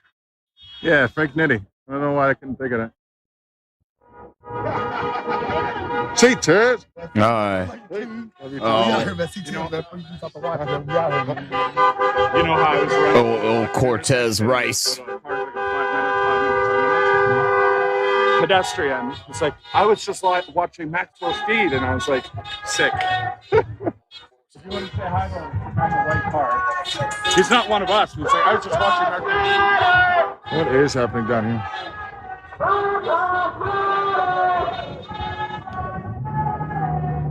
So looking down the road toward the highway, I don't see any red and blue lights. I don't see any red and blue lights looking back the way we came either.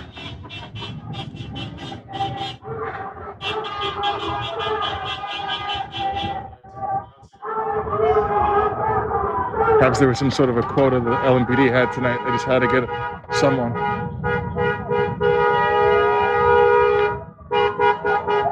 I am interested to see Matthew Ballard's charges. Perhaps he was hitchhiking.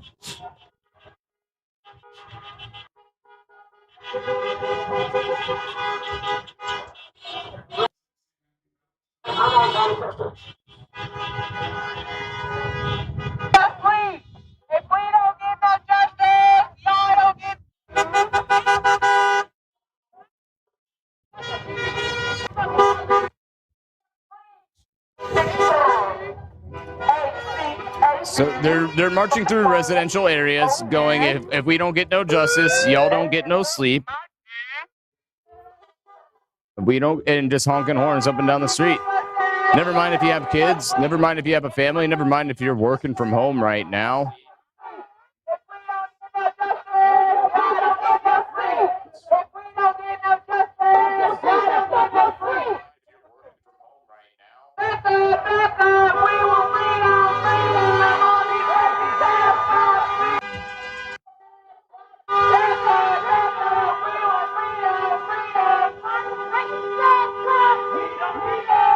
You know, like, Somebody should just go and cut all the horn. Don't do that. I say how great would it be if somebody just cut all their horn wires?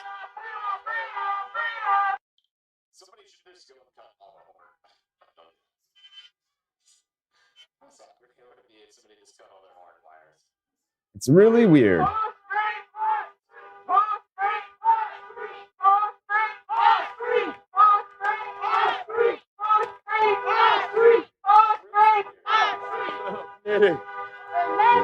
Back, brother.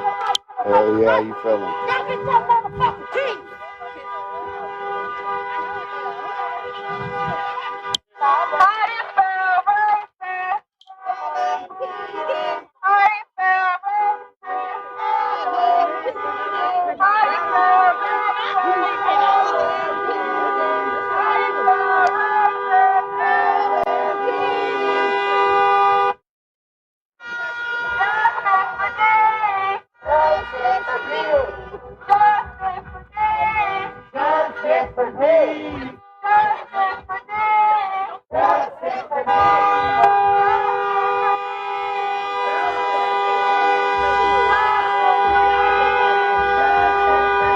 That's enough of that. Yeah, but just not listen to that. I don't even care. Like, we just go no audio. If you guys, if that's really all you want to do. So yeah, a few of you guys were asking about what exactly is going down in Oregon. Let me answer you really quick. So this is according to the Oregonian. Portland's mayor and acting police chief on Friday urged the public to safely stand up to the Black Bloc group of violent demonstrators who continue to plan, quote, direct actions around the city that routinely end with shattered windows, fires, and other vandalism.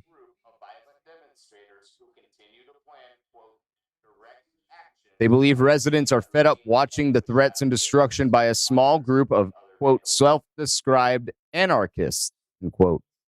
Wheeler said they want it to burn. They want to bash like they did to the nonprofit Boys and Girls Club in Northeast Portland.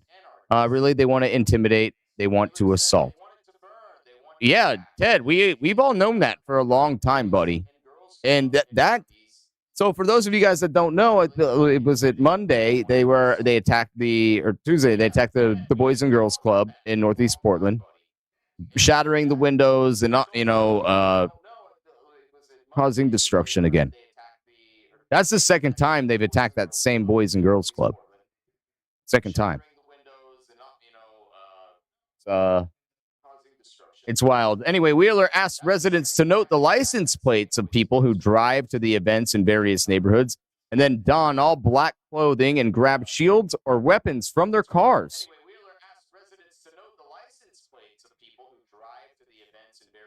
So, if you see somebody in Portland wearing all black, take a photo of their license plate, send it into Ted Wheeler. He is going to just throw it in the trash. Mike Schmidt will laugh, and they'll all chuckle about it the next day.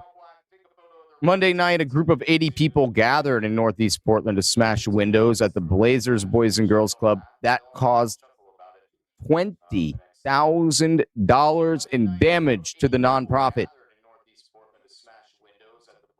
Just a week ago, a demonstration in downtown that turned into a riot left front windows of the First Christian Church broken. Anti-police ACAB sprayed all over the exterior of a concert hall, and windows smashed at the Oregon Historical Society. The second time they've targeted that building.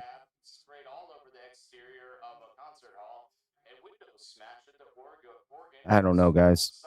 I don't even know. I have no words. What do you want me to say? Sure. Yeah. Like I'm one guy. Like I'll come to Portland. But what do you want me to do? Get your neighbors. Get all your friends. Get all your neighbors. Stand up to this. You know what? Get the license plate numbers, and if they don't do anything to stop it, start suing the city. Start suing Ted Wheeler. That's what I would do. If I lived in Oregon, I would sue Ted Wheeler. If I lived in Portland, I would sue Ted Wheeler. But my wife's also an attorney, so I've got a little bit extra legal help for free. You know? But still, That's what I would do. I'd reclaim my city.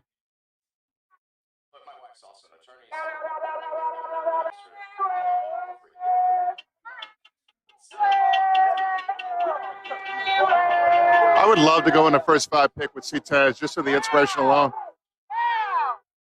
We're going to win the game. Oh, we're going to.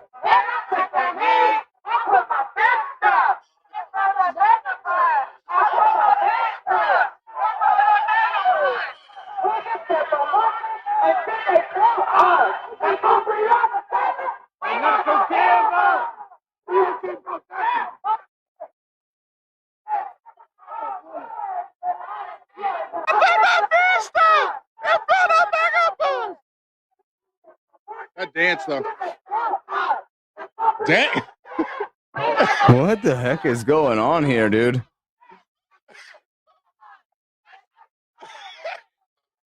Jesus.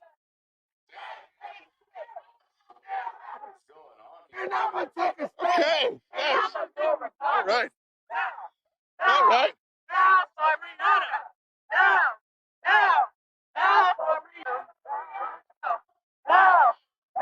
You hear that? Down, down, down for Brianna. Dude, you can't even make this up. I can't watch this crap anymore. I'm sorry. We're going to watch something else. If that's what we're doing tonight. I don't know. No, we're not. We're not even going to watch anything else.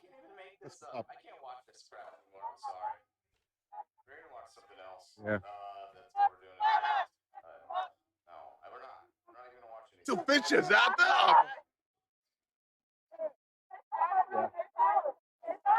Let's do this really quick. I want to talk about something really fast because I talked about it on the phone earlier when Marilyn called in. I had mentioned a little bit on Marilyn's phone call, and I was talking about a conversation that I had with somebody earlier today about putting on the badge, right? What it means to be a police officer and put on a badge, and what I interpret it from my point of view, what I see the people that put on the badge every day and what they do. And to me, and what goes through my head when I try to acknowledge the job that police are doing. And I try to put myself into the shoes of a police officer. You know, there's several of them that live very close nearby me and have children that are my age or children that are my child's age, you know, and are newly married and all that other stuff and going through the same bouts of life that everyone else goes through. They're not exempt from that because they're a police officer. In fact, I think they probably deal with it more, right? I have a lot of friends, you know, that are police officers that are men whose wives are begging them to not go into work now, begging them to find another career, begging them to abandon, you know, the 16 to 20 years that they put into a police force, 16 to 20 years that they put into a career to, you know, build this career for themselves. Now, not only are they faced with the unknown of whether they're going to be coming home, but they're faced with the unknown of what they're going to roll to on scene every day. But now they're faced with the unknown if they're going to end up going to jail for life for carrying out the duties of their job.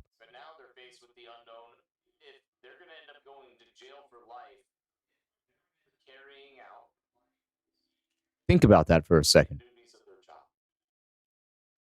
It's like if you work at Home Depot, like, would you go to work at Home Depot every day if you knew that, like, hey, like Home Depot is doing something illegal and I could go to jail? You know what I mean? I guess you know, it's a little different. Maybe you guys are doing something right, you know, because they're doing the right thing. Police are doing the right thing, and you could just go to jail for life. And I started thinking about like this whole tweet with LeBron. And then I saw, did any of you guys see what O.J. Simpson tweeted out? Yeah, O.J. Simpson called LeBron out. That either one of them have a platform to stand on, you know, especially O.J. doesn't have a platform to stand on talking about anybody being killed. But, I mean, God,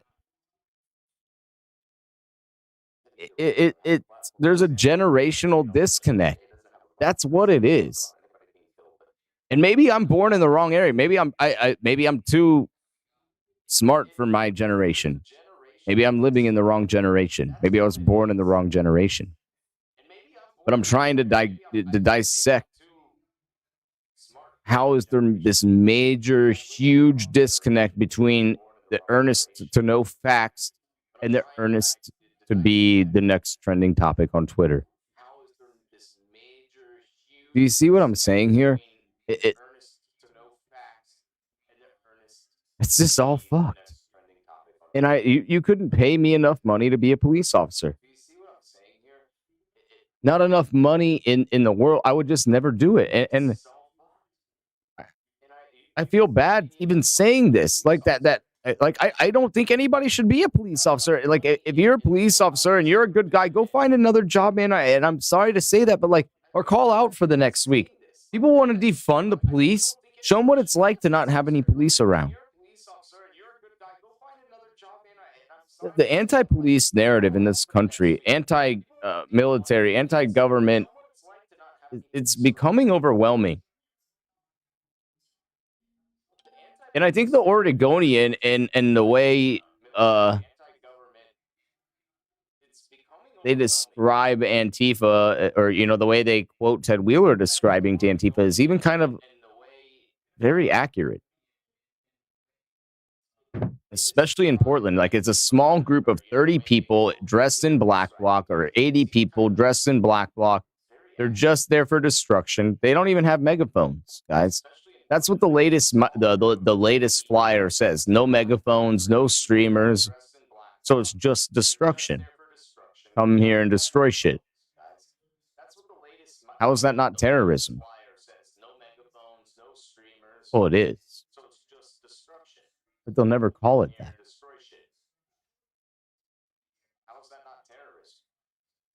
This is the things that nobody wants to talk about. Nobody wants to talk about what these officers really face every day. It's just sad. If you're a police officer and you watch the show and you want to not be a police officer anymore because you're scared shitless that you might go to jail for doing your job, yeah, honestly, you can shoot me an email, dude. I'll help you find a job. Like, I'm so serious. I'm so well connected in network. Just hit me up. I will literally, I'll call people in almost any industry and help you find a job. I'm not even joking. Because I get it. I get it. I would not go do it. There's no way. My wife wouldn't let me. My wife would not let me if I wanted to. So, I don't know.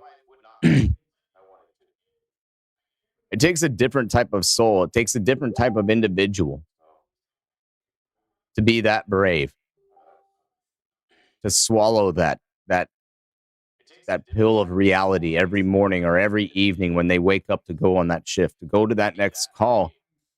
It's another pill of bravery they have to swallow, another pill of courage.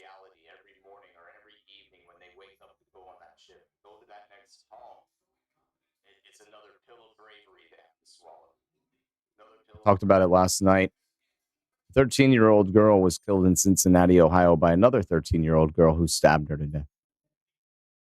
It's not national news anywhere. In fact, it's just not in news. There's one news outlet that reported it.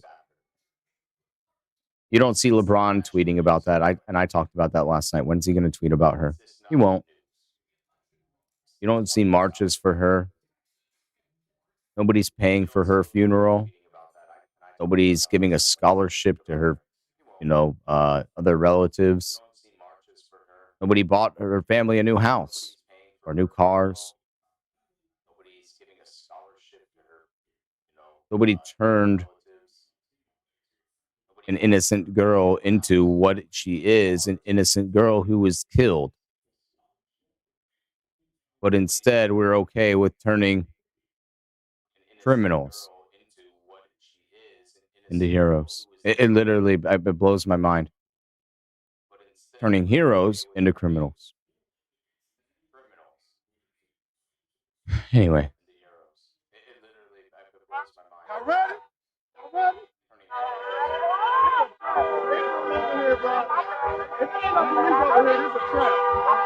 If this is a driveway and there ain't no police, it's a trap. Can I get this?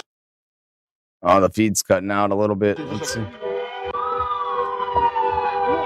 Oh, this is Frank Nitty's face. Gotta love looking at that, right?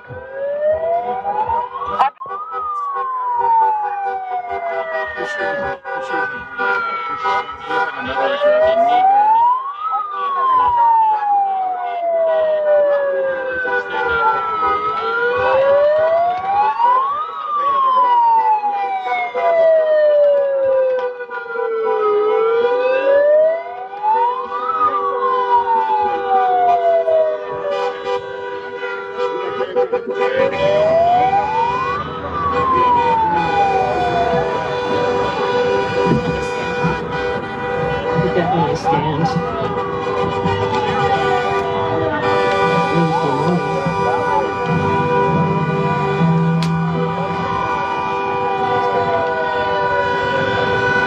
Here's a candlelight vigil that's occurring in Los Angeles right now for a whole list of criminals. George Floyd, Dante Wright, or not Dante Wright, I'm sorry, Rayshard Brooks. This is what are we talking about here, guys? What is this world coming to? Since when do we march for criminals? When do we march for criminals? When is that okay? Why is this okay? Why is it okay to march for criminals and we're not marching for heroes? Why aren't we marching for the 13-year-old girl who was killed in Cincinnati? Why aren't we doing that? How about why aren't we marching to take Antifa down? And just, listen, I don't even, like I said earlier, literally organize a march and hold up a sign that says, arrest Antifa. I will literally fly out to Portland, Oregon if you can get 35 people. Literally, 35. That's it. That's the smallest number. You get 35 people with signs that say, arrest Antifa. I will come for that march if you schedule it out and let me know a week in advance. I will literally come. Let's do it. That's all you need, guys. And listen, when 35 people are marching down the street and one person agrees with you and they join in, now you got 36. One more person joins in, now you got 37. Two more people, husband and wife, join in, now you got 39. That's how you start a movement. That's what I would be doing. If Antifa was in Atlanta, and I am not encouraging you guys to do it, I would be down at my city hall every day.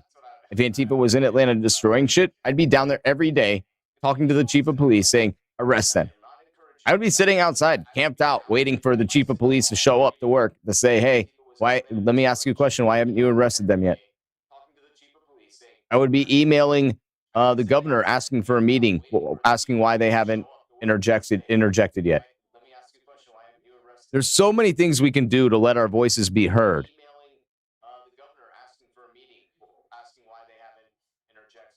Oh, they're on their...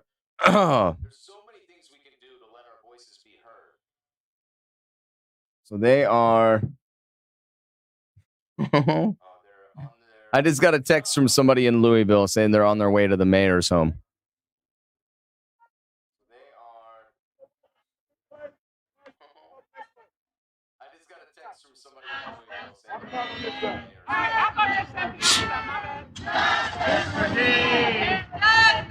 Y'all ain't loud enough!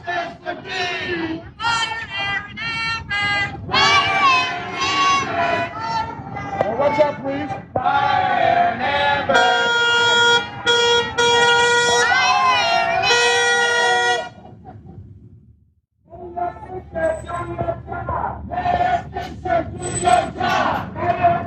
So they're at the mayor's house now in Louisville. You all right?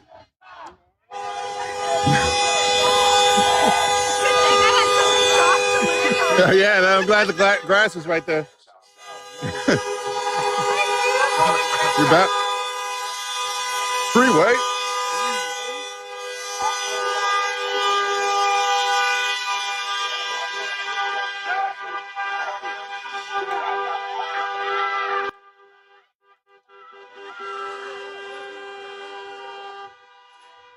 Wow, this is at the mayor's house, guys. Can you... Nobody. And I'm not saying I don't even know anything about the mayor in Louisville. I really don't. So I'm not even going to comment on it. But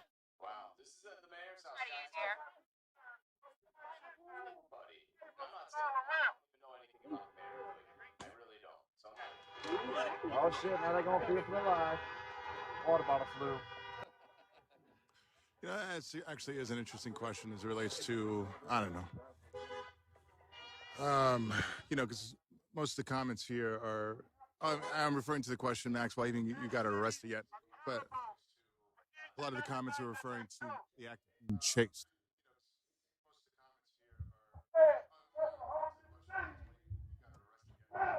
Interesting topic. Check out the, I'm not going to go on a rant right now. I feel myself wanting to, but I'm not going to. Super Athlete Tribe, something on the lines of Tuhamara Tribe. They were written about in a book called Born to Run. Hey, where you at? Louisville. Talk about the correct method of running. Basically, bluntly said, running on the balls of the feet and not oh my letting the God, heels dude, touch this the is ground. awful. It's something I practiced many years ago, and this is so bad. slowly, I am actually like kind of done showing it, to be honest with you guys. I can't take the horn honking anymore. It's done. I'm so done. I hate to say that.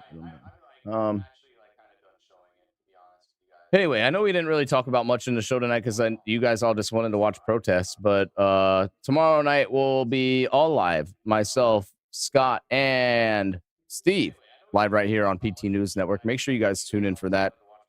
I'm going to, because this is all that's really going on right now, here's what we're going to do real quick. Let me break this down for you guys. So we know of direct actions planned in Portland tonight. We know that Antifa has a plan to meet back out there tonight. No streamers allowed, blah, blah, blah, blah, the usual. But what I'm going to do is I'm going to take about a 45-minute break. I'm going to eat some food. I'm going to, eat some food, drink a Mountain Dew, hang out. I'm going to watch everything that's going on. And if when police show up at the mayor's house here, I'll be back live with that. If when they show up at Portland, we'll be back live for that. So you guys just make sure that you have hit that subscribe button, hit the follow button, hit that little bell so that way hopefully you get notified. We've been getting shadow banned pretty hard the last few days, so I wouldn't be surprised if you just don't even get notified. But do us a favor, hit that little bell right there. You'll find out every time we go live. Thank you guys so much for tuning in tonight. Sorry that nothing super eventful happened, but luckily we got to see some protesters get arrested in Louisville, right? That's exciting. Always good to see that stuff happen. But we'll see you guys tomorrow night. And again, if anything happens tonight, breaking news wise or in Portland, I'll bring that coverage to you live. Anything happens here again in Louisville, we'll break live with that again. Good night, everybody. See you tomorrow.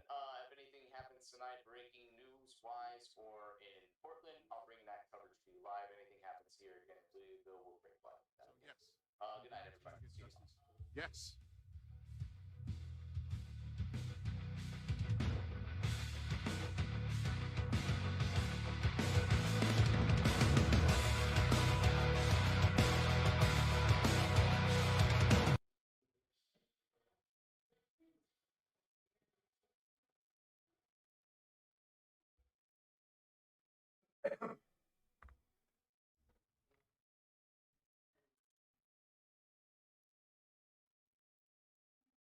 Sister is the one who made the 911 call 3 days straight, all by herself.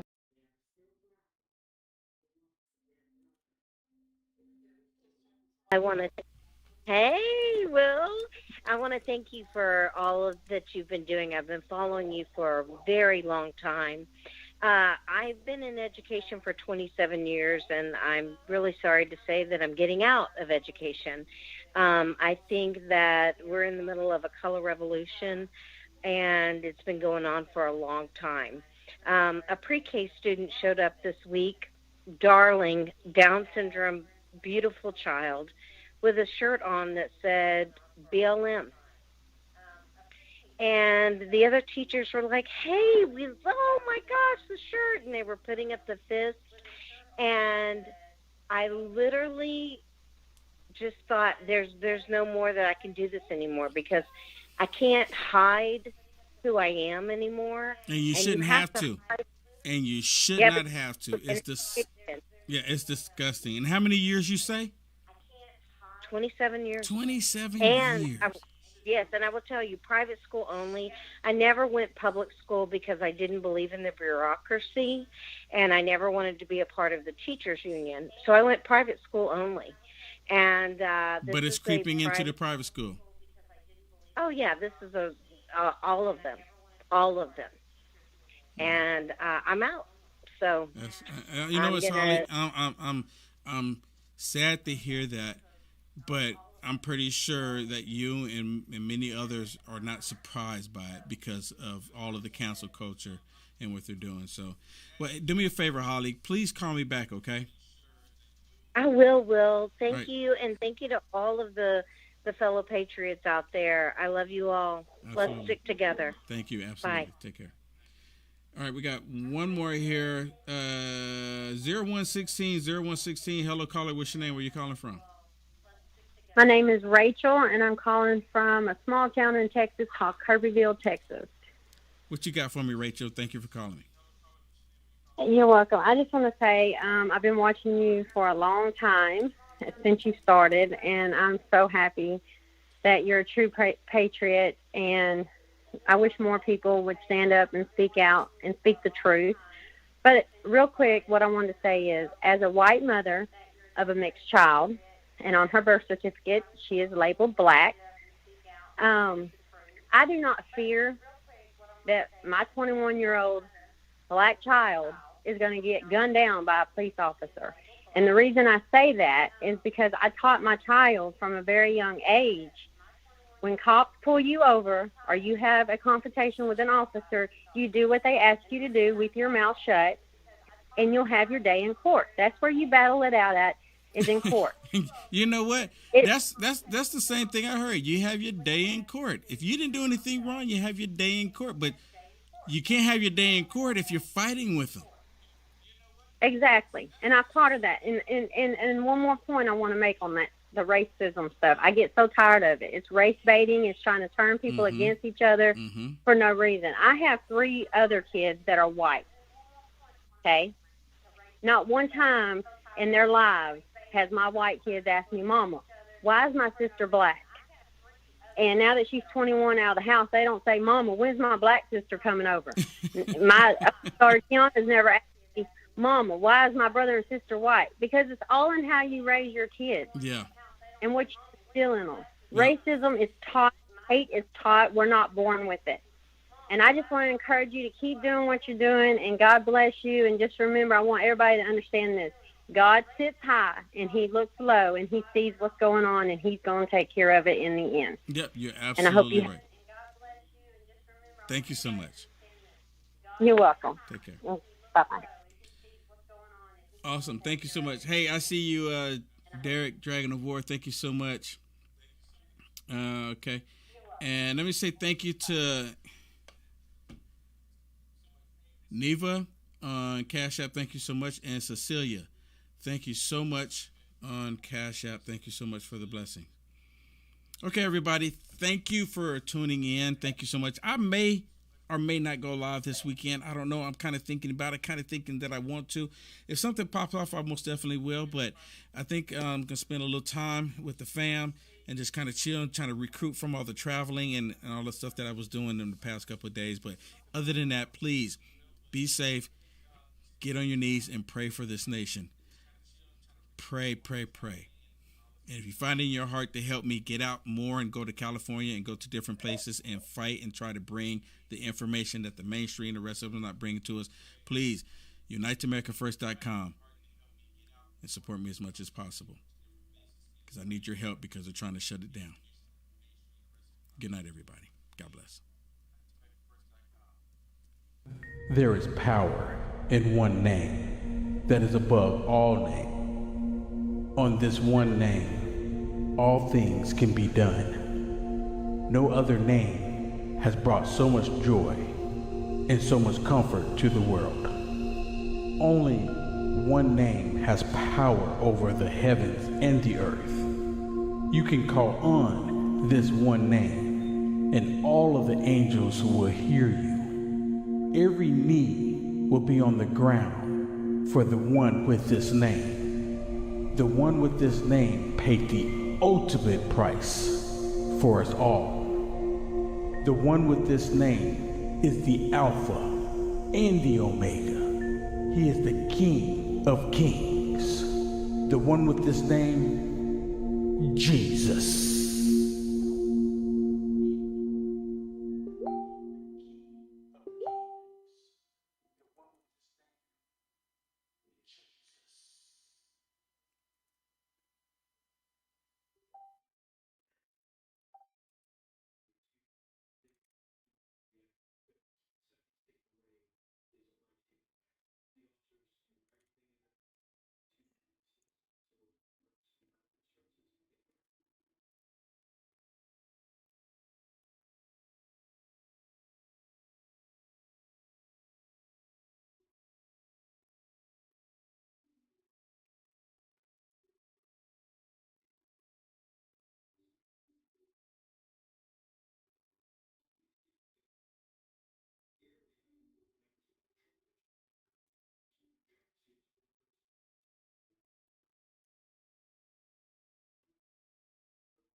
Original officer. Kentucky Mama says the mayor has allowed this to go on for years, so he gets what he deserves. I agree. We had the DARE program for the put an end to it. Sixth graders and the grade Yep, program Tamale. for He's junior high, but in for elementary, Louisville. We had office. I might just put Maxwell Mitchell's on though, because again, that's all he does is show his face. I won't do it like that because you can see the corner. Red Slemons. The other piece of friendliness and jovialness, you worked with him, Joe Jenkins. Michigan Savage with the 12 bits. No, Joe was in my class. Oh, he was in yours. Yeah, Okay. Joe was in my class. Thank you, our Father. Because I worked with him over on the west side. He got his squad car stolen once. Yes, he Remember did. And he chased it on foot for a while. I think he fired a few rounds at it, too. I don't know if that was exactly the best police procedure, but... It's a different time. Yeah.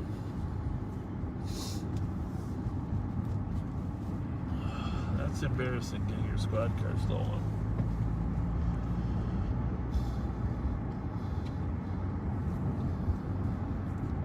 Oh, just got a question. No, Frank Schweitz no longer owns Willard's. He sold it to a wonderful couple from the neighborhood. Sean Easy. Sean Kurt Nessie. and Arlene Favors. Thank you so much for that follow. Welcome. We're doing a great job running it. By the way, I had lunch here today. Your Russos. What'd you have? I had the mastacholi and The mayor's probably a asking loaf of bread. people to safely Oh, they stand gotta up make to it rioters in Portland. Freddie, your I cannot Russo believe was he here. said that. Love their food. I've been saying that During since the we did it pandemic, and here they closed a it year down ago. for lunch during the week, but they're starting to open That's up. what they got to again, do. so People got to come out and chase these rioters open away. today It's the for only way. lunch. If those mayors are not going to do anything to get rid of them. Love their pasta. Best And then pasta Sean around. Easy with 100 bits. Going in on Levi for that bit boss say that- position. They have a buffet. When the pandemic's over, they'll have the buffet. But the other thing about your Russos, you want to find some history about the Italian community, Sweet Hollow. I've kept COVID out of my lungs, but I did get it kind of bad otherwise. The lower Sweet Hollow. Like, come here because the pictures are on the wall. Give yourself a.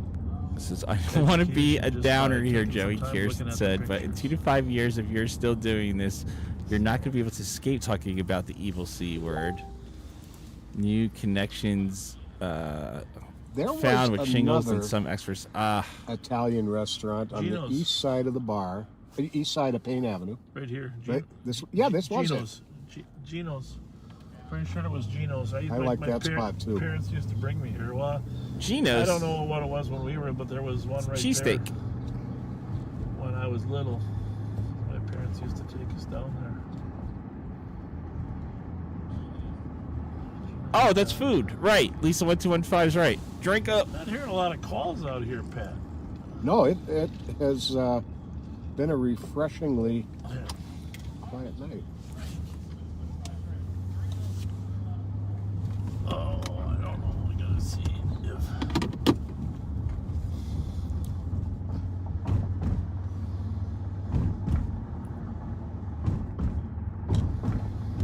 What's going on, Welsh lady? How are you tonight? Joe Carr said Gino's. I know, that's Bob. I thought Bob was talking about Philly for a minute. I'm like...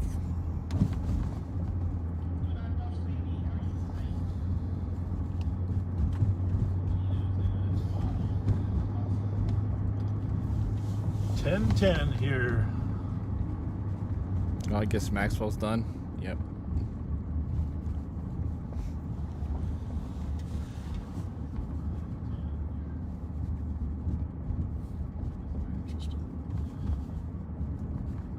Who's that from? Could be. You want to hear something funny? My cat ate 13 of my seeding plants.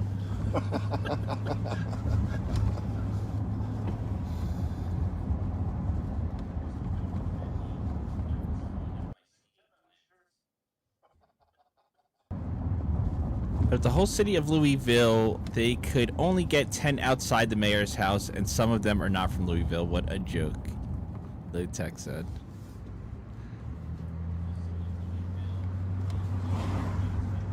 What's going on, Black Rose? How are you tonight?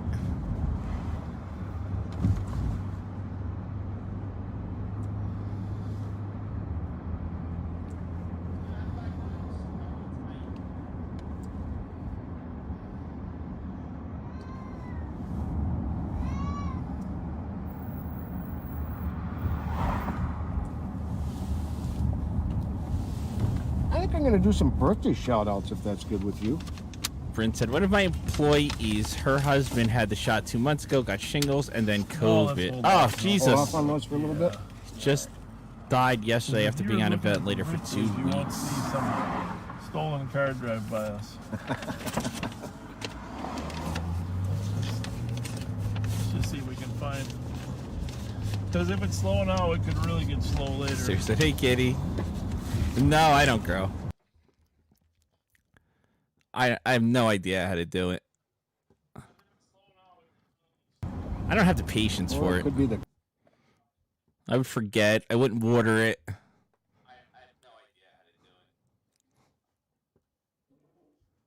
Jane Joseph, just say no to experimental vaccines.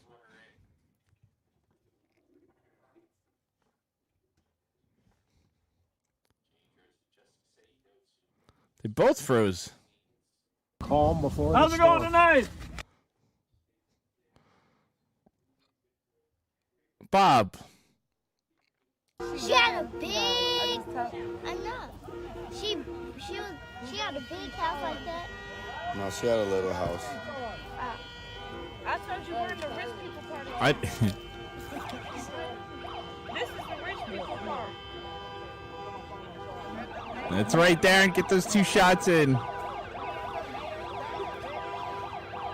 Sarah says you need to water and talk to them every day.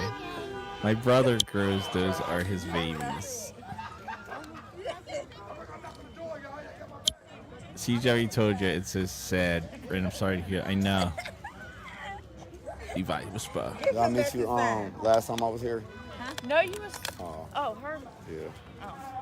No, it's my second time down here. Oh, You was sleeping in the car last time I was here?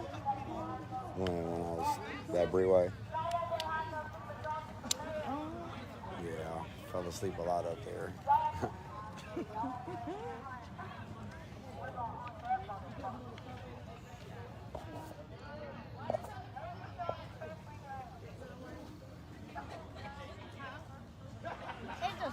Yeah, I'm tired. Y'all was driving. I know. Y'all didn't walk. Y'all was in the car. Wow, Levi. This dude is a predator. So far. I know we got lost. We went. I think all the cars got separated when the police had locked everybody up. They was like. Yeah, a couple people got arrested.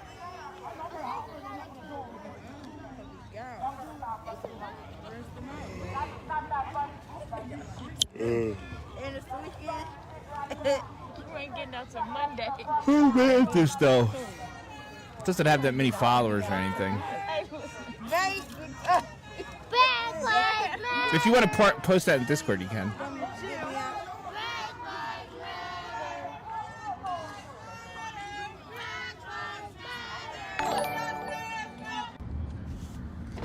OG Original G off with the gifted subs to Witchy123, SoCal 154321, Dog Balls 8, Double Duck, and Jeffra1747. OG Original G off, thank you so much for those gifted subs. And Kayla with the 3 bits to keep that HP number even on Levi's Bit Boss position.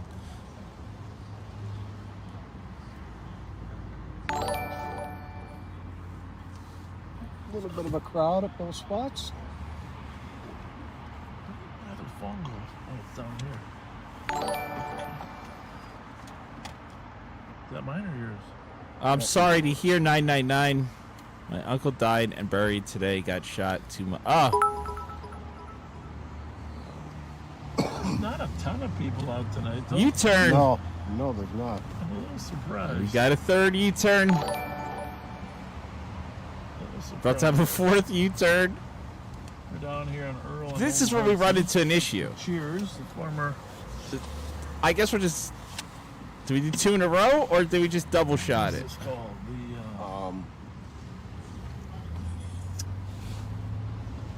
What's the one up there?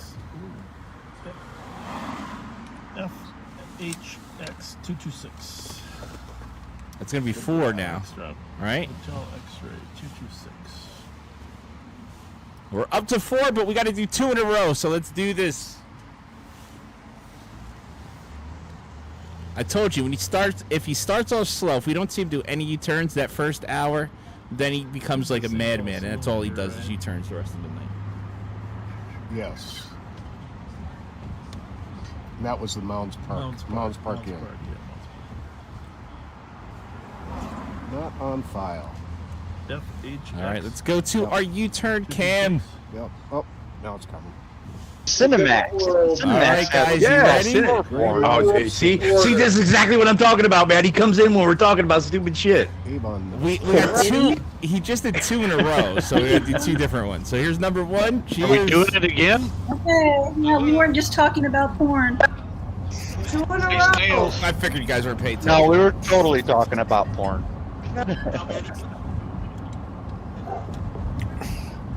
That's for not warning us. And shot 2. Oh, cheers. You're one of his mods. You need to let him know. He needs to tell us when he's showing up. Like, give us like a 3-second something. He did 2 in a row. He did 1 and then he did another. We were talking to a guy. Oh, We ran into the Holiday gas station. You always want to be behind Glenn and the line. Hey, Discord is where the party's at. Get your fucking asses in here. That's right. Get on over to the Discord. Go hang out with everybody. Darius Brown in those Dayglow shorts.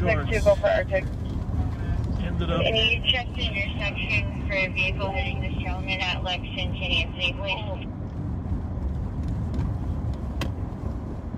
Lady Bird said, why are they talking about Skinner Max? I don't know what's going on there.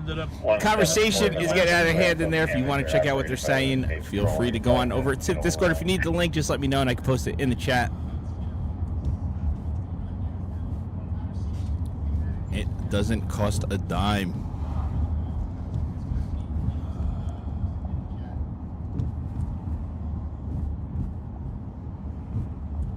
Angry Nurse, that is Nitty. But he's not doing it no more. But he's such a... We have transport. 2400, not sure if you had us out, but we're clear. If he takes 4 rights and ends up back where he started, isn't the technically a U-turn? Yeah, but we don't count that because then forget it, because he definitely goes around a lot of blocks as well. But it has to be an actual U-turn. And like as you saw, he just did 2 in a row, of course.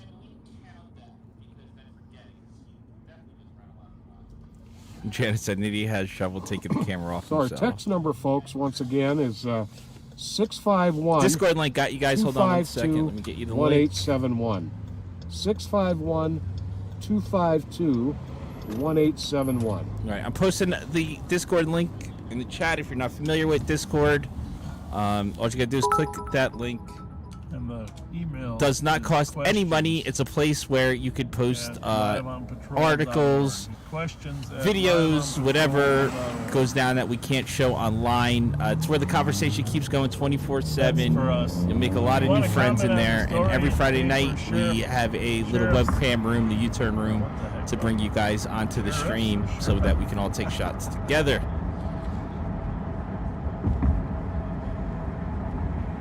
So please go check it out. Once again, the links are just posted in all the chats. What is this? We got a fight? Yeah, I'm gonna talk to him. Yo, this dude is getting out of pocket. He's getting too wild.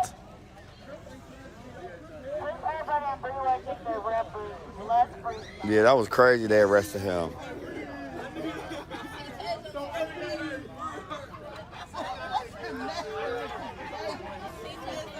I know, Kendrick. I'll be watching your stuff. You know we chopped it up already. Check trains where the passenger trains come into the St. Paul Union. Let's leave it here for a second. Before I left.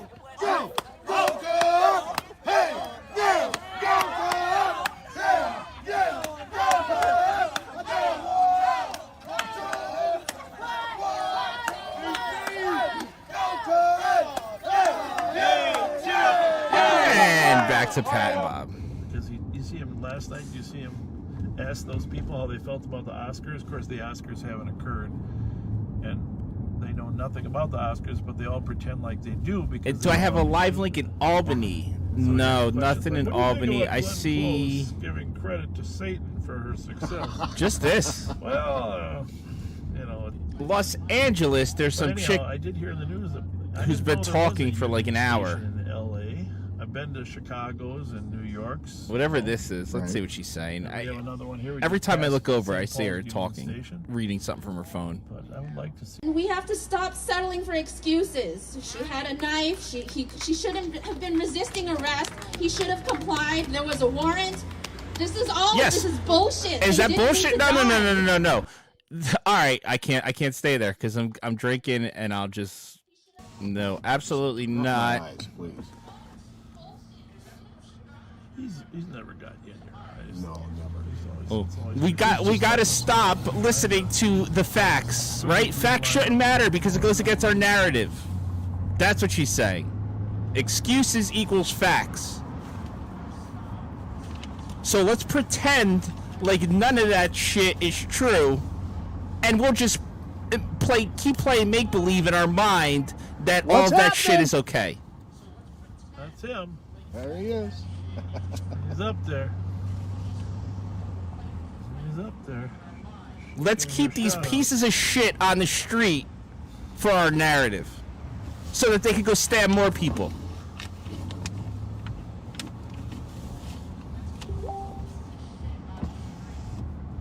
So, keeping an eye on this car to our right here. I just don't like the way that. I'm not gonna listen to that. There's no way. I want to have a good time on Friday nights.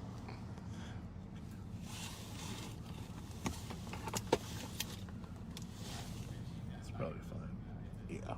Sometimes you see cars following you.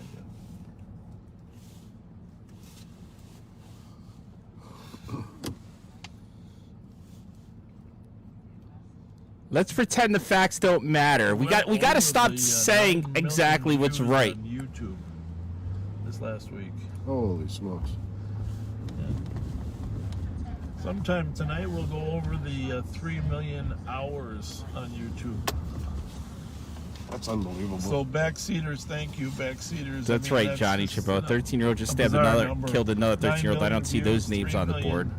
Hours, and that doesn't include any of the Facebook statistics. Yep, Mahogany, I read that too. So their whole other narrative that Never did we imagine. person came from somewhere else and came to jump them is bullshit. Out and about downtown They all here. lived together. They were the other Forster kids.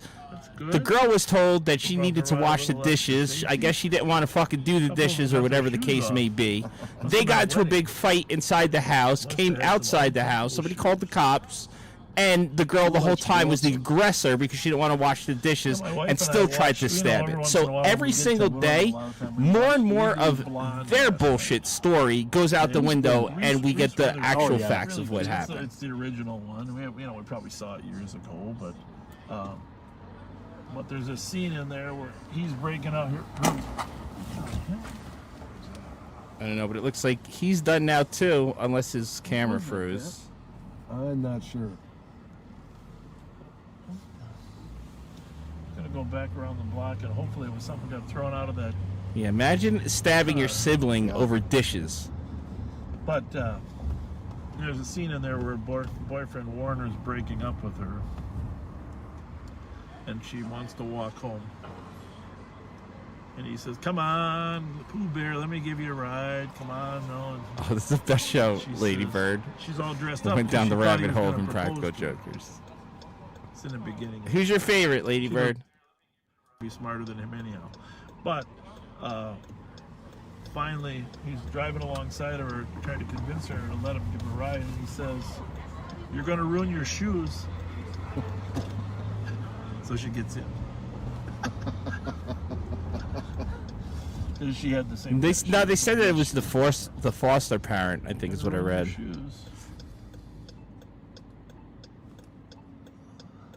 Cute movie. If you've never seen Legally Blonde or Legally Blonde 2, I really like Reese Witherspoon. Yeah.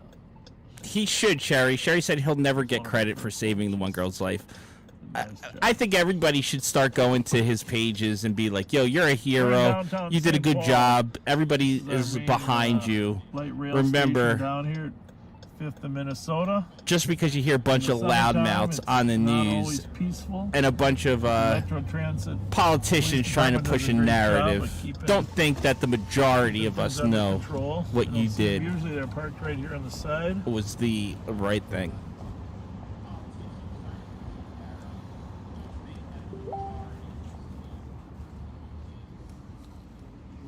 Joe is my favorite, no shame.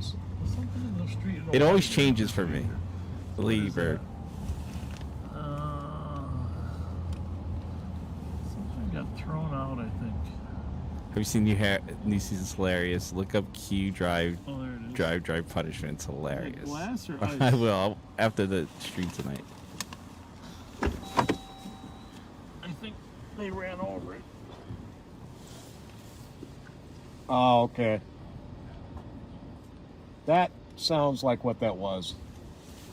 Oh, here's another one. There's two of them they threw out. But that one. Yep, Kirsten. Listen, these people are claiming that Micaiah is the girl, the one who called the cops. Which I don't even know if that's true. Rose bottle. Oh, here it is. Here's some more here. Wild Irish. Oh, you went Rose. on that, Lady Bird? You went on the Practical Jokers cruise? Nice dudes, but Joe gave me life advice. Is it the one where he did the belly flop in the pool?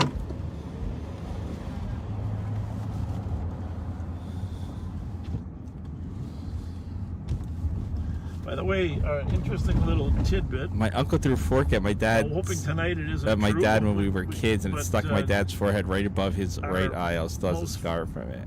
Brothers the being average brothers, most Darren. frequent watch time is 10:30 p.m. Really? Yep. Okay. And in terms of the not most frequent watch, but in terms of the most simultaneous viewers. I got you. 10:30. And then some people actually go to bed. You know what? St. Paul's pretty dead. Nobody out ever when we're watching.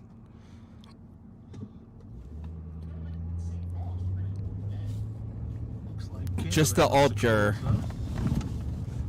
Just the alt-juror, Sarah. I just love that place.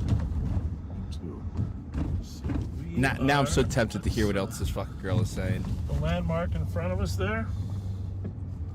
Wait, hold on. There's something in Denver, Colorado. Let's see what this is. Oh, gotta wait. Clothing consumption has doubled in the last 15. Twitch got to get their money.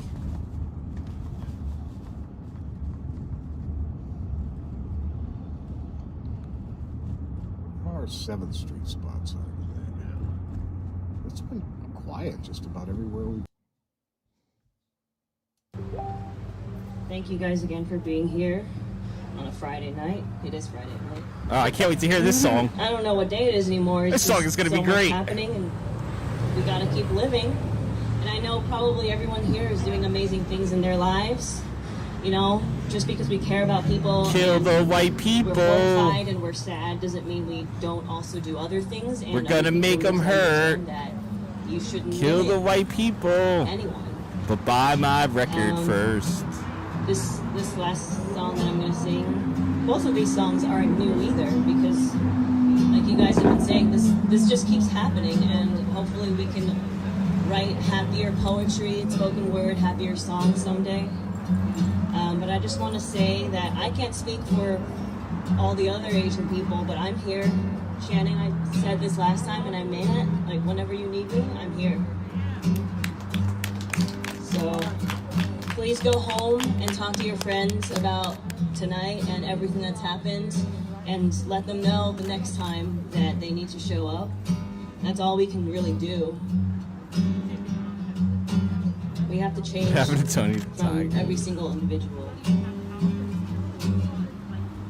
When there's no one around,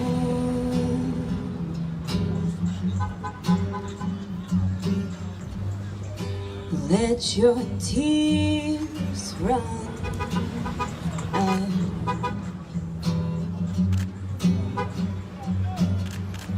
It's hard to. As like a lot of people that just. All right, here's Colorado. Wait, I have to do it like really this. easy to like get. Something's going on here, but we can't see anything. I guess they're waiting somewhere. With Twitch, like people are either subscribing to you or they're tipping you with real money. So. Opened up a spot. And we'll leave it there for in now. We'll see what Pagan happens. No, did he? Sarah said we're in sippy sippy. They Bloomington. must have talked about. Fascinating. He must have said something about food. And was that a U-turn? U-turn. I thought I saw that too, Lone Ranger. Hockey game on. Looks like a good crowd at Tommy Reed's. Oh yeah. Coasty, what's going on? Steven, what is up? Friend Russell Brown is on. I haven't noticed him on the last couple times. Welcome back, Russell. My wife says you're the funniest guy on social media, Russ. I think she might be right. I don't know. Got a good wit with a dry humor. Kirsten said, for your information, I've seen like 15 silver cars. Yeah, but that's only on the left side. That was for when we had the volume not on. So, keeping this restaurant strip intact, Bob. top priority here for the sheriff's office. Let me do the number first. Letting them know we're down here to keep them safe.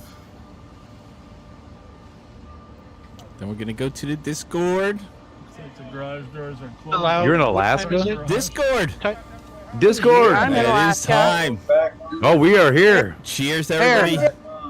Salute. Cheers. Babs. We'll be back soon. Discord, look, dude.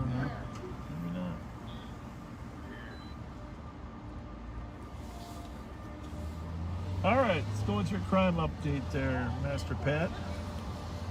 And folks, no, we did not turn the radios down. There's just not a lot happening tonight. And if you guys are trying to catch up, you're just getting here and you want to be where we're at, we are on U-turn number 5. You'll see it at the top in the middle of the screen. There's been 5 U-turns already.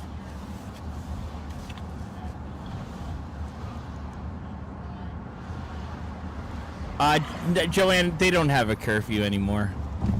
I think the only place that did have the curfew is Brooklyn Center, and I don't even think they have one we anymore. talked about the carjacking of the Subaru Forester that ended up being, that was...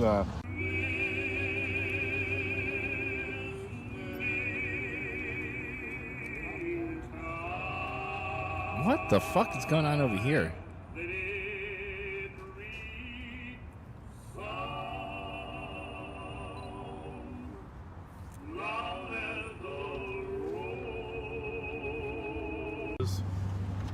There was a stolen van that these Chris guys said, drove holy down Christ, Discord is now a 694 small by town. Rice Street. Okay. And they pulled off to the edge. And of again, the if freeway, you guys jumped need over the fence link, by everybody's Dock invited to the 86. Discord. Everybody's invited to go hang out in there Dock if you would 86 like. left, actually, Just and let me then know. I'll send you over the kept going link. and jumped over another fence to get to the address on Owasso where they carjacked the guy. Oh. But anyhow, we got video of them in the parking lot of Dock 86 before they went to carjack them. Oh, nice. Yeah, and that was called in by a guy at Dock 86 that said, "Hey, I've seen something suspicious." That helped us tie everything together, which was nice. Yep. Yep. So he saw something that wasn't, that he didn't recognize as a crime. Lady It just Bird didn't says, feel I'm right. too sober, I can still So he do called simple the math. police, and it made everything come together. But as you mentioned, then they Discord chased him a couple format days is later and caught Fubar, him. Michigan Savage. Yep. Into Brighton. I did not know that about the band.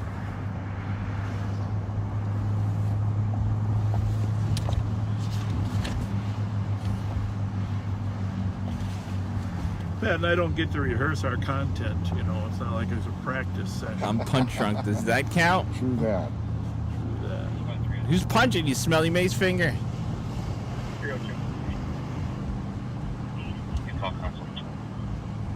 Utah Council 32, please. Which council? Council 32. There was an attempted carjacking of an Amazon driver at 599 Grand Avenue at about 4:30 on Tuesday.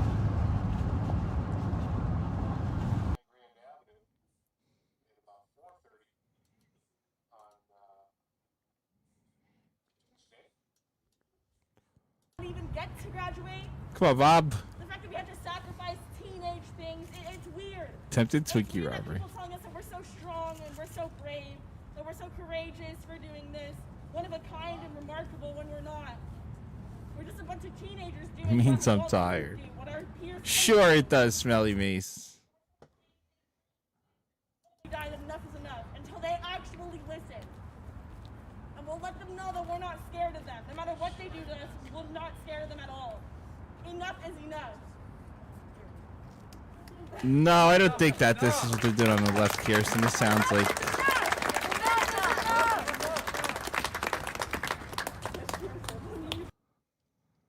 Bob keeps freezing like crazy. I'm tired of talking. Then don't. Then don't.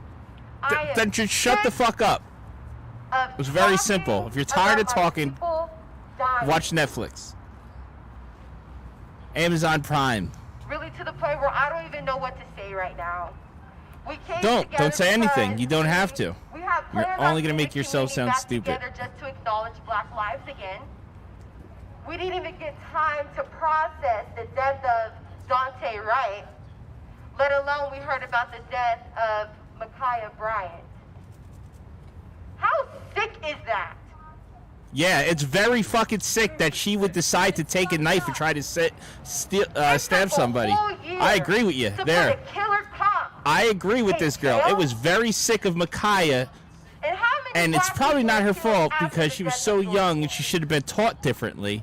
But it was very sick of Ma'Khia to grab a knife and try to stab somebody because of dishes. Because of fucking dishes. Unbelievable. Leave it there. Leave it with the facts, not with your fucking bullshit. Go back to you saying, I'm tired of talking. Because you sounded way better when you said that. Goodbye. And felony was eventually arrested was Jamoni Raekwon Blackstone. And they recovered Fishing Life, I can see your comments. Firearm during a search warrant at his home in North St. Paul. And he's been charged with attempted murder in the second degree. Purchased a 10mm gun for him. Right. And she at some gun store. And actually had a permit to carry, and appears she would carry the gun for him to be able to. Right now, is that where we're at? Or is that behind? I think that's back on Dale Street. That's what I was wondering. A little bit behind.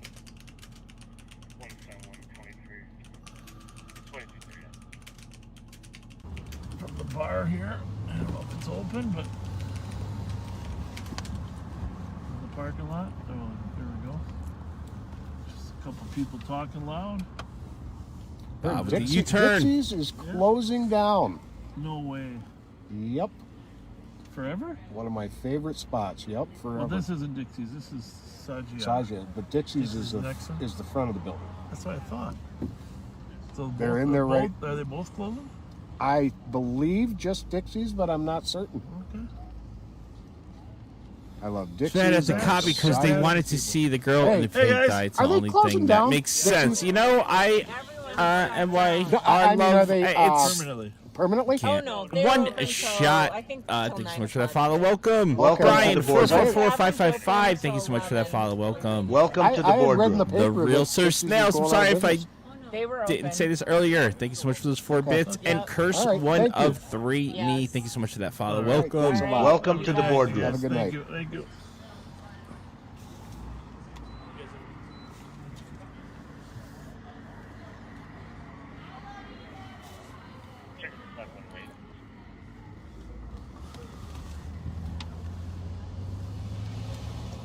I still, knowing you, you're probably still, your information's probably reliable. Gamer Joe, thank you so much for that host.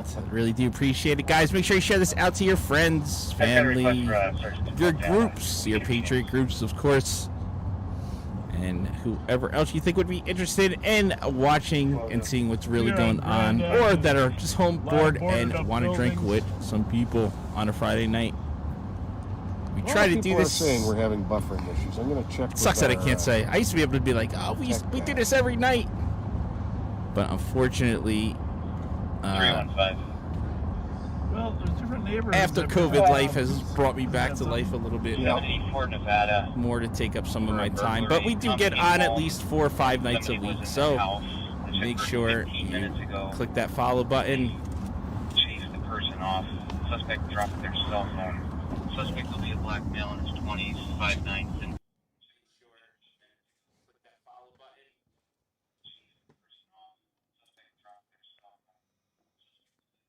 build, camo backpack, left and southbound arcade from Nevada. ATL, what is going on? How are you tonight? Beach Life. Thank you so much for that, host. That's very interesting. ATL, so you're saying you're trying to say you have to go leave us to make money? I'm mad Well, I at you. don't really have a solution unless you It's wanna try not to that. get If your this phone. was guaranteed and I knew that we can never be We can change names. banned and shut down, and then I have to go through this whole thing, there's not a doubt in my mind I would tell everything else to forget it. But of course, what we stream is not the most popular thing, and we could be banned at any time for any reason, so I have to make sure that all my ducks are in order. So even sometimes when I'm at the other job, I'm going, damn, I wish I was home streaming for you guys. You got it repaired. That's why Louisville's threatened the police. Let's see. This must be a bad spot right there on Grand Avenue below the curve of the hill.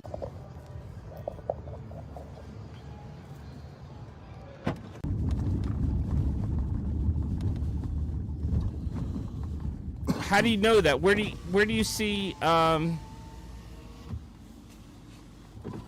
We were watching. This was the one Louisville stream that we had, but it looks like he restarted his shit. Clearly not a big party, right? So I don't see any other Louisville streams. Until afterward, anyhow. After the bars close. Right.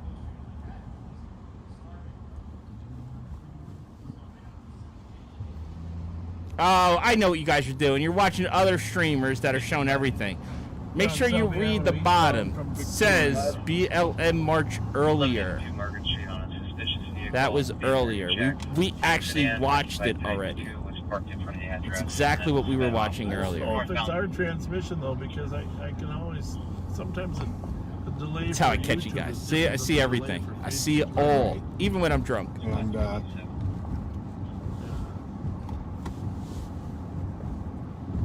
it's all good, Josh. Hey, if you haven't, I know it's 10:45, but Sylvie, thank you so much for that host. Live stream with your friends on Facebook.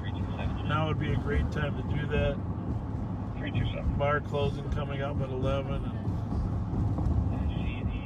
And most of our activity usually is after 11. Reference an assault that occurred at 21:30 hours. No, Crazy Bill, that's from earlier. You're watching a stream from earlier. Read the bottom of that. It says Louisville PD, point of view, BLM March earlier. And that YouTube is working just fine. Really? Well.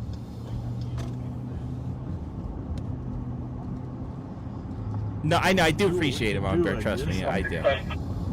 But sometimes you can confuse me because then I get worried and I get all like flustered. Like, what am I missing? Where am I not seeing it? Because I'm watching everything at all times. I'm watching chats. I'm watching different streams. I love this iPhone. I'm talking with you guys. I'm drinking.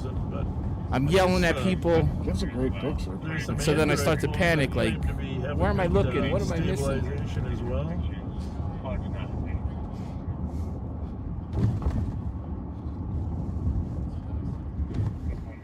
Guess it wouldn't change. I guess we're on the T-Mobile network. We could try some different network too. That would be the other possibility. Yeah. Try the Verizon network. You have to read LOL Cherry said. The freeway?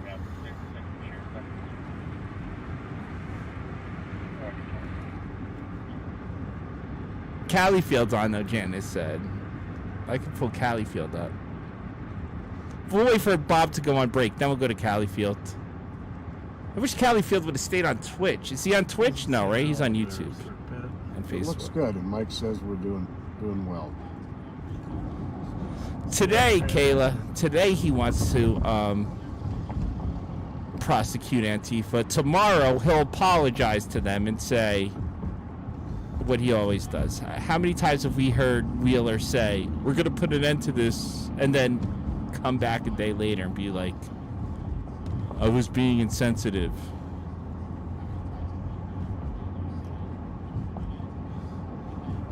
Giving us automatic pet treat dispensers and let us pay bits. I have a Furbo, Kirsten, but I don't think you can pay to give it treats. But it's funny to watch. I wonder how I can get that on my TV on here. Let me see if I can do that. Hold on. Because I like when he hears the noise, he goes running to it. He sees his big head right in the camera. I do, like every time I'm out DJing at work, that's how I keep an eye on Scratch. And then sometimes I mess with him. 112. Here we go. We might get a call tonight. Holy man. 995 St. Albans Street for disturbance. Reported loud music coming from the first floor that's shaking the walls. music and shaking the walls. No, not a huge call. I'll put this one on 1. One's here.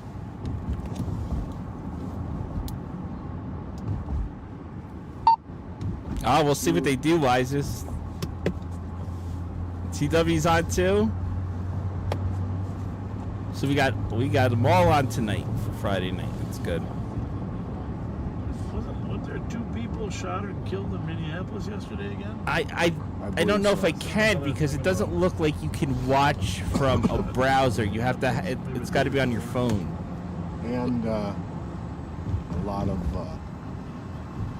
carjacking. Like I'm on their website right now looking. I don't see anything that says like log in to see your camera or anything.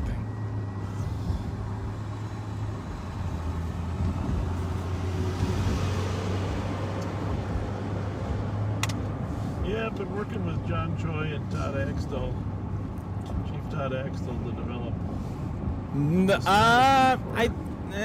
Junk Daddy, I don't remember. I think I did. 112. I had a gizmo. However, it's clearly certainly down. I had a pound puppy. I had a gizmo. 1260 Alameda Street. Caller's 16-year-old And then daughter from plus there, it car was in like the face, G.I. kicked the bedroom Joe's door and Transformers. broke the mirror. Our comp is saying the comp sprayed the daughter with a fire extinguisher and waiting for a description. They get wild, Dream Angel said. A lot of guys wouldn't have done it that way. Well, U-turn. it worked very well. Pull up that call in. Yep.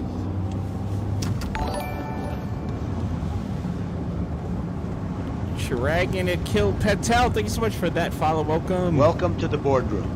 Sarah said U-turn. All right, let's. Shot counter up.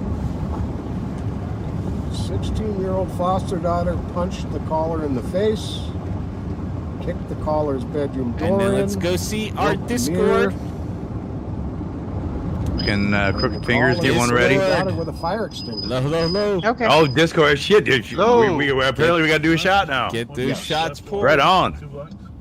Shot. And again, guys, this is our Discord for our U-turn Bravo Friday comes nights. in. If you guys like to Shot. Daughter's name is Shaylin. She's a native and black female. Again, 16 years old, 5'3". Heavy build, wearing a black t-shirt, black sweatpants. Her comp is not We're all crooked one way. Cheers, everybody. Drinking natty. Don't know. of That's what any I drink injuries is natty. punched in the face. Hey. Nice You- nails. 30 pack for fucking And then real quick, let's $18. go back. We got Cubist, Frock, Harpy, Janer, Joe's Mom, Mary Todd, Rival, No history Robert, of previous Sir violence. Snails, Tattooed the Unsure Starks, how Wasn't he Me, would respond. Lion Trip, Not Two Faced, PA8, and Lookster. So if you guys see them in the chat, you'll see them there in the Discord. And once again, please feel free to go hang out, everybody in there. Does it cost you a dime? We'll be back Discord scene in a little Come bit. on in, people.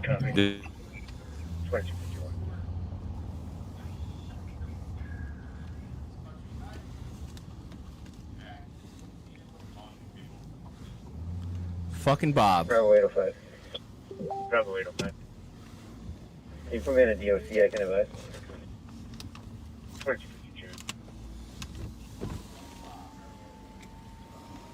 16 Guess pounds what? after I Discord, turned we're the back. back. Oh shit, we're Got back. another shot. Let's do it. Oh, okay. We're drunk. I'm back. Doesn't sound like We're drunk. I'm back. Yo. It sounds like that already occurred.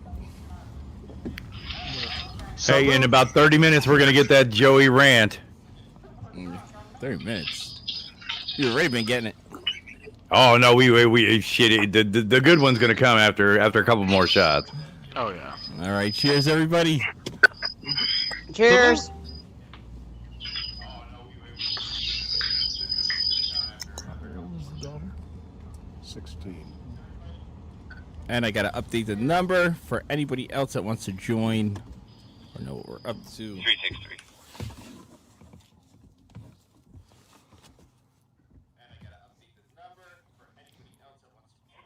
This is where Shizbang's little Well, let's go to the door. breathalyzer would come in handy. Michelle says, "Oh yeah, can't wait for the white girl we used to Joe." Before the St. Paul car arrives, I'm sure they'll be here any minute. But Smelly Face says Bob knows how to fuck us up. He does. He'll be back shortly, which means we'll have to go to something else.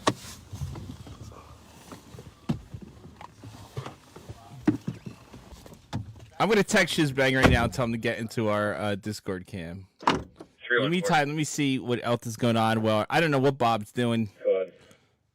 Just decided to bounce from us. Copy. Oh, yeah, we have this stupid shit. We've got money to fund wars and kill brown babies around the fucking world, but we don't have money for your fucking healthcare. What? We sit around and watch as the pandemic grips this fucking nation and kills disproportionately poor and black people in this fucking community because this healthcare system is flawed. And Gene Paul, thank you so much for that $4 donation. That was very nice of you. Thank you so much, Gene Paul, for the $4 donation. Because the same system meant to oppress in our criminal justice system, in our education system, in our healthcare system, in our housing, redlining, everything they've done to oppress Negroes, no more. No justice, no peace, no justice, no peace, no justice, no peace. I appreciate you all giving me the time to speak today. I'm going to turn it over to some of the people.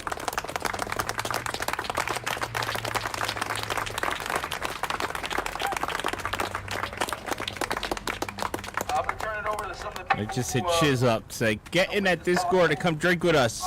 And you're 7 shots behind. We want to watch you do all 7. Thank you all for being here. Check the song The Whisper Pub this said. Yeah.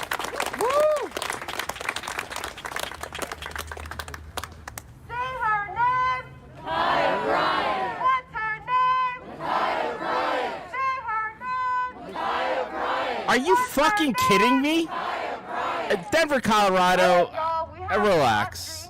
We have hot chocolate. We also have pizza. So Oh, you have chocolate pizza. Oh, I guess then that takes away from her trying to stab somebody. because we are going Say her name. to get moving. So we're gonna get moving in about 15 minutes, and we'll make that clear when we're about to move. Thank you. Hot chocolate and If pizza. y'all want pizza, it's right.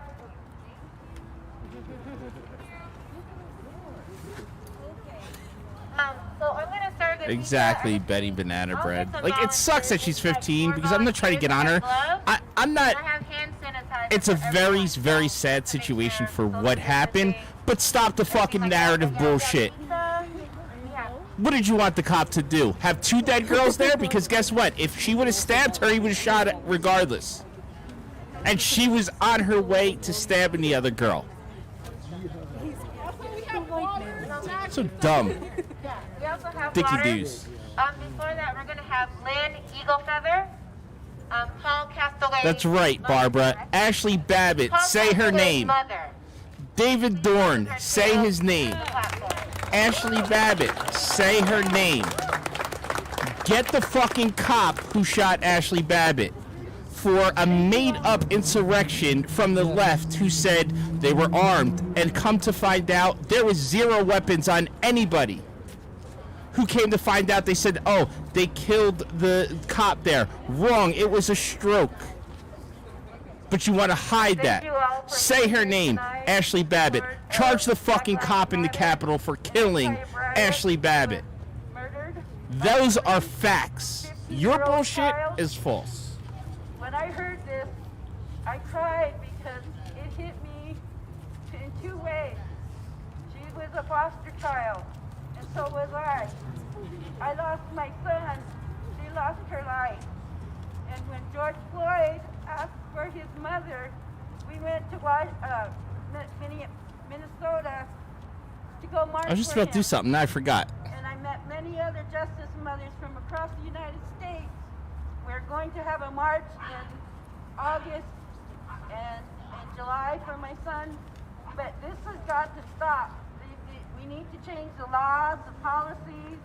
There needs to be changes in order for them to stop killing us at a high rate.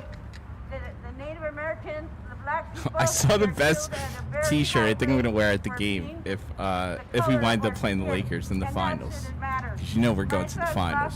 Like the best LeBron shirt I'm gonna wear. I can't wait. That's what I asked the police department, the city council, chief of police, Robert White, back in the day. So, and we need to just keep fighting and keep being out here. And I appreciate the young people coming out here and doing this. This is our next generation that's going to make the changes. So I thank you, ladies, for letting me speak. Thank you so much. Chuckers says you can pay me to live stream or free shades. I'll drive. Yes, they are, Junk Daddy. Who's beating us? The Nets ain't beating us. Harden is out. Harden is out for the playoffs.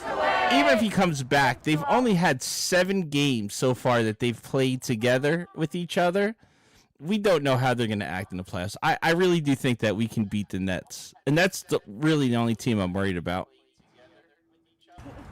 Okay, so at this time, we have refreshments. Just give us a couple of minutes to get ready. So we'll be handing out pizza. We have donuts. Boston is not a worry for us this year. Normally I would be worried about Boston Rocky, but not this year. I might be, Junk Daddy. Let's see where it goes and then remind me of this conversation. Look at Junk Daddy trying to take advantage of me.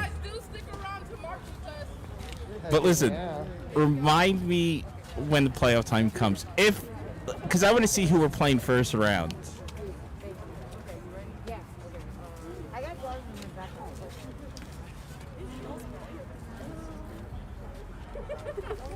And then, like, I'll see how positive we'll make that bet, Junk Daddy, if and when the first game of us against Boston. And make sure, because I don't want to make it now and then JoJo gets hurt, Ben gets hurt, somebody gets hurt, and then we're out. But the first game, if everybody's healthy and everything's good, I think I'll make that bet. Yeah, but we didn't have half our team, so you can't count that. Normally we beat Milwaukee. Milwaukee has never been a problem for us, ever. Thank you. Like, if you go back and look at the last few years, we've always knocked. Like, we've always beat Milwaukee. We are.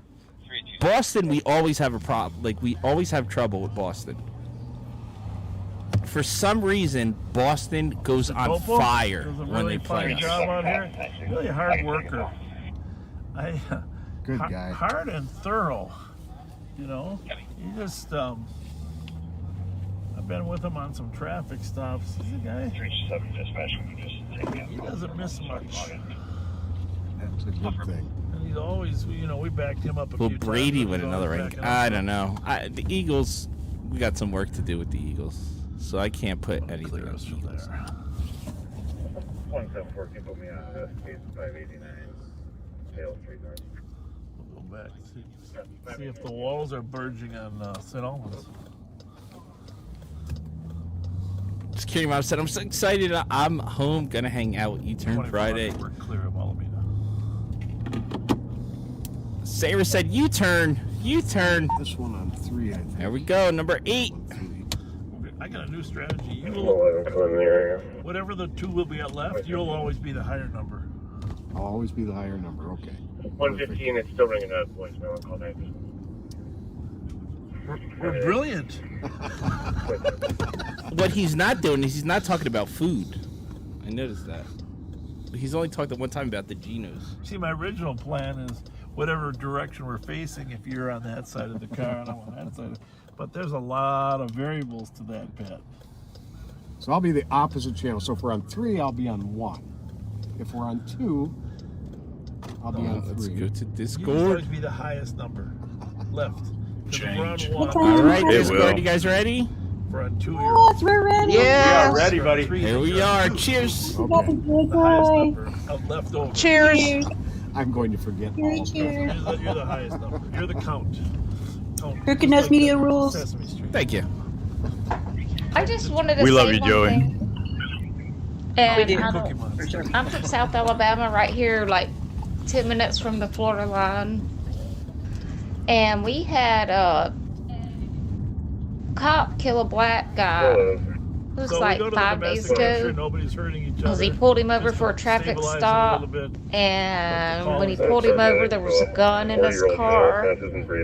He tried to tase him, and then the guy got the gun and shot the cop in the leg, so the cop had to retaliate and shot Before we him. got that call, But that squad it went was all over the deterred from news. this loud music. It wasn't And I all was over. asking my brother, I was like, why ain't this one all around the news? He said, because we have a Republican government. They're not gonna Push it. go with that Right. agenda unless you have a Democratic government. Right. He's right. They're only going to push The the spin- the narrative spin where is they can get different. away with it. And that's it. Of course, That there's is been different. a lot of other calls here at night. All right, we'll be I'm telling back you, just like with that. Correct. For years and Years years. and years. Let's see if we can hear the music. Bravo 382 advised. Back to my detail. Which one's is that? Yours 995. Bravo 382. And we're at 8. Also on the left, it's Denver, Colorado. They're spewing a whole bunch of nonsense. 95. Yeah. Let's just see what we can hear. How old is this call, by the way? It is.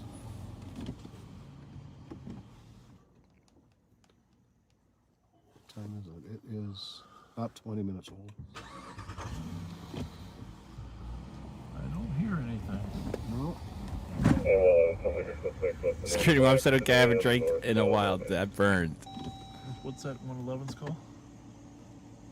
Suspect spotted a black man. North on all 96. It's a fight call. They called for medics. Yeah. Are you snockered? What does that mean, HD? And they stole his phone.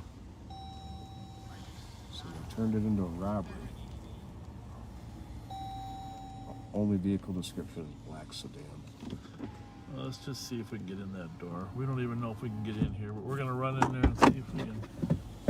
It says buzz for entry. Yeah. Well, let's just see. What apartment called? Well, you don't have to read it to me, but we have it? Right. Even? Hang on.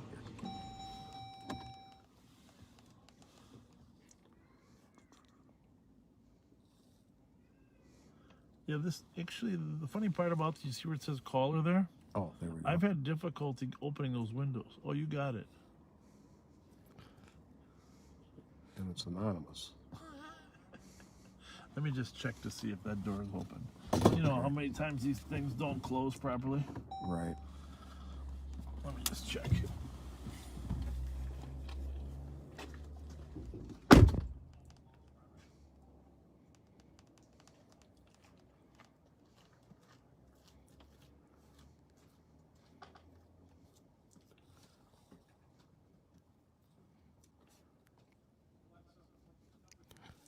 All right, so Bob is back out of the car. Somebody's still in there. Is that Pat? Brother Bruce, thank you so much for that resub for 4 months in a row. So glad to have you. Thank you for that continued support as always. Case number 081 800.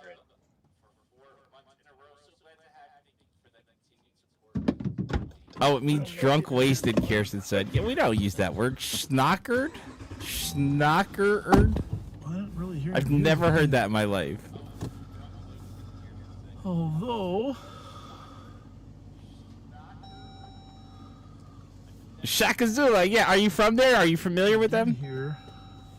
It's Sheriff Bob and Sidekick Pat. It says to call the caller for entry. But is there a number? But it doesn't give me the whole number. Snockered is Yeah, a that's well-known. the problem. We Where? gotta Where's fix it a well-known? Not the same in problem with Philadelphia. mine. It's not. Can't see my old computer. Oh, there she is. Let's see. What are those words in Philly? Hi, Are you did you fucked call? up? No, you drunk. You hammered. Oh. You wilding out. You crazy. Snookied? No, no You want to let? Are snooky. you in there? Can you get us in? We'll go in. We'll go in. It's true, Rivals. She's Rivals said, but you can't say Minneapolis either. Now I can. Thanks for watching, by You the said way. you're just too young. Too young? I'm like halfway there. I'm like 3/4 away from See you when I see you. I feel like. Turn up. Shit faced. Yep, I don't understand all that. Trashed, of course. I thought snookered was like a game you play. It's like a game, right? With the things you slide it, faded. Windsor Court and County Road E echo on a disturbance.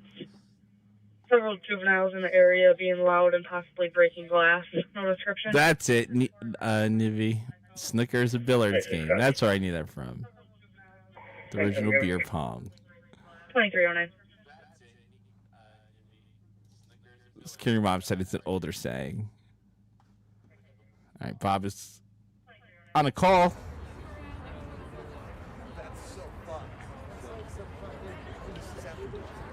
Nice uplighting over at the Capitol there in Denver.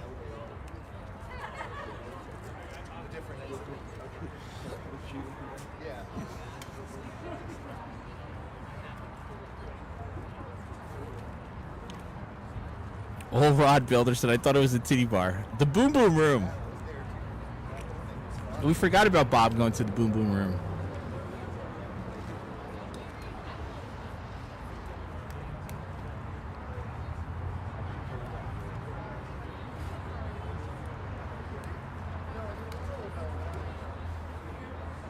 And it's a perfect night for Bob. There is nothing going on. The only two feeds that are out there is actually one other in St. Paul, where they're sitting at the same place that Bob drives by like 25 times, and there's like 5 people there. And what we're watching right now on the left, which is Denver, Colorado. 202 copies. 2310. And Brianna, thank you so much for the follow. Welcome. Welcome to the boardroom. Cheer and kill. Oh, I got you already, Patel. I remember that now. Thank you for that follow. Would you rather not make it to the finals or make it and lose 4-0? I just... Conference finals or the championship, Chunk Daddy? Awesome. I've had that moment too.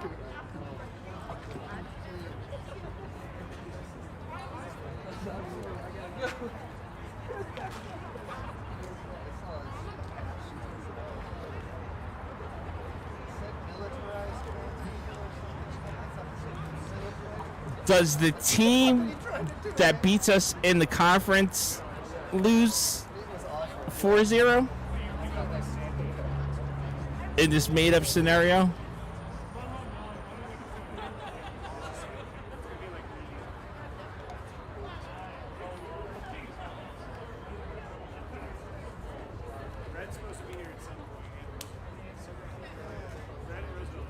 Right, that's what I'm asking, Callie. But I want to know if in his scenario here, does whoever make it, and who blows anybody out in the conference here? Because fuck LeBron and them, and I don't see anybody. Like, this is the first year where I feel like the East Coast has the big advantage.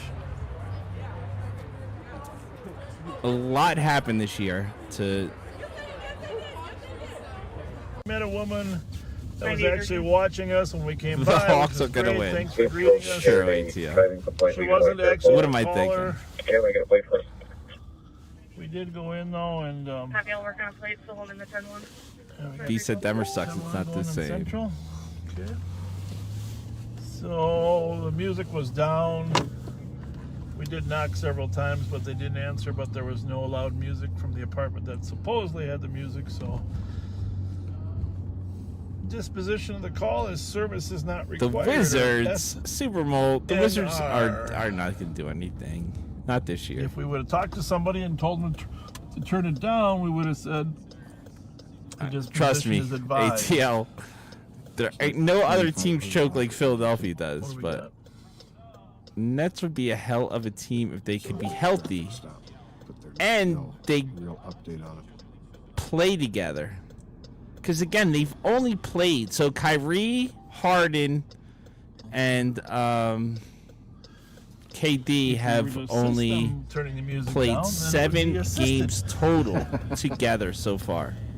And I don't think I think they almost went even on the record of the 7 games that they played together. Lakers beat the Supersonics. Yeah, Nets have too many ball. They got it, or they're just not ready, I don't think. And they're trying to buy a championship, which Arrest on a traffic stop. if they're on for those games, they'll beat us. But if we're on for those games, we're gonna blow them out. I mean, let's say you blast through the conference but lose 0-4 in the championship finals. Well, I'll take it. We should have went to the final. We should have won the year Toronto went, because I don't care what anybody says. Kawhi walked like a motherfucker for that inbound pass. He took like 7 steps, and they never even called it.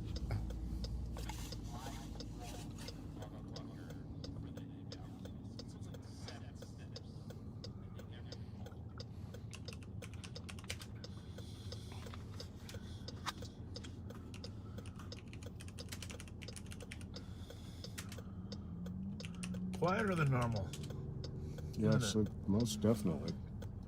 Friday night. Decent weather out. Hopefully they're just sitting home watching Live on Patrol.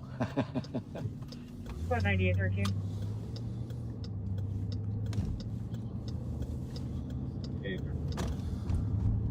Plate is going to be Delta November Sierra 754, going black to a 2005 black Honda Pilot.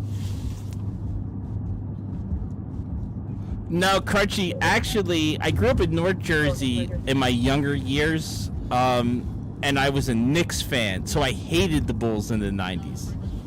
I hated the Bulls. Well, I know the Australians are awake, and the British are just waking up. Hey, couple fun facts. It's going to be Dale and hopping with a white Chevy Tahoe, no plates. 80% of our viewers. Is this the Bob, Lena that Brad Carter calls? From the United States. I'm not sure, Shaq Azula, but he's a sheriff in St. Paul. 97 other countries that watch Live on Patrol. 97 other countries. And when I was a real little kid, I liked the Lakers. I was a big fan of Magic Johnson and. Are Canada, United yeah, Kingdom, then I was a total Sixer Australia, fan by the time Iverson got here. Germany.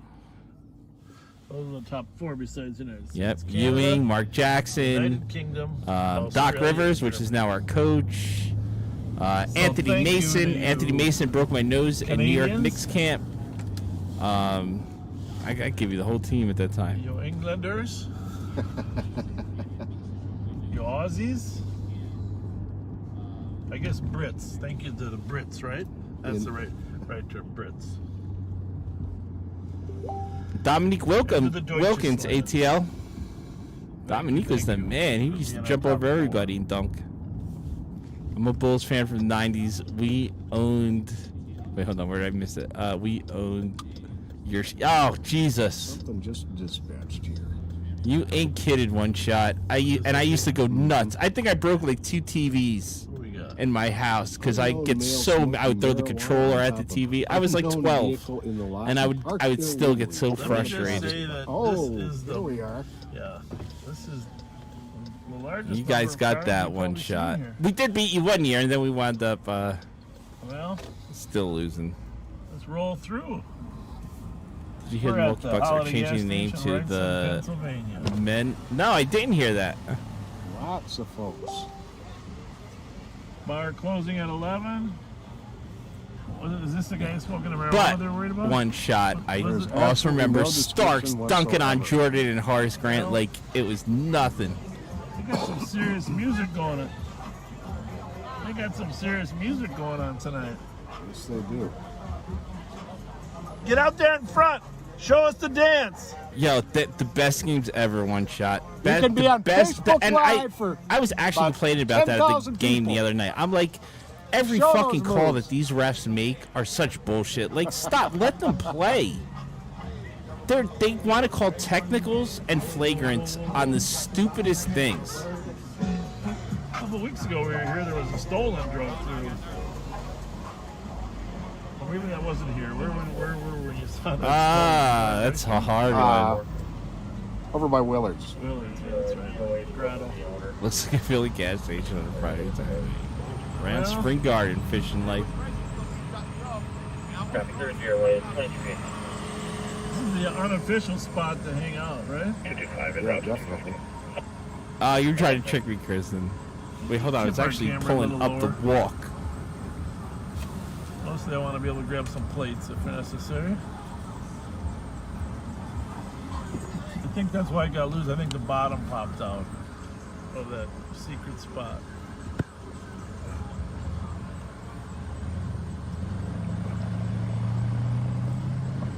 Well, I think you might have to tip it more. Yep.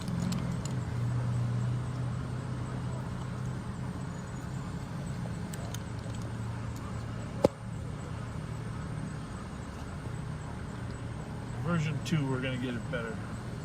But that's pretty good there, huh? I think if it's loose, that's okay. All right, I'm gonna put this on real quick. Hey guys, what's happening? Just for a couple of the guys in here that we're talking about. All right, what's up to the guys? Gotta love this weather. Hey, did you guys know? Did you guys know? Did you know Darius Brown? He died last week. Tell me how many steps you count Kawhi making right here. Of the inbounder here, if you're Philly. It's off to Leonard. Oh wait, hold on. I gotta move the thing. Hold on.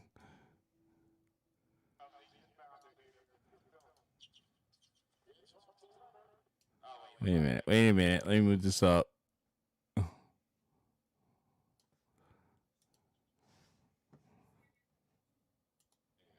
Here, if you're Philly. It's 1, 2, 3, 4, 5. Did you see that? Is this the dagger? Bullshit. Erroneous. Erroneous. Erroneous. Erroneous. Erroneous on both counts.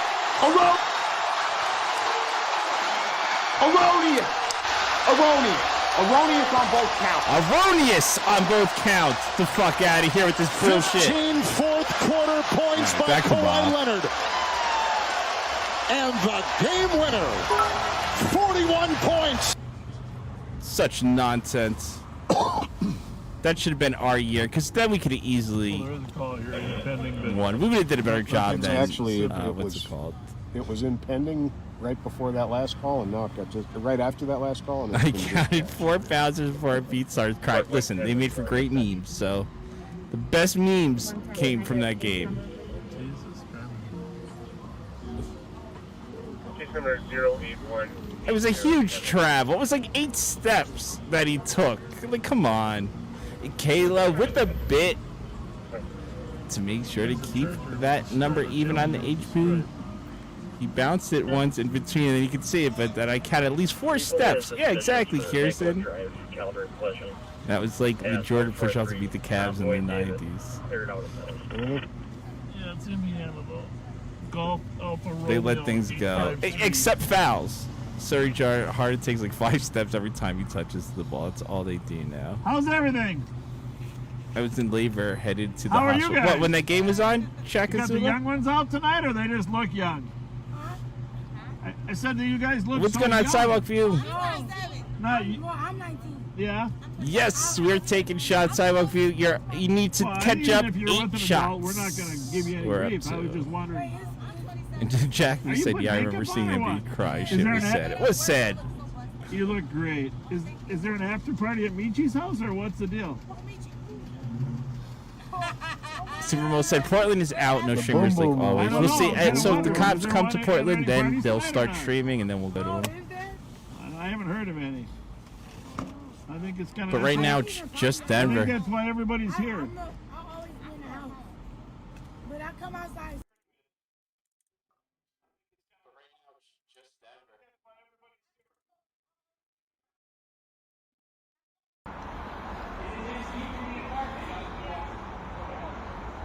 There's kids in there too. Man, you gotta stay back. Back up.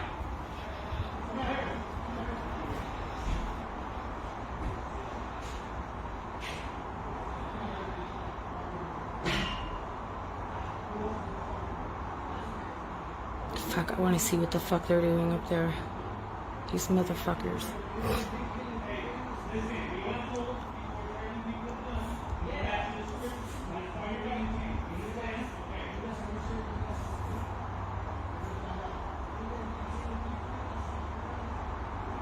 I can't, my window's underneath. As soon as they come out, I'm trying to hear what he's saying.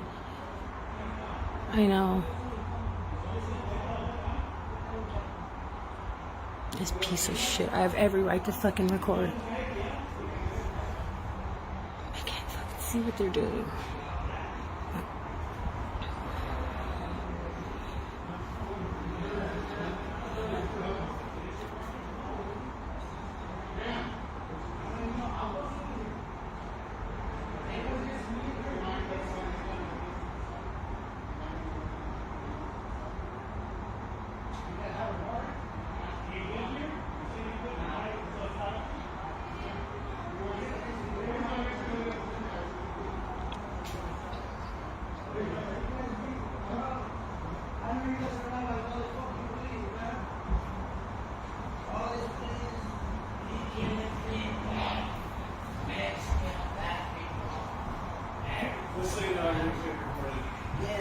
He is, and I'm recording down here too, just to let y'all know. Yes, I am.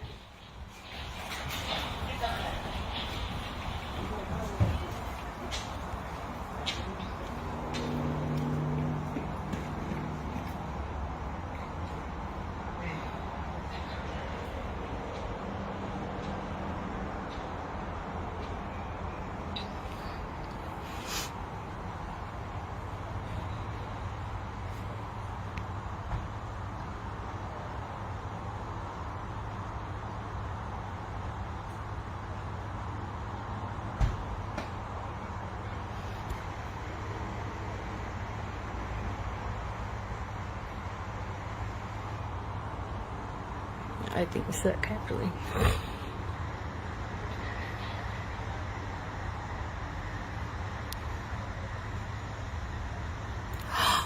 Oh my god, no, I know who it was in the, oh fuck, I didn't realize because I didn't see the vehicle. That it was my neighbor in the fucking truck that they were telling to fucking, what the fuck are they doing in his truck?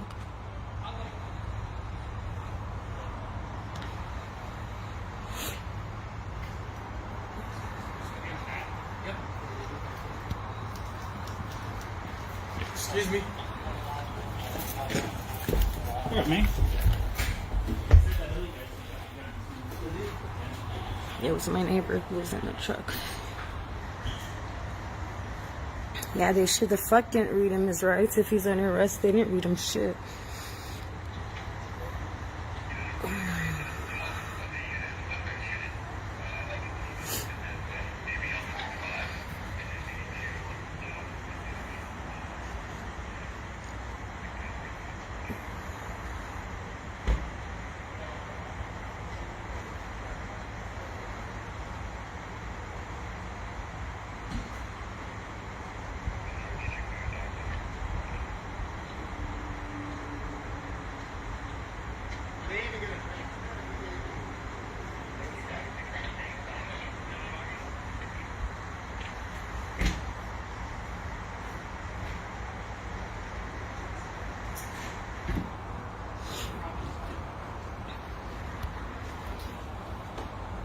Are you okay?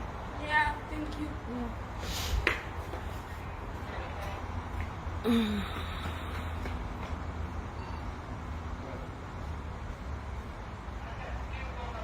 Yeah, I don't know where all those other cops went.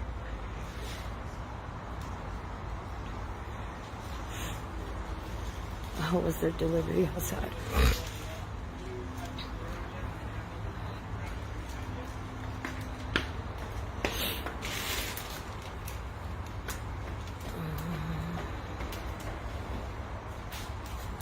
I know, Dora.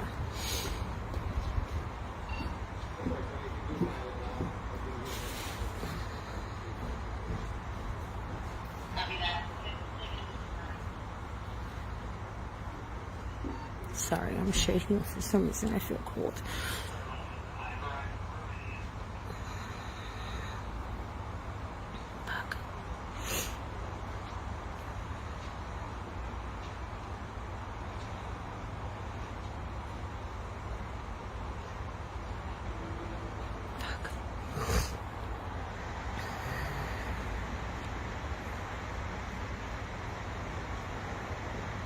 Yeah, Dora.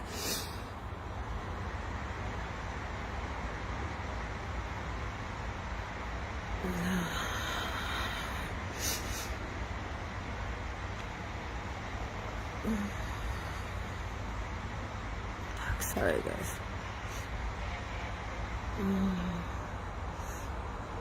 I don't follow scanners.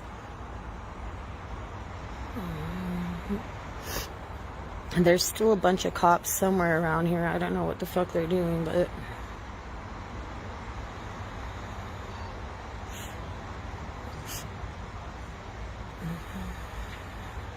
Renton, Washington. Yeah, I was inside. I didn't hear anything. My son just was like, Mom, look, there's a bunch of cops outside. And I looked outside and I was like, what the fuck? And of course, first thing I did was grab my fucking camera. Like, that's what everybody should do when they see the fucking police. Especially when they come fucking with your neighbors. Fuck you.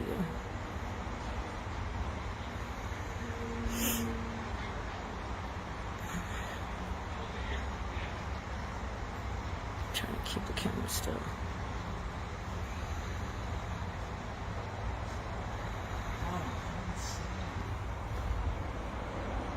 Kaden, hush.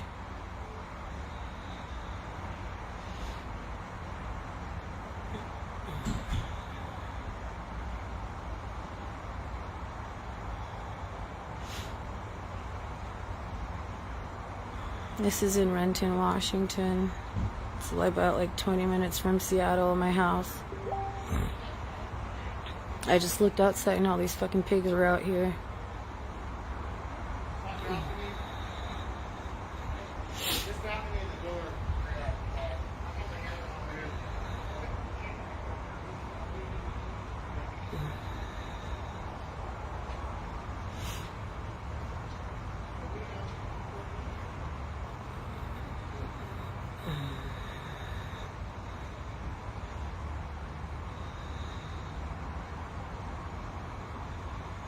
Oh, I know. They're okay. Just worried.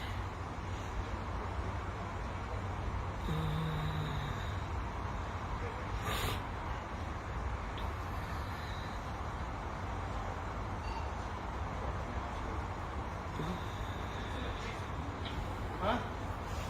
Where's that Lincoln? Back here, right?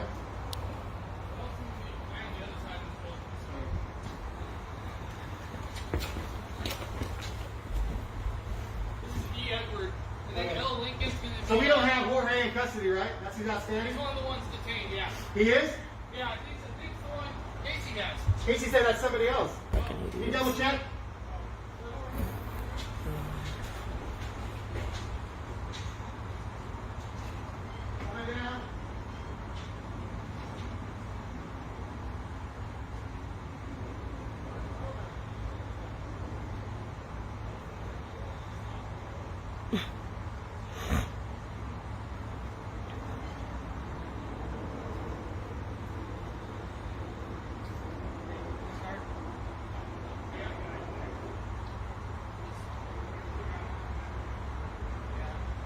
I know. I don't like how they walk towards his truck. Are they in it? Look, they're fucking with his truck now. Like, who knows what the fuck they're doing in there? Like, why all up in his shit? First of all, you need a warrant or consent to search somebody's car, and he's up in there searching his shit.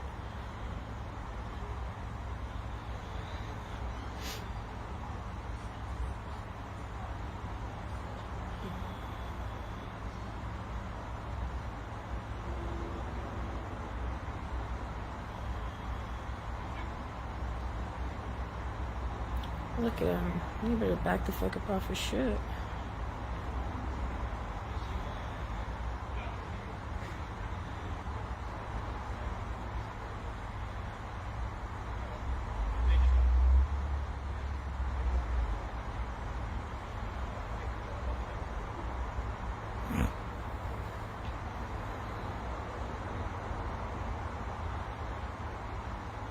No, they don't have a warrant. I'm assuming they don't.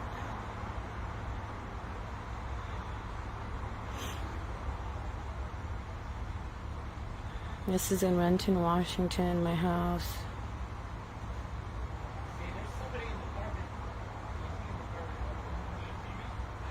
Yeah, they are. Yeah, you better fucking leave her alone. No, there is somebody inside, you dumbasses. There's a child in there. Fucking dumbasses. Don't even know what the fuck we're doing. They don't even communicate with each other. Do you see? Like, what if they thought that was a suspect up there and would have shot or something, and knowing damn well they have every right to be up there? You heard my name on the scanner.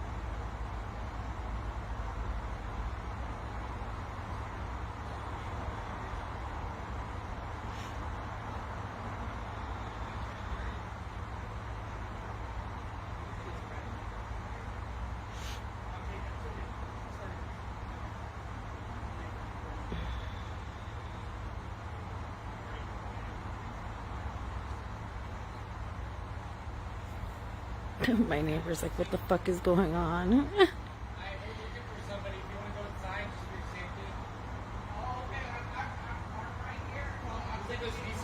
I wouldn't call the fucking police if someone broke in my house. That's the damn truth.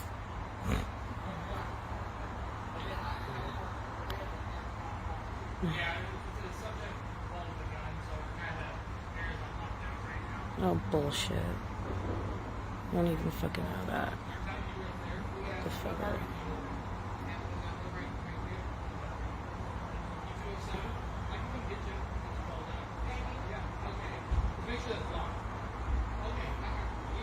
Exactly. Exactly. They're looking for somebody to fuck with.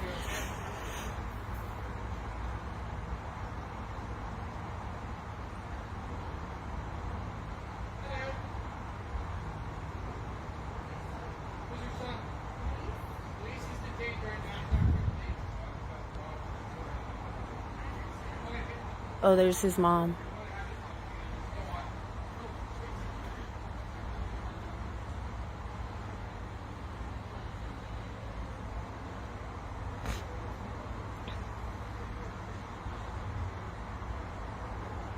I need a fucking cigarette. Why is this guy fucking staring at me? What the fuck do you want? Oh, I don't have a staring contest. Let's do it. Da-na-na.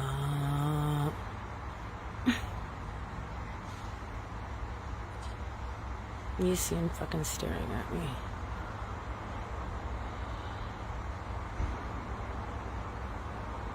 Sounds like Cornelius can get blocked. Bye, Cornelius. I don't like how this fucker keeps staring at me.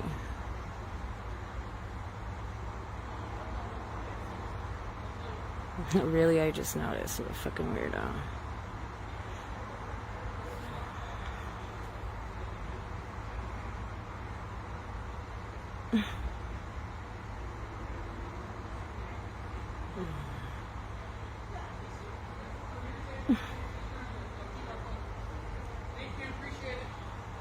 Trying to be on that.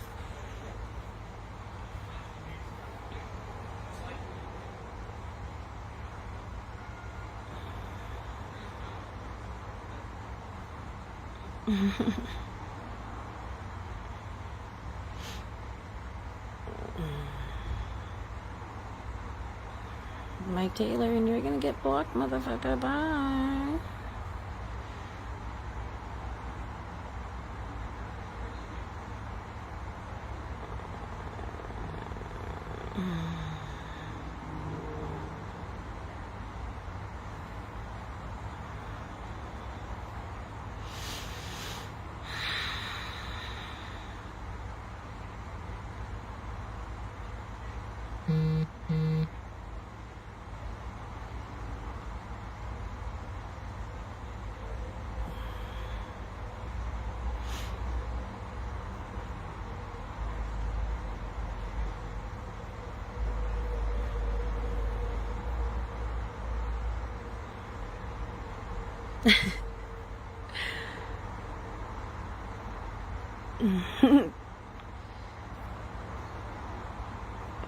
Oh, I did.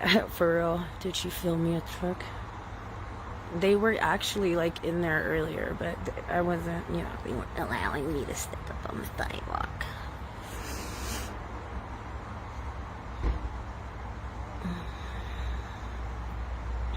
I'm gonna go check up on the neighbors when these fuckers leave and see if they need anything. Fuck the police. Fuck the police. Fuck them.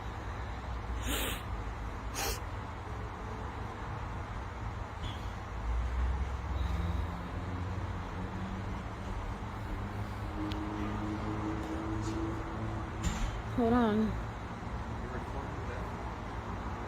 No, I am. I'm not leaving until they leave.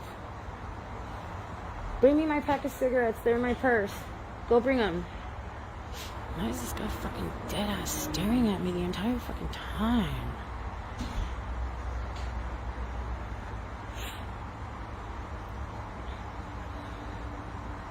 I ain't taking my eyes off these motherfuckers for 1 second. I don't give a fuck.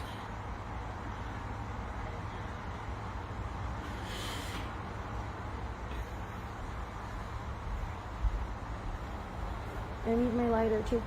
Oh, I have my lighter.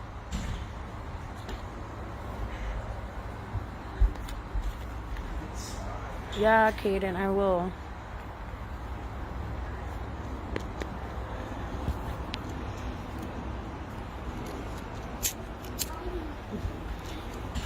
Hi, baby. Please go inside. Everything's okay. Mommy's just making sure nothing happens, okay? I love you. Yes, I will. Go stay inside, baby. I think it's wiser for me to watch you guys. Okay, well, I think it's wiser for me to watch what you guys do. Not really. I'm not worried about anybody else with a gun. I'm worried about you guys with the guns. That's what I'm worried about. Kaden, go away. Stop. They said to stop coming out here. Stop coming out here and go stay in the house. I'm not going to tell you again. Dead ass, go in the house and don't come out again.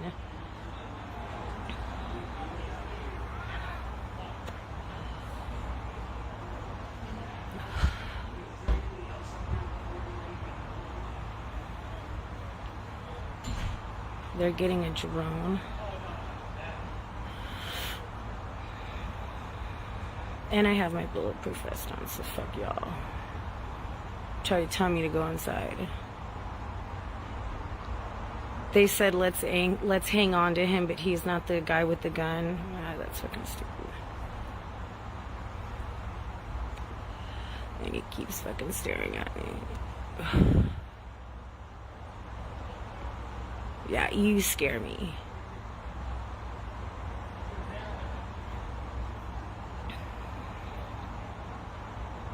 Jen, for real. Yeah, they don't want me recording for shit.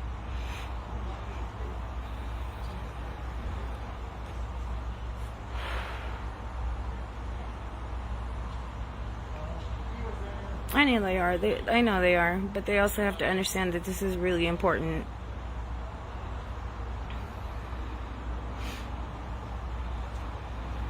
Because police kill people all the time, we know that. So,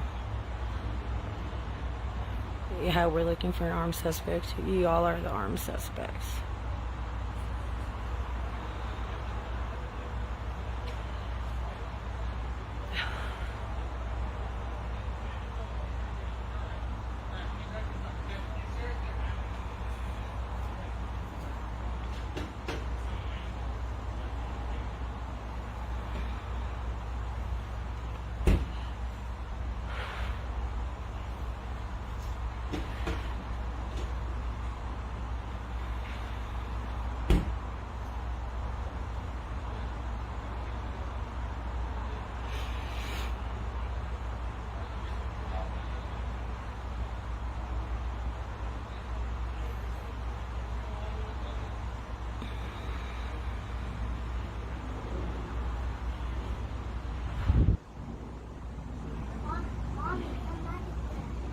Okay, Caleb, go inside and shut the door now. This little bastard doesn't need to fucking listen. I'm going to whip their ass. No, I'm just kidding.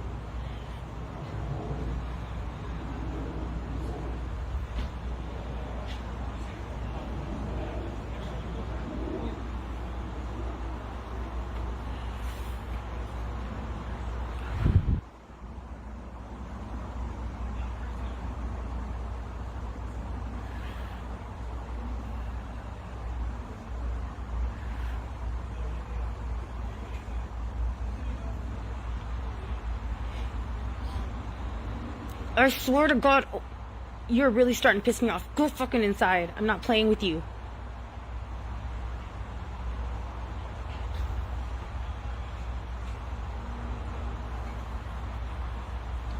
They don't understand how dangerous it is for them to keep doing that. They don't get it.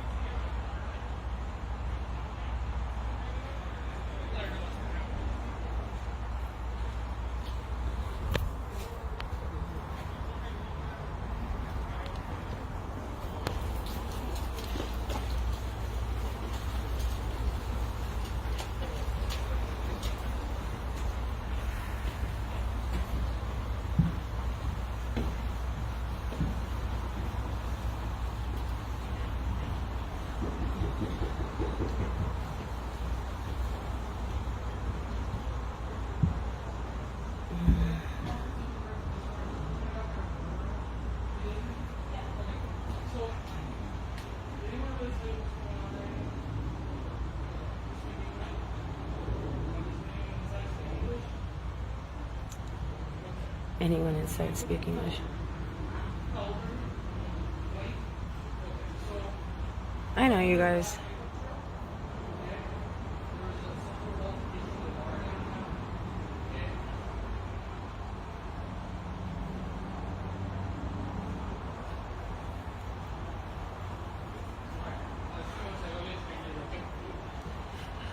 No, I didn't call my son a dead ass. You don't call somebody a dead ass.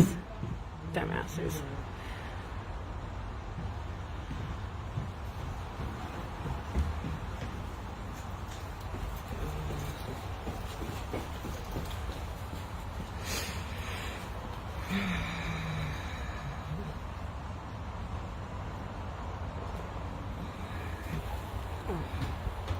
Someone being a... Oh, I blocked that bitch. I don't care. I'm blocking him faster than y'all can respond to them.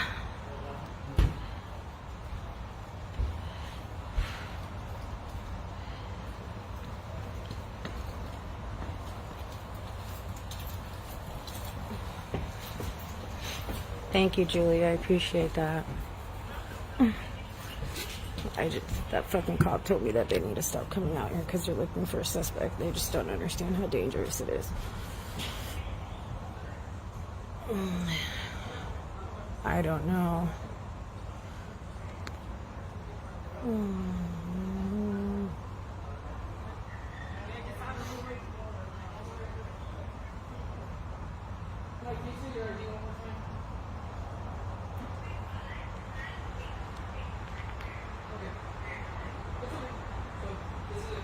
Oh, she's already gone.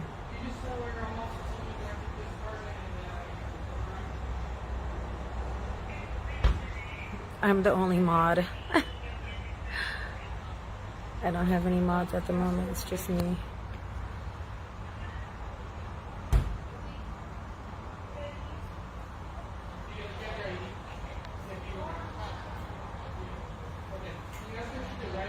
Thank you, Janelle. And that's literally the worst thing I do is swear. Literally. That's when they know I'm angry. I don't hit my kids.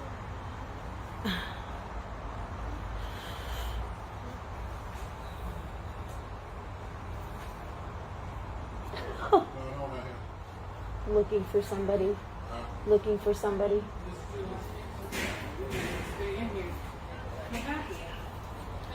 They're looking for somebody, I guess. They've been out here for a while. My neighbor came out to throw the garbages and didn't even know they were out here. Yeah, this Andy Portland guy needs to... Why the fuck Andy Portland? What a fucking dumbass. Get off my shit, dude. Don't worry, I'm blocking the guy who said short out. No,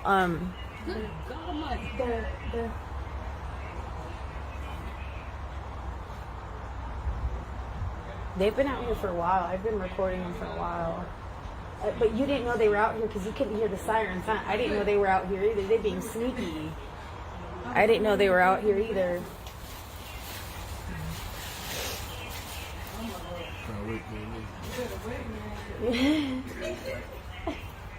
Oh. My neighbors are black. They said, fuck that, we're going inside.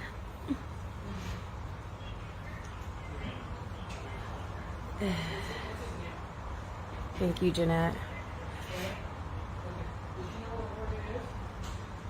Like they're gonna fucking snitch on me. Get the fuck out of here.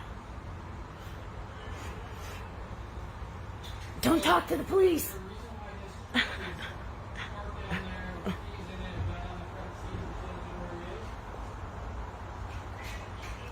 You guys don't have to talk to the police if you don't want to. Well, they don't have to talk to you. They have to know their rights.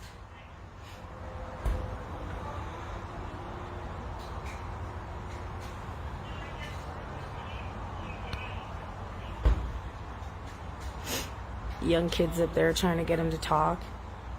Fuck out of here. You're talking to her. She doesn't need to talk to you.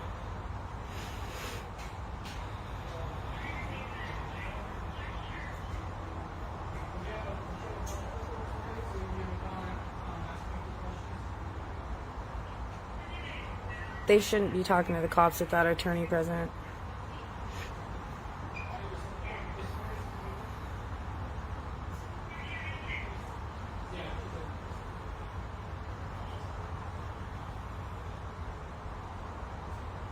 Exactly.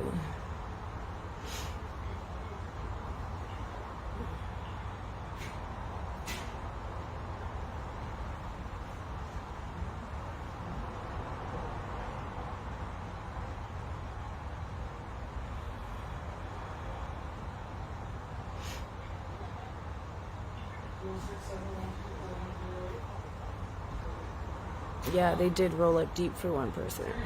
He's Mexican, shocker. Portland Andy sent me here to support. Bye. Fucking idiots.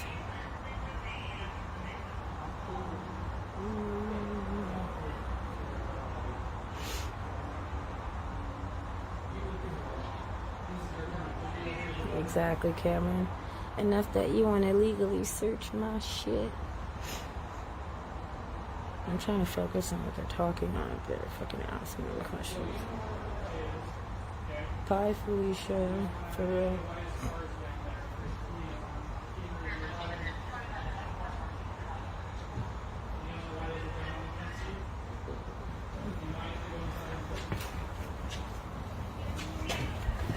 They don't need to go in without a warrant either.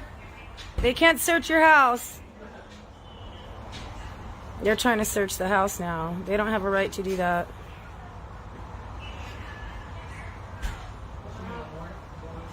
Exactly. Fuck out of here.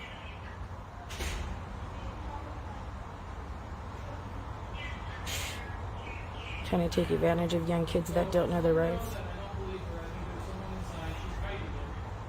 She's having him. That's great.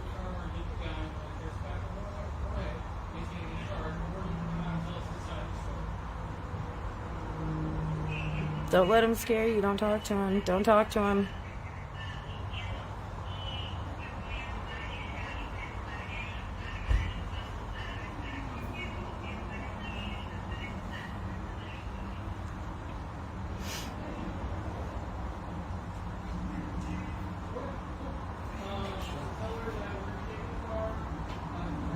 Good girl. She's not saying anything. Good girl.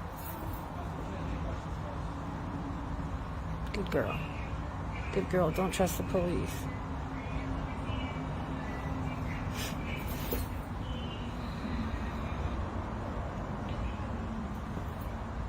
She don't even know English. Fuck out of here. Good girl. Good girl.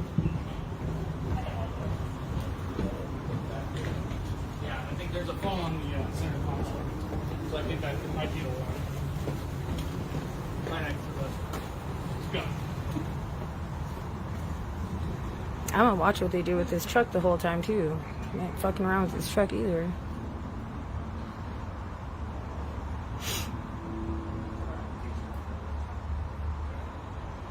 I think this is the third time in like 2 weeks I've seen that cop over there. He's the one who arrested the guy for jaywalking the other day. You guys remember?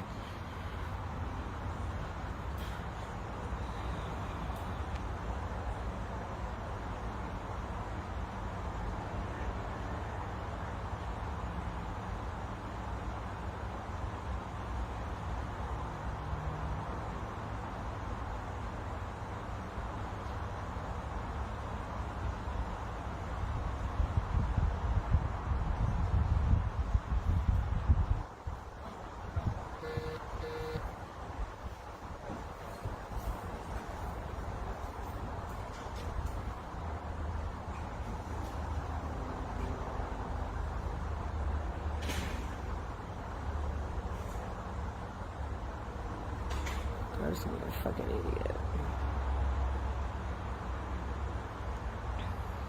I don't know if they have.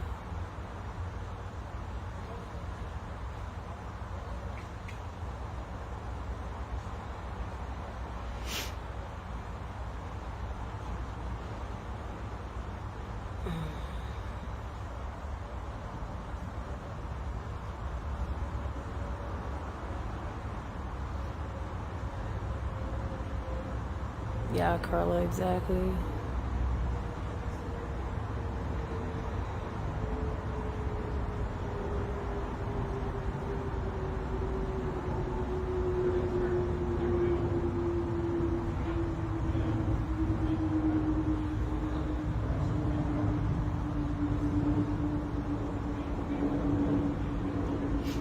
No, I don't know. I think they said they're towing it.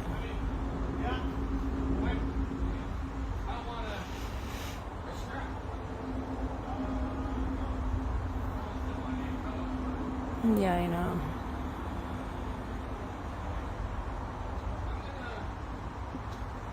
Because chuds literally have nothing better to do with their time than come spend their time and energy on things they say.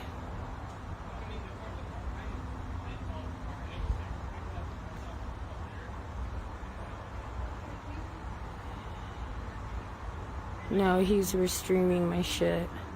I heard, I guess.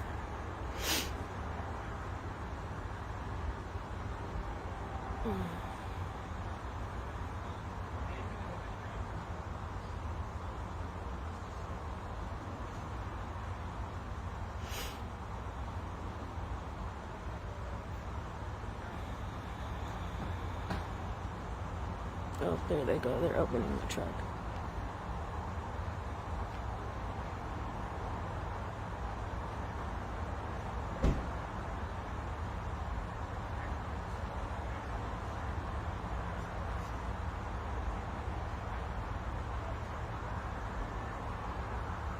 A couple came already. I just blocked them right away, so.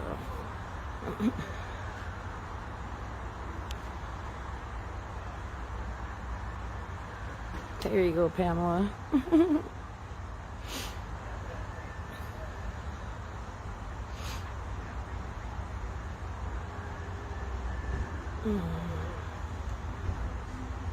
I heard he had some Chud streamer follow a protest recently because he knows he can't show up, so now he's sending little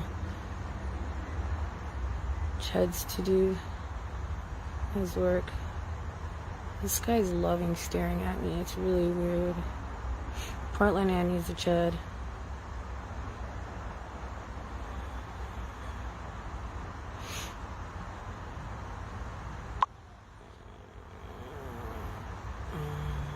Oh, really? Cameron? Lance. Oh, I definitely will.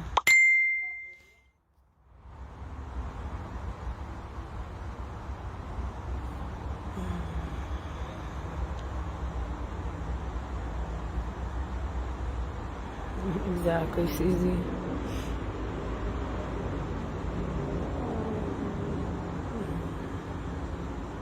He's not just a live streamer. More casual and hobby now.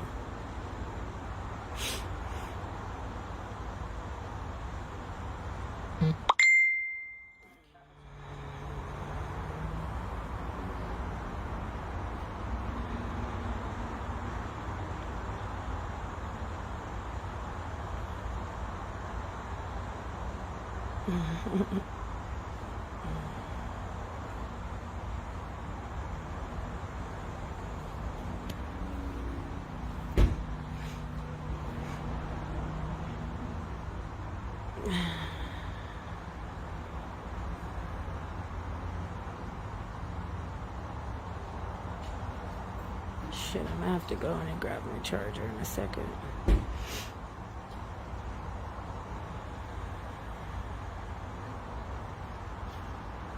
Oh, okay, thank you. I think I saw it.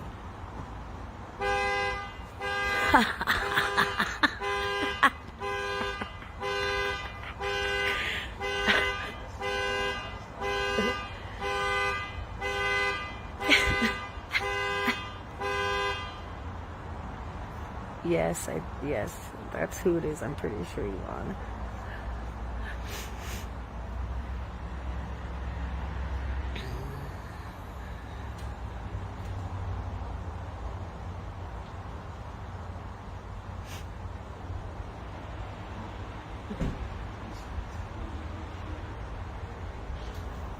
What?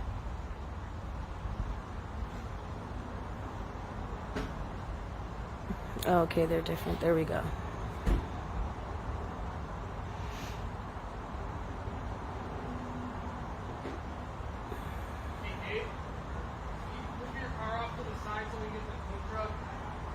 Oh, they're towing the truck.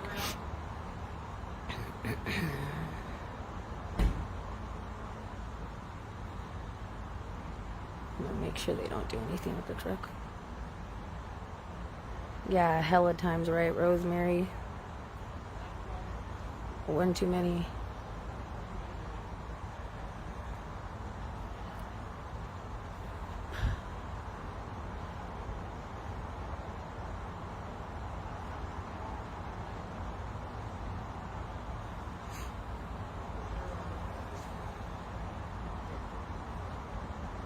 I think those are some of the other cops that were here earlier.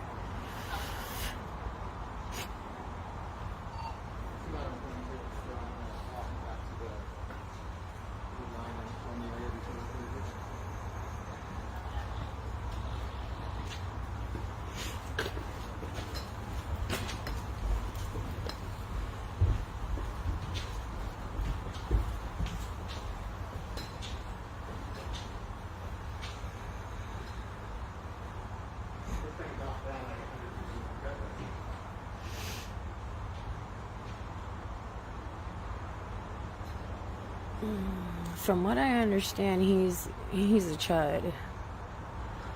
He's not on our side,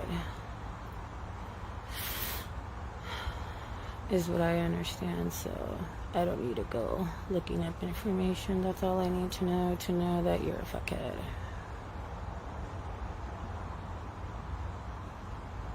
There you go, you want me. They need somewhere private to plan shit. Exactly. I'm like, why are they going in the back? It's like, the fuck do you need to do in the back with your little suitcase?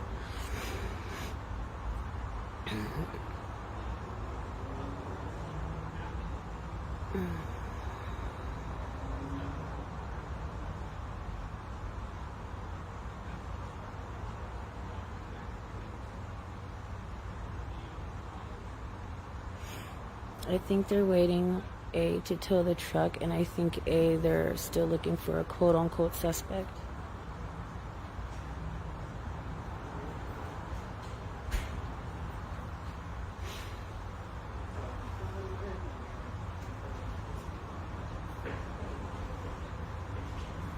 How you doing, sir? Oh, his license plate.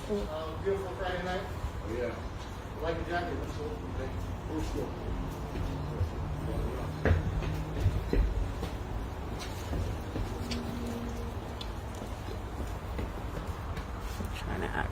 everybody's friend and we don't fucking like you. Oh yeah, maybe.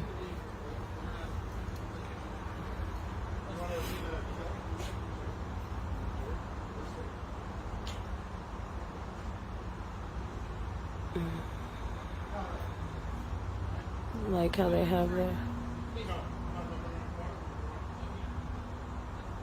Yeah, they're still here. Yeah, it's a rifle, I think.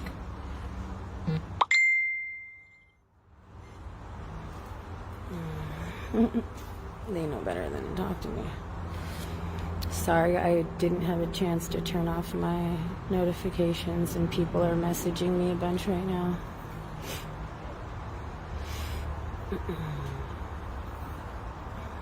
Yeah, for real. Keep an eye on my neighbor too. Oh wow, Michelle, you're hella funny. A chud. Fucking chuds. For sure, B-Rat. My neighbors are my family, man. I love my neighbors. I've never lived in a community before where I've legit got along with every single one of my neighbors. The neighbor they're trying to fuck with, man, he's a homie. You don't even know. He's helped me jump my battery car like 2 times in the last month. Man, always looking out for each other, man. He's hella good people. His whole family is, man. So fuck yeah, I look out for my neighbors. What happened? I don't know. Yeah, I'm okay now. I was really nervous at first. I went and put on my fucking bulletproof vest. Don't fucking play. I didn't know what a chud either. Basically like a racist little Trump supporter. Little chud. For real, man. All my neighbors are hella cool. I love my neighbors. I'll do anything for my neighbors.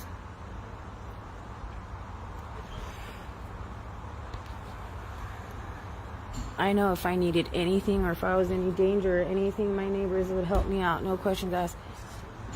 Yes, baby. Can you please go inside? They said they're looking for a suspect, so every time you guys open the door, it's dangerous for you, baby. Please stop opening the door. I love you guys. Thank you. Now I told them that that's why I didn't want them coming in and coming out. Now they know not to come out anymore. They didn't understand. They were just trying to get me to go inside, but as soon as he was like, tell your kids to stay inside. We're looking for a suspect. So basically tell your kids to go inside because if we shoot him, it's not our fault. So, but they didn't know that. But now that I explained to them, now they know. I told them now to stay inside.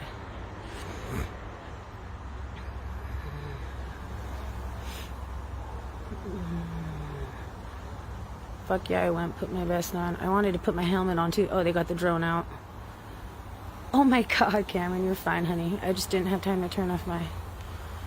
There goes the motherfucking drone. I'm gonna have to go in and get my battery pack. I'm not leaving until these motherfuckers are gone. Well,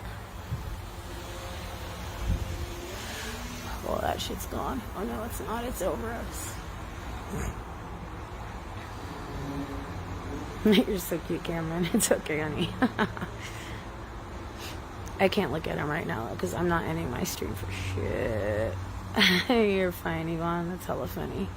I didn't know what it was at first too, but I thought it was hella funny word. The drone, I don't know. I think they're still looking for somebody, I think that's why they're still here. I think they have the wrong person basically in custody in their car right now. I think is what they said. Kimberly. Yeah, I guess they are hoping. My phone's at 18%. I'm gonna have to run in and grab my charger in a second, guys. Exactly, Chrissy. They don't even really know who the fuck they're even looking for. They thought they had him. Then they were like, oh, Greg, isn't that who we have in custody? Like, oh, no. I don't think so. I don't know. Can we double check? Just arresting anybody just cause shit.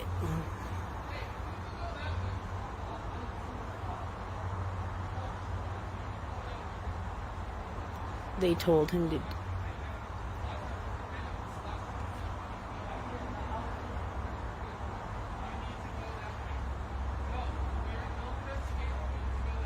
They're in the middle of an investigation. Culeros.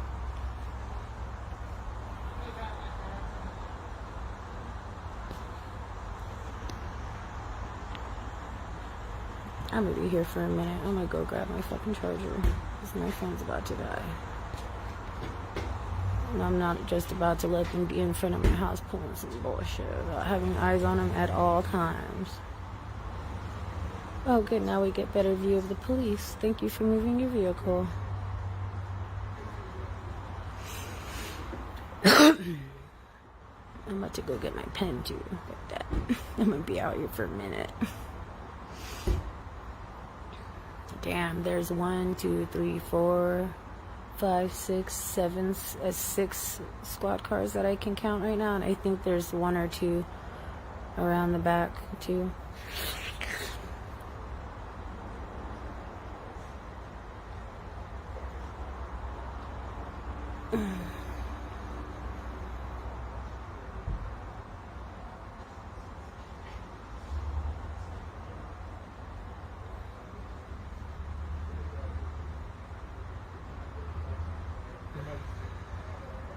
I don't think they know how to work the drone. Dun dun dun. Wah, wah, wah.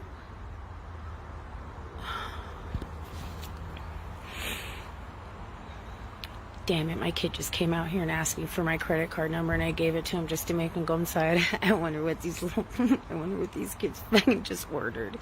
But you told us to stay inside. I've been live for an hour. Oh shit, I didn't even know it's been that long, man. I just know that I'm not leaving until they leave. Especially when they're trying to fuck with my neighbor who's the homie, man. Like, fuck out of here. We look out for one another around these pots here, partner. I'm just kidding. No, for real though, we do.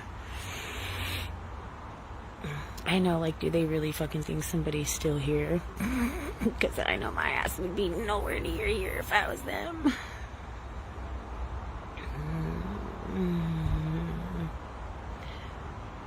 Quick recap. I live here. I was in my house and I looked outside and seen shitload of policia, and so I came out here with my phone. Yes, all this cops for one person. They're looking for somebody. Okay. They're looking for somebody. How sad my neighbors got guessed and shit, and police be fucking everybody's night up with their bullshit, man. Oh, you know what? Sometimes I forget that weed isn't legal everywhere. Fuck, man. I feel so bad for y'all.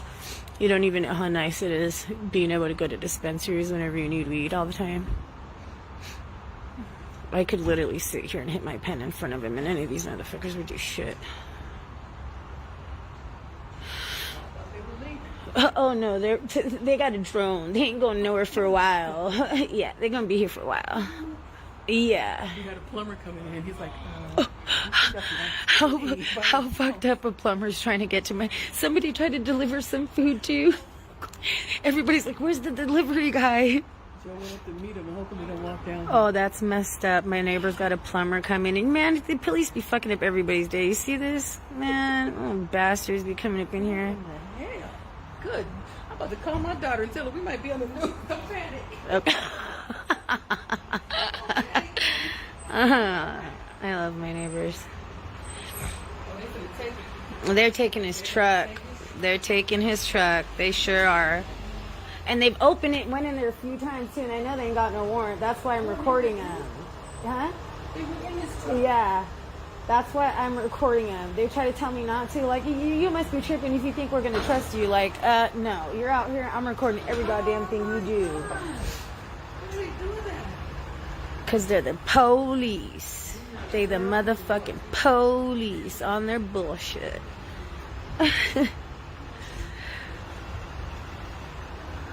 Oh, man. You got to go to the dispensary, Kimberly. It's fucking beautiful. Got drinks, candies, edibles, pre-rolls, everything you could think of.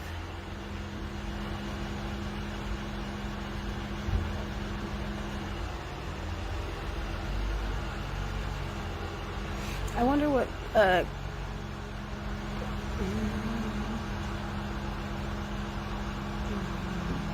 why do people think they're gonna, like, saying things like, oh, Andy, on my stream? Like, you think I'm gonna be like, oh, hi, how you doing?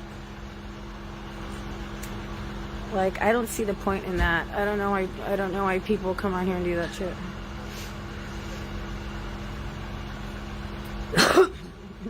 Oh no, it's not complicated.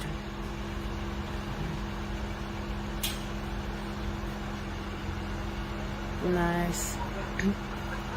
Exactly. Everybody's filming up here. It's like Hollywood. Our neighbor, the plumber. You're the plumber? Yeah. Hi, plumber. We be cutting. We be cutting. You guys gonna be famous. You're gonna be on TV.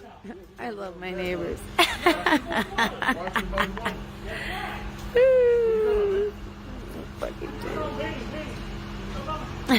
I love my neighbors. The plumber said, whoa. I'm so dead. They are. They come on here for attention. They think they can, like, piss people off with their dumb little comments. They're, like, hella dense. Okay. My neighbor said, we be clubbing. My neighbor's so funny. Oh, shit. I'm gonna have to go grab my battery charger. I'll be right back. Look at him trying to figure out the drone. Alright, y'all. I'm gonna run and grab my charger. For a second. Hold on. No. I'm getting my charger. You guys don't open up the door. It's dangerous for you, okay? Because they might hurt you. Why? Because they're the police. So please don't. They said they're looking for somebody. That's what they said. But please don't open up the door again, okay, my baby? Kaden, why'd you ask for my credit card number? Mommy. What, baby? Are they looking for him or other guy? I don't know, my baby. Tell them what happened. Tell them what happened? Yeah, I want to know what happened. Oh, you want to know what happened? Yeah. Okay. Well, I'll tell you later, okay? Do you want me to know what happened? I might, baby. Will you promise me to stay in here and not open up the door, please? Because it's dangerous? Yeah, just tell them what happened. Okay, baby. I will. I love you. My baby. Fuck that. Let me get my pen, too. Sorry, guys. Forgot about my pen. I didn't even know they were out there, y'all. If my son... This is so crazy. It's so crazy. You want to... oops. You want to say it's so crazy? This is so crazy. I didn't even know this even happened. My baby. That's my baby, y'all. Okay, promise me you're not going to open the doors, okay? I won't. I love you.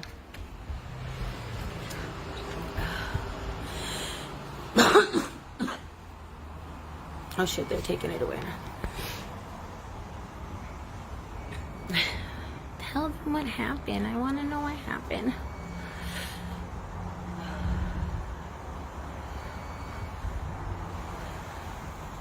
Anybody on here thinking you're gonna, like, hurt my feelings or insult me talking about how I am as a mother, it's not gonna work, because I know who I am as a mother. So your little jabs you think you're taking aren't doing shit. Bye, Zoe. Exactly. Bye, Felicia.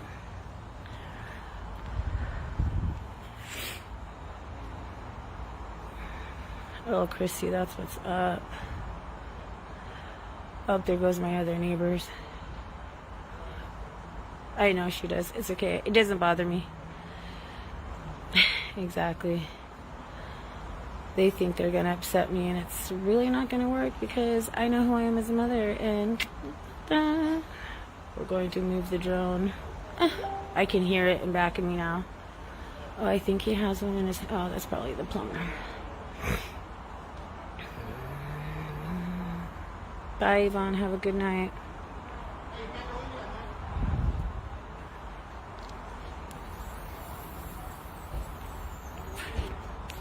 Peace, love, chicken grease, Yvonne. Susie, Bulik, and Ho-Ho. Thank you, Jeremiah. That's what I heard too, Kimberly. Recap. I'm at my house. Oh, thank you, Paige. I know. They just had to understand why I didn't want them opening up the door as soon as I told them why. They're like, oh, okay. I have good boys. I'm proud of my boys. Yeah, baby. My little neighbor. Caleb's little friend up here. I know, baby. There's Caleb's talking. Oh my god. Yeah. Yeah, baby. That's your friend. Your dad's friend, right? He's all of our friend. He's our neighbor, Googie. Oh, I don't have any lights on. It's all them. I didn't even hear this too. These little kids. Caleb's best friend. Hi. I'm telling y'all, my neighbors are family, y'all. I love my neighbors. Caleb, say hi. James' mom said hi. What time were they here? They've been here over an hour. Oh, really? Mm-hmm. Oh, why? I don't know. They're looking for somebody, maybe. They're looking for the upstairs neighbor. That's the story of it. Huh? You get somebody? No. I think they said something about A lot of people there for a few weeks, remember? Oh, yeah. I don't know what's going on there. They're dining or something. The police have been here recently? No. Oh, okay. But there's a lot of people there. Mommy, what happened? Oh. What happened? We don't know, baby. Okay, baby. I love you. Go inside, okay? Bye, JM. Bye, JM. See you tomorrow.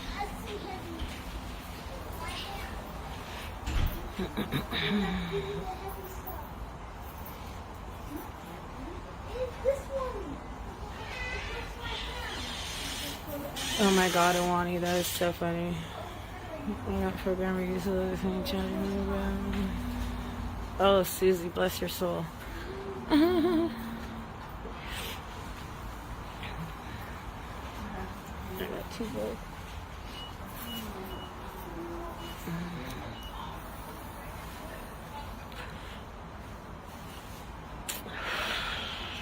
Try to get out. There you go. Now I can see better. How long have I been out here? I can't see how long. I can't see the timing on my stream.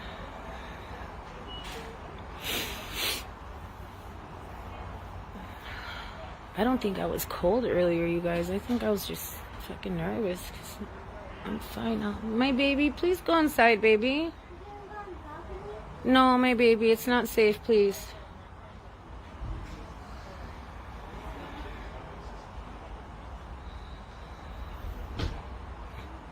$110. Damn, these motherfuckers. I'm like scared. I'm like, what if I put my phone down and something happens in a split second? Like, you never know. Anything can just escalate within a second.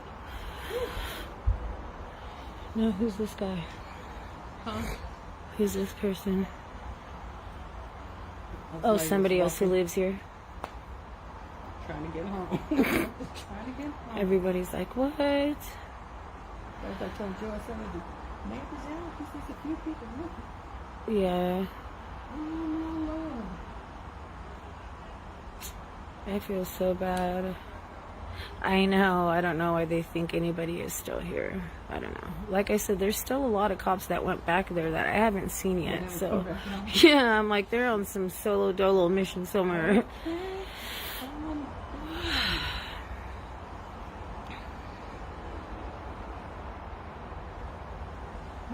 And they have, I think they have his little cousin in the truck. So they're like, oh, we have the wrong one. Oh, no. I'm like, he's a fucking kid. Like, you can see he's a kid. He was in the truck? Yeah, he's still in there. I think his mom came or something, maybe, but they made her. Yeah, they told the truck already. They got him it's in gone. the Yeah, they took him in custody. You can tell he's a kid too, so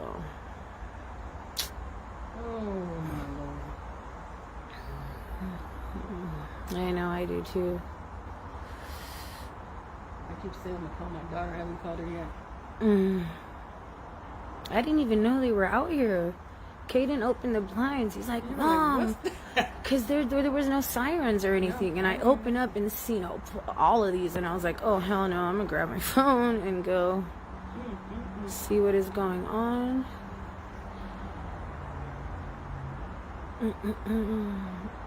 So Joe, I hope they don't scare our plumber away because we need it. Oh, man.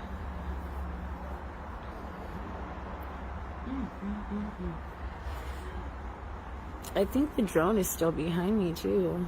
Either that. Yeah, I think so.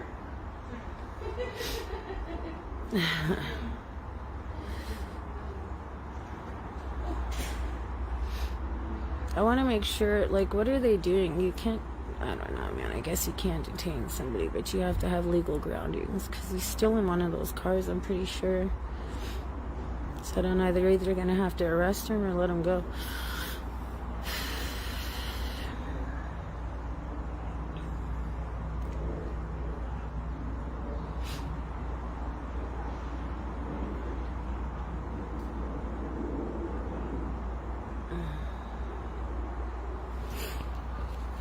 Yeah, they're shining their fucking headlights over here on purpose so I can't see anything.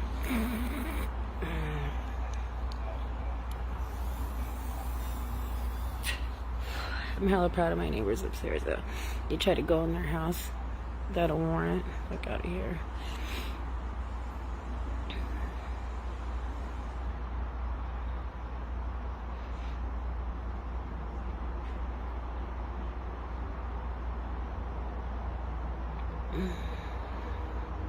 You know, they're like, damn, is this girl ever gonna go inside her house and stop recording us now? I'm like, no. I think not. Patting it. Oh, there you go. I found the perfect spot to block their... Oh, son of a bitch. There we go.